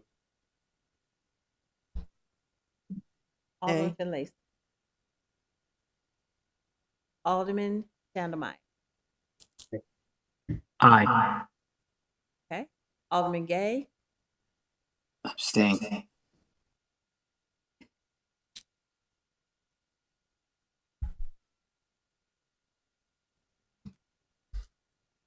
Okay. Alderman Savage. Aye. Alderman Arnett. Aye. Alderman Lee. Aye. Alderwoman O'Neill. Nay. Finlayson was no. Motion passes. Okay, Mr. City Attorney, please present the next on the agenda. We're not done? Yes, sir. The next item on the agenda is 01525, accessory dwelling unit requirements. Mayor, I'd like to withdraw the legislation. Second? All those in favor, please say aye. Aye. Thank you. Ayes have it. Mr. City Attorney, please present the next on the agenda. Next item on the agenda is 01725, limiting short-term rentals per block face. So moved. Second. So this legislation is really important because it says it on blocks that are more than 10% short-term rentals. We are not issuing any new licenses. We know there's dozens of block faces that qualify for that in Ward 1. I have in front of me from Alderman Arnett, there's 17,549 housing units in the city. Under our current code, potentially every single one of those could be a short-term rental. And so by making it clear that there are limits on the density, we can move this forward and just protect some of our really important places. There are a handful of amendments. Move Amendment 1. Second. All those in favor, please say aye. Aye. Aye. Opposed? Thank you.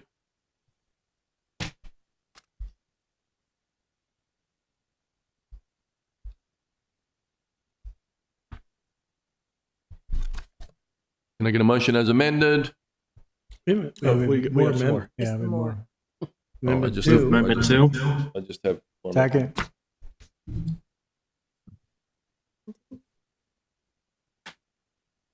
Okay, move Amendment 2, please. Sorry.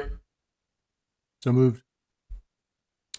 This is a paragraph that says that it only applies to non-owner occupied, however that is defined. Correct. So the reason for Amendment 2 is because this is about short-term rentals taking over our communities in certain areas and people losing neighbors. And if you have someone living there full time, we don't have to worry about that, right? Carl's still coming to our city council meetings, even if he has a room that somebody can rent. So hope you don't mind me pointing you out.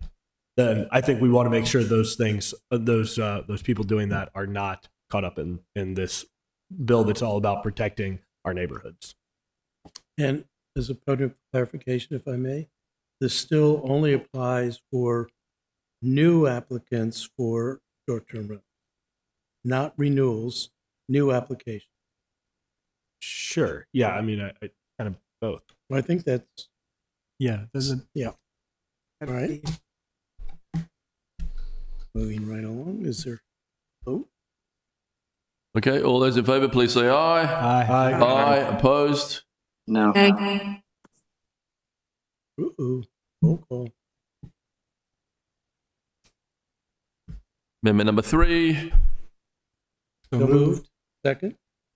So, Alderman Savage. So this would implement a lottery system similar to what New Orleans utilized. And I will admit, New Orleans, their lottery was challenged in court, but it did survive the first legal challenge, but it is being appealed. But you know, the point of the lottery is to, and I commend my colleague from Ward 1 for introducing this legislation, because contrary to what's been alleged in the public testimony, this proposal would absolutely, even the base ordinance would absolutely result in a reduction of short-term rentals over time.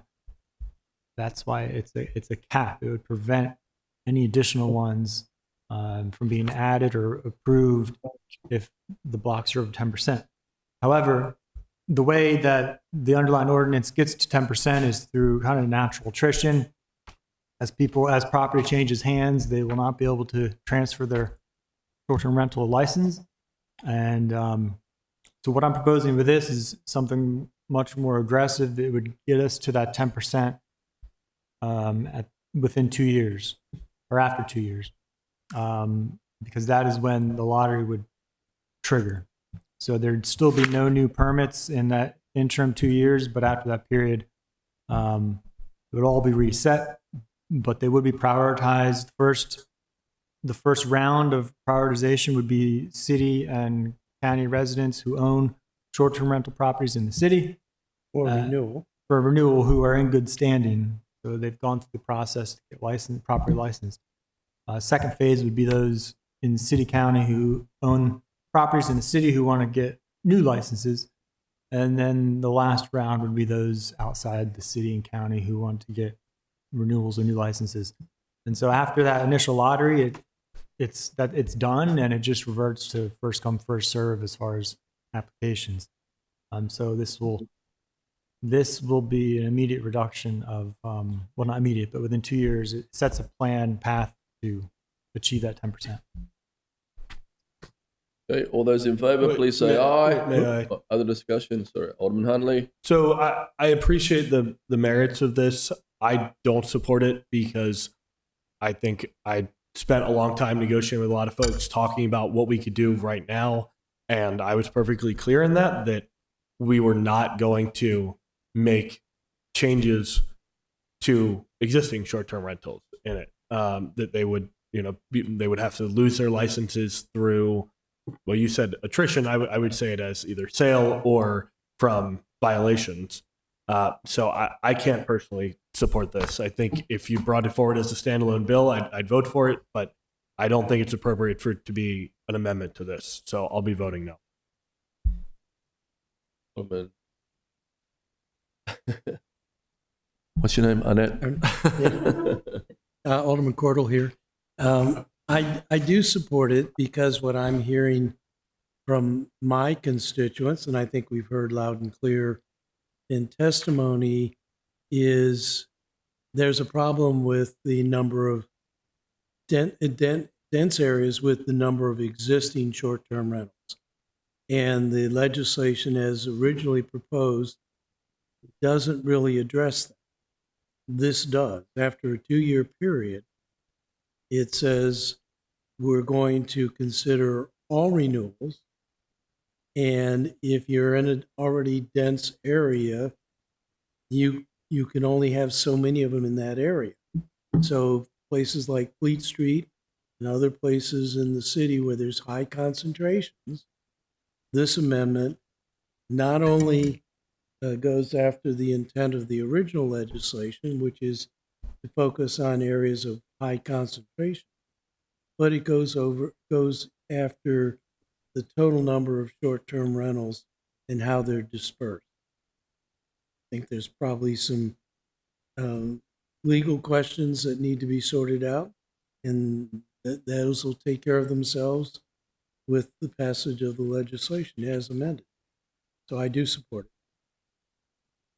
it. Alderman O'Neill. Thank you very much, Mr. Mayor. While I support reducing the number of short-term rentals in our city, I don't think that this actually goes far enough. And I think that our biggest problem in our city is enforcement. We've already been told that there are far more short-term rentals out there that are unlicensed than are licensed, and whether we're limiting the license to 10% of a block face, that still doesn't account for all of the unlicensed. And until we can aggressively go after all of the unlicensed, this does nothing to change our residents' circumstances. I have people who have short-term rental on either side of them, behind them, across the street from them. That all is not taken into account with the block face. And as we heard from Pastor Isaac tonight, he has reported and reported and reported, and nothing has happened. Why has nothing happened? Where is our enforcement? And I understand that we finally hired our manager after July 1st, that was funded in FY25 budget. What is that person doing? Where is the report on what's been going on? I can't support this because we can't even enforce what we currently have. And how are we going to enforce 10%? Alderman Savage. Well, just to that point, I believe staff had mentioned that they would be able to enforce this as written. I think as far as enforce, I do agree with you that we need better enforcement, but we already know we have streets of even legal, permitted short-term rentals. We know we have blocks of legal permit short-term rentals on some of these streets, and so we know we have a problem. Again, so enforcement's not going to change that fact. They're legal. This would essentially, so we need this to make it clear that in 2 years, having 40%, 50%, 60% of short-term rentals on a block will not be legal anymore. So but this gets the ball rolling and sets a plan to achieve that. But I think waiting or kicking the can down the road until we have better data or better enforcement is just not going to solve the problem. Right. Alderman Finlayson, then Alderman Arnett. Thank you, Mr. 10 to Mayor. 12. I have the same concerns that my two previous colleagues spoke of, but I'd like to hear from the director about the lottery. The director's gone, I think. Oh, there you go. Oh, sorry. He's here. And the implementation of such a lottery.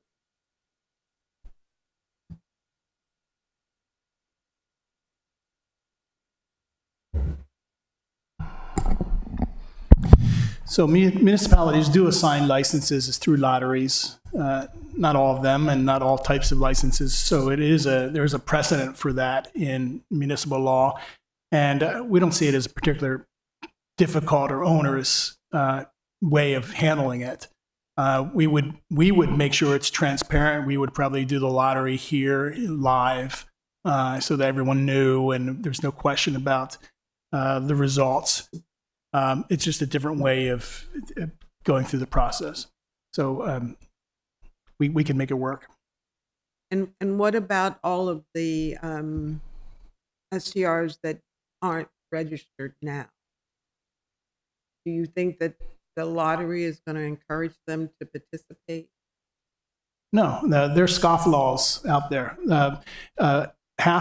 We're down to half the units are licensed and half are not licensed. Some share of those half that are not licensed are just those that do it during commencement week and the other special occasion that the city exempts licensing for. So we have more than half of total licensed. And placards are going out, posted on properties, about 30 a week. So we're in active enforcement mode now. We began the process with a fair letter encouraging people to come into compliance. Many did. Many are in the process. I think 86 are in the process of becoming code compliant now through inspections and paying of fees.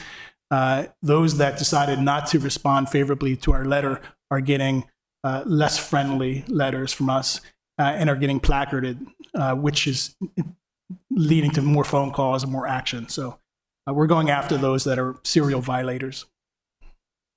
No offense, but 50% doesn't sound like a good number to me. I agree. That's where we started from. I mean, that's the nature of it. And impact on staffing? Oh, it's substantial. Not only do we have a position that the city council allowed us to fill, and which we were just able to fill this summer, we have a person that's in finance working on this because of the tax implications of it. I'm involved routinely. John Manasseh is involved in supervising the person. Maria Brown is involved in providing direct supervision and coordination and responding to complaints. And people don't like having enforcement actions taken against them. I think we have Casey Ortiz that's writing reports and tracking the improvements. There are probably 6 or 7 staff persons that are devoted to this one topic, short-term rental compliance. This sounds like it could be a division within your department. Yes, it could be. Thank you. Alderman Huntley, and then Alderman Gay. But Director Jakubiak, you're not saying this ordinance would have significant additional workload. You're more saying No, not at all. No, I'm not suggesting it at all. Thank you. There was something else I was going to say, but I don't know what it was. Alderman Gay. Thank you so much, Mr. Mayor. First and foremost, thank you, Director Jakubiak, and to your staff. It's a terrible situation to be in. Obviously, you want the city to thrive. You want there to be, free commerce, all of that. But at the same time, you want to preserve and protect these communities. And so I appreciate you, first and foremost. I just want to get out of the way. My question with the lottery, and this may be for the Office of Law, this has to be addressed in the city code. I would assume we just can't pass this legislation and say, there's precedent in other municipalities. Is there something else being followed? Like, is there a resolution or another ordinance coming behind to support us participating in a lottery? I know in my previous job, we hosted lotteries. To the director's point, the Maryland law requires that they be live. They're just a list of ton of things that have to be done. And where is that? Are we just going to rely on policy, or is something going to back that up? Director Jakubiak. I think there's a law office question there too, but we would develop procedures to make it happen. I mean, we would figure out how to implement this and schedule it in a way that's consistent with the proposed amendment to this legislation, if it gets adopted. Well, my question, I guess, is not so much to you, but to the Office of Law, because I think that puts you in a tough spot. You'll obviously enforce or do whatever the council passes, but is it legally sufficient? And is the Office of Law supporting this in its current phase, or does there need to be something else added to this? It's legally sufficient. That was incredibly vague. And so,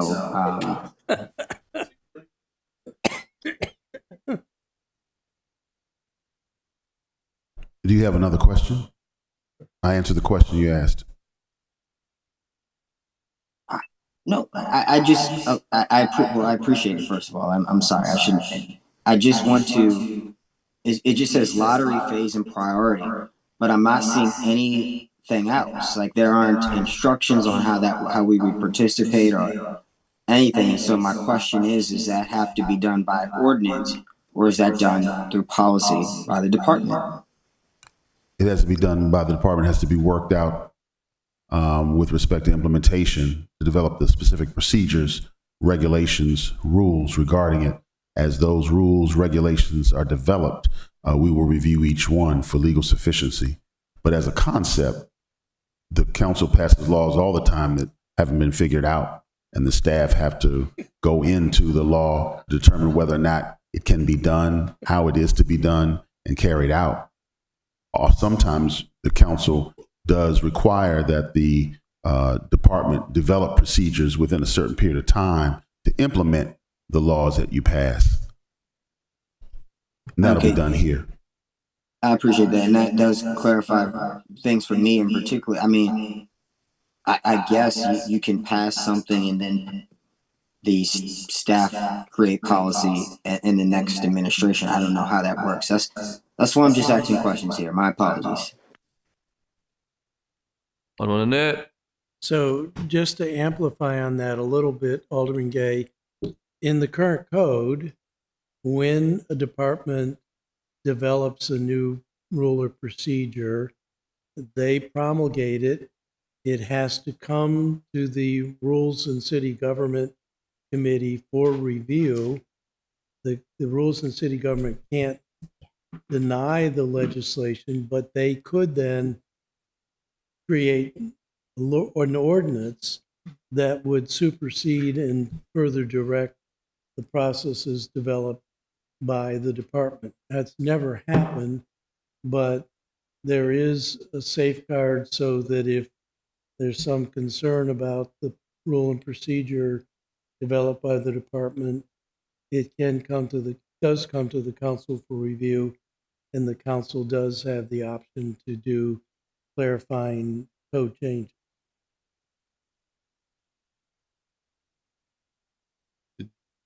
City manager want to say something? Is that right?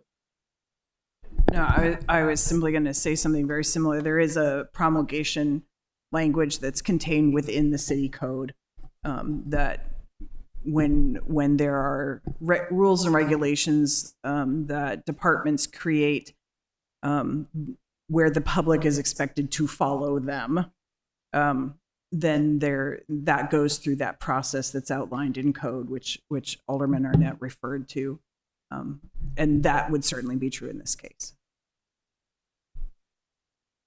Q. Anyone else? I'm going to support this because the issue is blocks, and we know that there are streets there are way too many Airbnbs on, and that's really what Alderman Huntley is trying to address. Is it, nothing's perfect, right? We can evolve, but I want to commend you for tackling what was a pretty hard thing. So we're voting on amendment number 3. All those in favor, please say aye. Aye. Aye. Opposed? Nay. Nay. We need a roll call. Yes. Mayor Buckley? Aye. Alderwoman Finlayson? Nay. Alderman Shannon Meyer? Aye. Alderman Gay? Aye. Alderman Savage? Aye. Alderman Arnett? Aye. Alderman Huntley? Nay. And I want to emphasize again, have this as a standalone piece of legislation, I'd vote for it. Alderwoman O'Neill? Nay.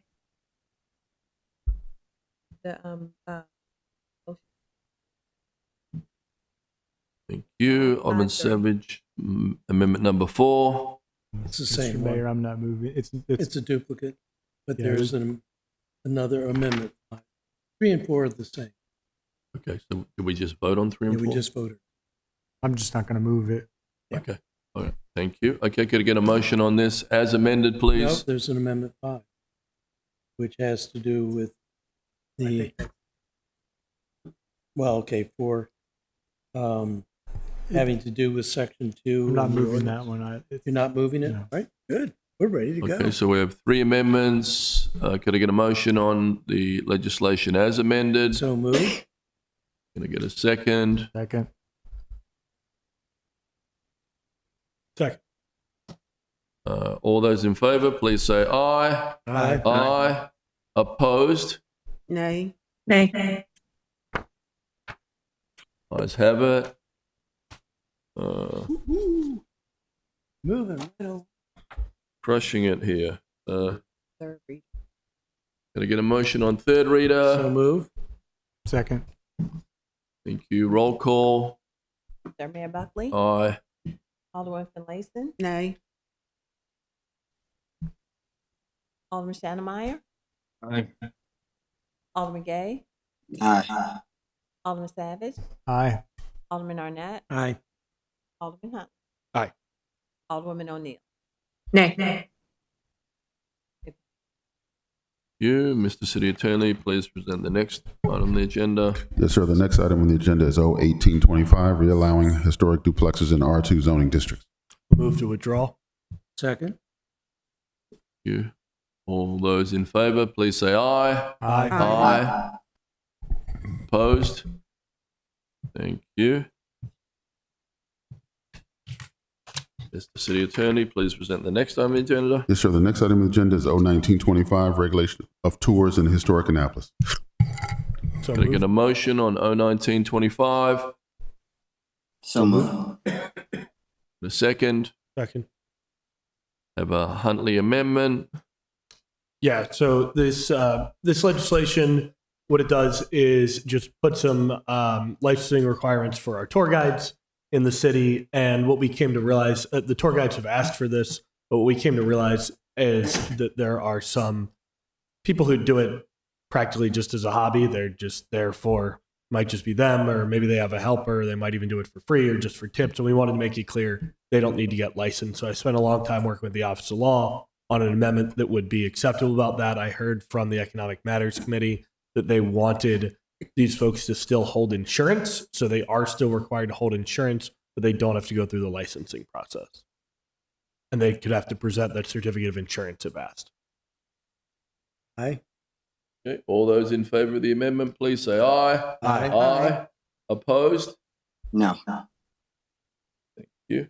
I think it's Yeah, a can I get hobby. They shouldn't have to pay. Thank you. Can I get a motion on it as amended? So moved. Second. Alderman Savage. Just again, I want to commend our colleague. I know it's not obviously an issue with Ward 7, but I have been to other cities, bigger cities that have problems with predatory guides and outside guides, and so I think this is something good for us. We're getting ahead of the curve, and I think it'd be great for downtown. We're being proactive, even. We're being proactive, solving the problem before it even gets too bad. Right. Okay. All those in favor? We've got a motion and a second. All those in favor, please say aye. Aye. Aye. Opposed? Thank you. Can I get a motion on third reader? So moved. Second. Roll call. Mayor Buckley? Aye. Alderman Finlayson? Aye. Alderman Shannemeyer? Alderman Gay? Aye. Alderman Savage? Aye. Alderman Arnett? Aye. Alderman Aye. Hunt? Alderwoman O'Neill? Aye. Say yeah. He said aye. Mr. City Attorney, please present the next on the agenda. Yes, sir. The next item on the agenda is O2125, Annapolis Harbor Lines at 423 Chester Avenue on Back Creek. Mr. Mayor, I'd like to make a motion to remove this legislation. Second. All those in favor, please say aye. Aye. Aye. Opposed? Thank you. Mr. City Attorney, please present the next on the agenda. Yes, sir. The next item on the agenda is O2425, election report deadlines, and we have an amendment as well. This was me. So what this Get a motion to get it on the floor, Sorry, please. Move 02425. Okay. A second. Can we move the amendment, please? Moved. Move amendment 1. And a second. Second. Alderman Huntley. So what this legislation did was strike one of the election reporting. Well, what it did really was add 2 new election reporting deadlines, one 3 months before the primary and one 6 months before the primary, because I thought that was going to be too much additional work. It also struck one of the existing ones. It's a paper amendment. It came in today. Because I heard from all of you that you felt like, and from the Board of Elections, that you felt like that was too much, and also that we shouldn't strike that one, as we heard someone provide public testimony today. So Amendment 1 essentially undoes 2 parts of the legislation, so that instead of the legislation adding 2 new election report deadlines and removing 1, with Amendment 1 being passed, it would only add 1 new election reporting deadline. So I hope that's a little more palatable. Any other discussion?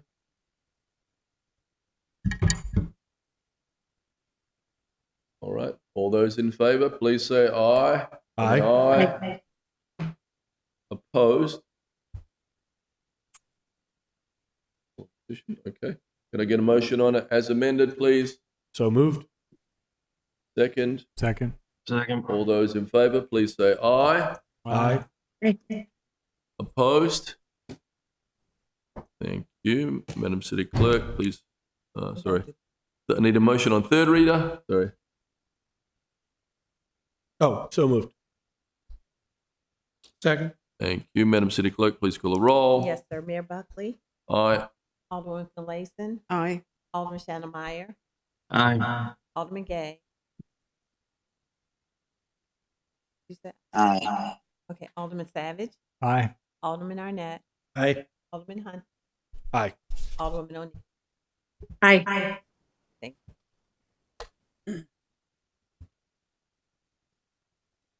Mr. City Attorney, please present the next on the agenda.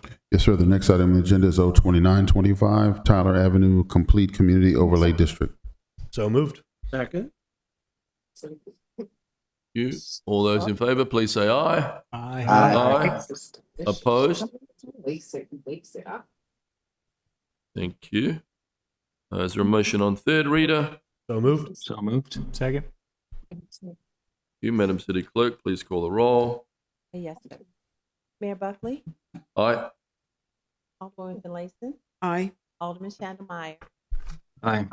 Alderman Gay, Aye. Alderman Savage, Aye. Alderman Arnett, Aye. Alderman Hunt, Aye. Alderwoman O'Neill. Aye. Years I've been coming here, never got a pizza. What's this? I could go for a pizza. Okay. Mr. City Attorney, please present the next item on the agenda. Yes, sir. The next item on the agenda is 03025, Business Revitalization District Regulation Change. Get a motion, please. So move. Second. You.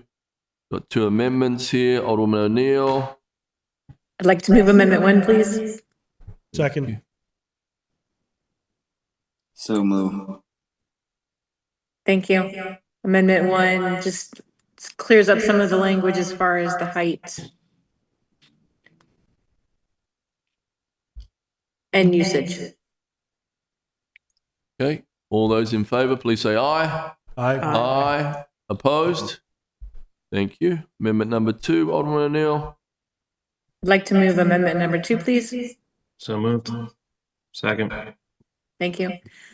Amendment number 2 basically clarifies, as it says in the summary, clarifies the code that it governs the lots and how they're divided in this business district. Okay. All those in favor, please say aye. Aye. Aye. Opposed? Thank you. Could I get a motion on third reader, please? Or as amended, sorry. As amended, please. So moved. Second. All those in favor, please say aye. Aye. Opposed? Thank you. Could I get a motion on third reader? So move. Second. Aye. Madam City Clerk, please call the roll. Yes, sir. Mayor Buckley, Aye. Alderwoman Finlayson, Aye. Alderman Shannon Meyer, Aye. Alderman Gay, Aye. Alderman Savage, Aye. Alderman Arnett, Aye. Alderman Humphrey, Aye. Alderwoman O'Neill. Aye. It passes. Okay. Mr. City Attorney, please present the next item agenda. Yes, sir. The next item is O3425, FY 2026 changes in exempt service job classifications. There a motion on O3425? So move. Second. You. All those in favor, please say aye. Aye. Aye. Aye. Opposed? Thank you. Could I get a motion on third reader, please? So move. Second. Thank you. Madam City Clerk, please call the roll. Yes, sir. Mayor Buckley, Aye. Alderwoman Finlayson, Aye. Alderman Shannon Meyer, Aye. Alderman Gay, Aye. Alderman Savage, Aye. Alderman Arnett, Aye. Alderman Huntley, Aye. Alderwoman O'Neill. Aye. Thank you. You. Mr. City Attorney, please present the next item agenda. The next item on the agenda is resolutions, beginning with R525, Maryland Hall for the Creative Arts fee waiver. Can I get a motion on R525? Don't we want to withdraw this or table it? Someone tabling it? Yeah, I'll move to table R525. That means it'll die. Need a date. Right. Table to win. Yeah. That For means to what withdraw it? purpose? I'll second for the purpose of the debate, but What is the motion to table it? Can you? Well, it's not my bill. I wouldn't motion to withdraw it. It belongs to the council. Okay. I'll move to withdraw it then. Sure. And Alderman Arnett, I have your second. Yeah. So what happened with this is Maryland Hall came to us, wanted to get a fee waiver. And then we realized in Finance Committee, after a bunch of discussion, it made more sense to provide them with a grant rather than waive the fees so that it was coming out of the right pot of money. This resolution is just still needs someone to act on it. So Maryland Hall's good. They got their money. Vicky, tell me if I'm wrong, but they've got their money. They're going to do their thing. And we just need to end this resolution because it got introduced. Need a I'm second. good with that. Need a second. Got a second? I Aye. think? They have a second. Yep. Okay. All those in favor, please say aye. Aye. Opposed? Thank you. Mr. City Attorney, please present the next on the agenda. Yes, sir. The next item on the agenda is R3325, speed monitoring system fines. So moved. Second. Madam City Clerk, please call the roll. Yes, sir. Mayor Buckley, Aye. Alderwoman Finlayson, Aye. Alderman Shannon Meyer, Aye. Alderman Gay, Aye. Alderman Savage, Aye. Alderman Arnett, Aye. Alderman Humphrey, Aye. Alderwoman O'Neill. Aye. Thank you. Okay. You, Mr. City Attorney, please present the next on the agenda. Yes, sir. The next item on the agenda is R3425, market space interest charge waiver. Get a motion on that, please. So moved. Second. And a second. Oh, okay. May I? Motion and a second. Alderman Huntley. So can I ask the city manager about this? Because I thought this did not get favorable out of finance. And my understanding was this was not ready for prime time. So where are we with this right You are, my memory is the same of yours, that it did not get a favorable recommendation out of Finance Committee. I do not believe that this is a case where the underlying intention has changed. I think it's really a question of whether council wants to support this or not. For some of the other stuff, obviously we have some other discussions, but this is not one of them. Okay. From Finlayson. Yes, a question for the chair of finance. We had a discussion But I thought we sent it back because the agreement was not what was finished. I don't think it had to do with waiving of fee. Right. That's about how I remember things. That there's this ongoing negotiation about market space. So did we not address this at all as a finance? But the favor, the interest portion is not related to the renewal. So I think that discussion is a somewhat different issue from this. Right. But I thought I heard you say that we had postponed in terms this of because we were waiting for you to bring back additional information. okay, I don't think that Well, let me ask a question. Have you finished? we do not. Part of what we had been waiting on was that discussion with the parking Postpone. contractor with Premium about the final disposition of getting, because this falls under the concession agreement, having all of those I's dotted and T's crossed to have this arrangement fall within that sphere rather than being somehow separate from it. That part is not done yet. So I don't have an update for that. This is not something that changes the conversation with AMRP Medco, with the concessionaire. Obviously, they're somewhat related conversations, but they're not the same conversation. One is not dependent necessarily upon the other. I think that if council wanted to hold on this pending more information, I think that would be a very understandable position. We do have a meeting on Wednesday. Yeah. So is there a chance that you can give us an answer for Wednesday's meeting? I don't know if I'll have it for Wednesday. I will make a concerted and good faith effort. So is But there I'm a not motion gonna to postpone? Motion to postpone till our Second. next meeting. Yeah. Any other questions?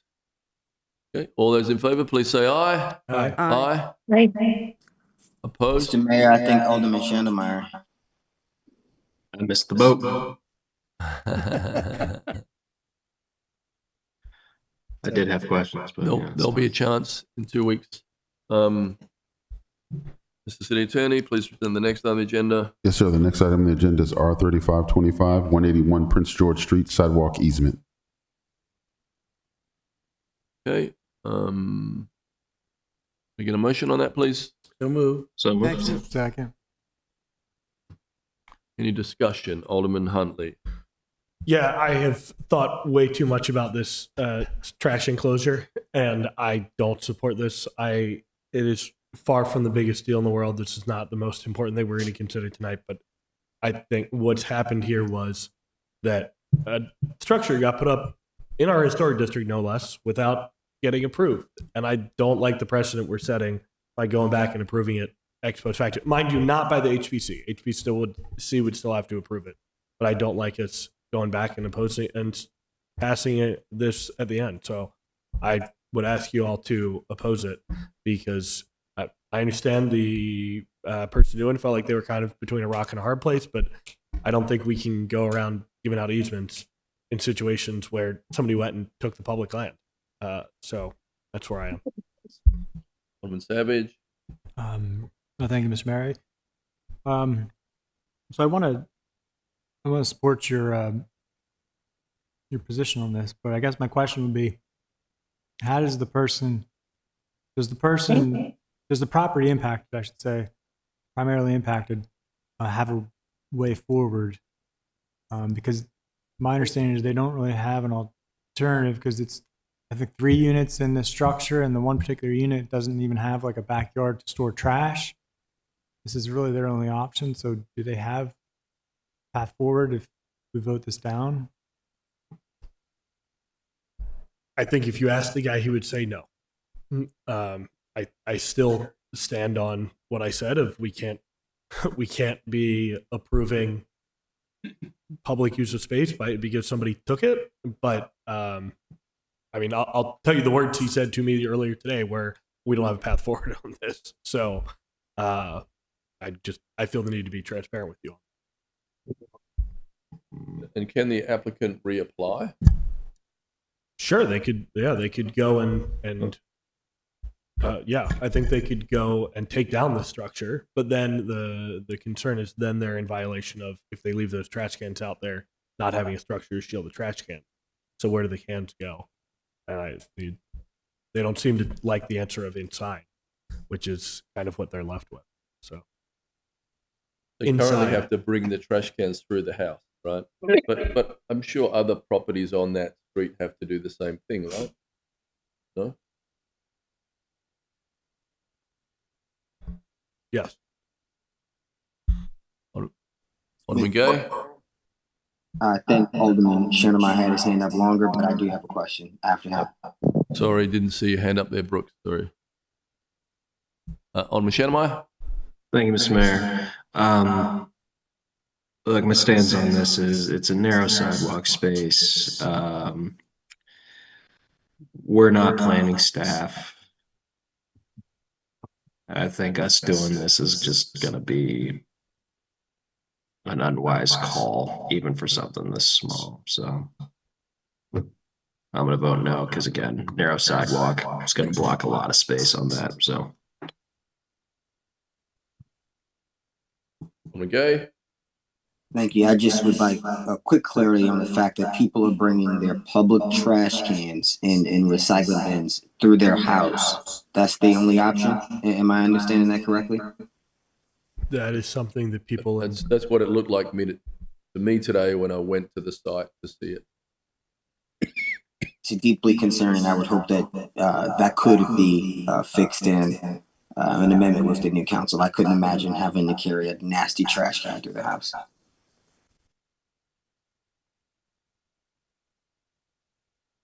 All right. So we got a first and a second. Alderman Finlayson. Yes, thank you, Mr. Mayor. And I shared this with Alderman Huntley earlier today. I see this as an opportunity.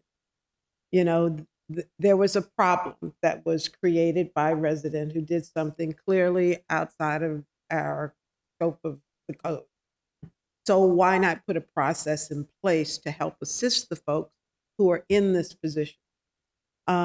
You know, instead of forcing the person to tear it down and then come in and make an application and pay, find the person and, like I said, put in place a process so that those who find themselves in a situation can have an alternative than, as the Alderman said, dragging their trash through the house to get out to the curb on trash day.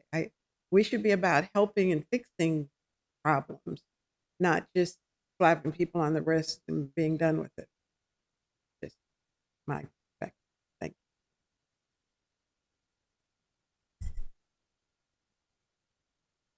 you. I feel it's not a great structure. I looked at it today. It doesn't really fit in the historic district. So is Director Jakubek proposing that it goes through the historic preservation process? Yeah, so just to be clear, if this passes, they would still have to get Historic Preservation Commission approval. Okay. Thank you. Anyone else? Annette? So I want to support the alderman of the ward, but I wouldn't want to drag my trash through my house, so I'm going to abstain. Okay. All right. No. Yeah. So yes. You can do it. Thank you. Alderwoman Finlayson. No, No, voting. we're voting to on move it. forward. Alderman Chandler Okay. Alderman Gay, No. Alderman Savage, No. Alderman Arnett, Abstain. and Huntley, No. Alderwoman O'Neill. Nay. This motion, resolution 5-2. Right. Mr. City Attorney, please present the next on the agenda. Yes, sir. The next item on the agenda is R4125, 2025 Go Bowling Military Bowl Parade and Football Game. Is there a motion to So adopt R4125? So moved.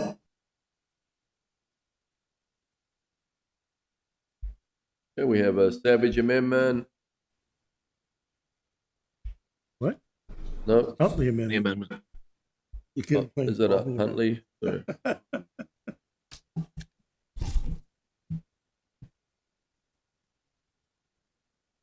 Turn the page. What's the You Huntley got the amendment? The Finance Committee amendment, changing and adding football game. Okay, thank you. I don't have it running from me. So you want to move that, please? So, moving amendment 1. And second?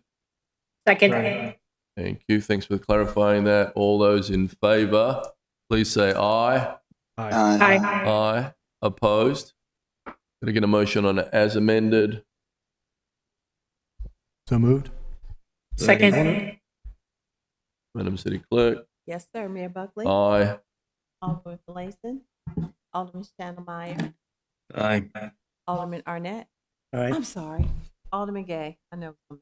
Aye. Same thing. Alderman Savage, Aye. Alderman Arnett again. Alderman Huntley Aye.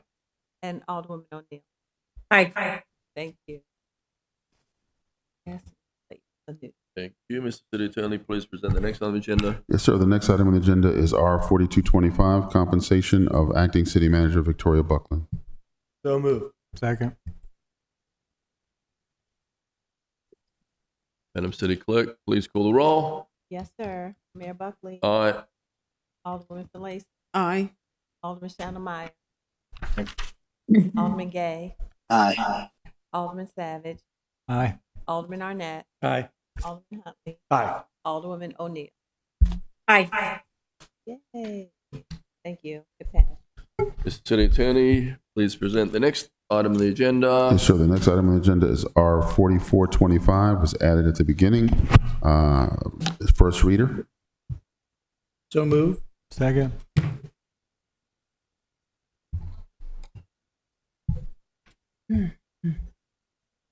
Have a motion, need a second. Got a motion and a second. You On need a first second. reader. It wasn't seconded yet.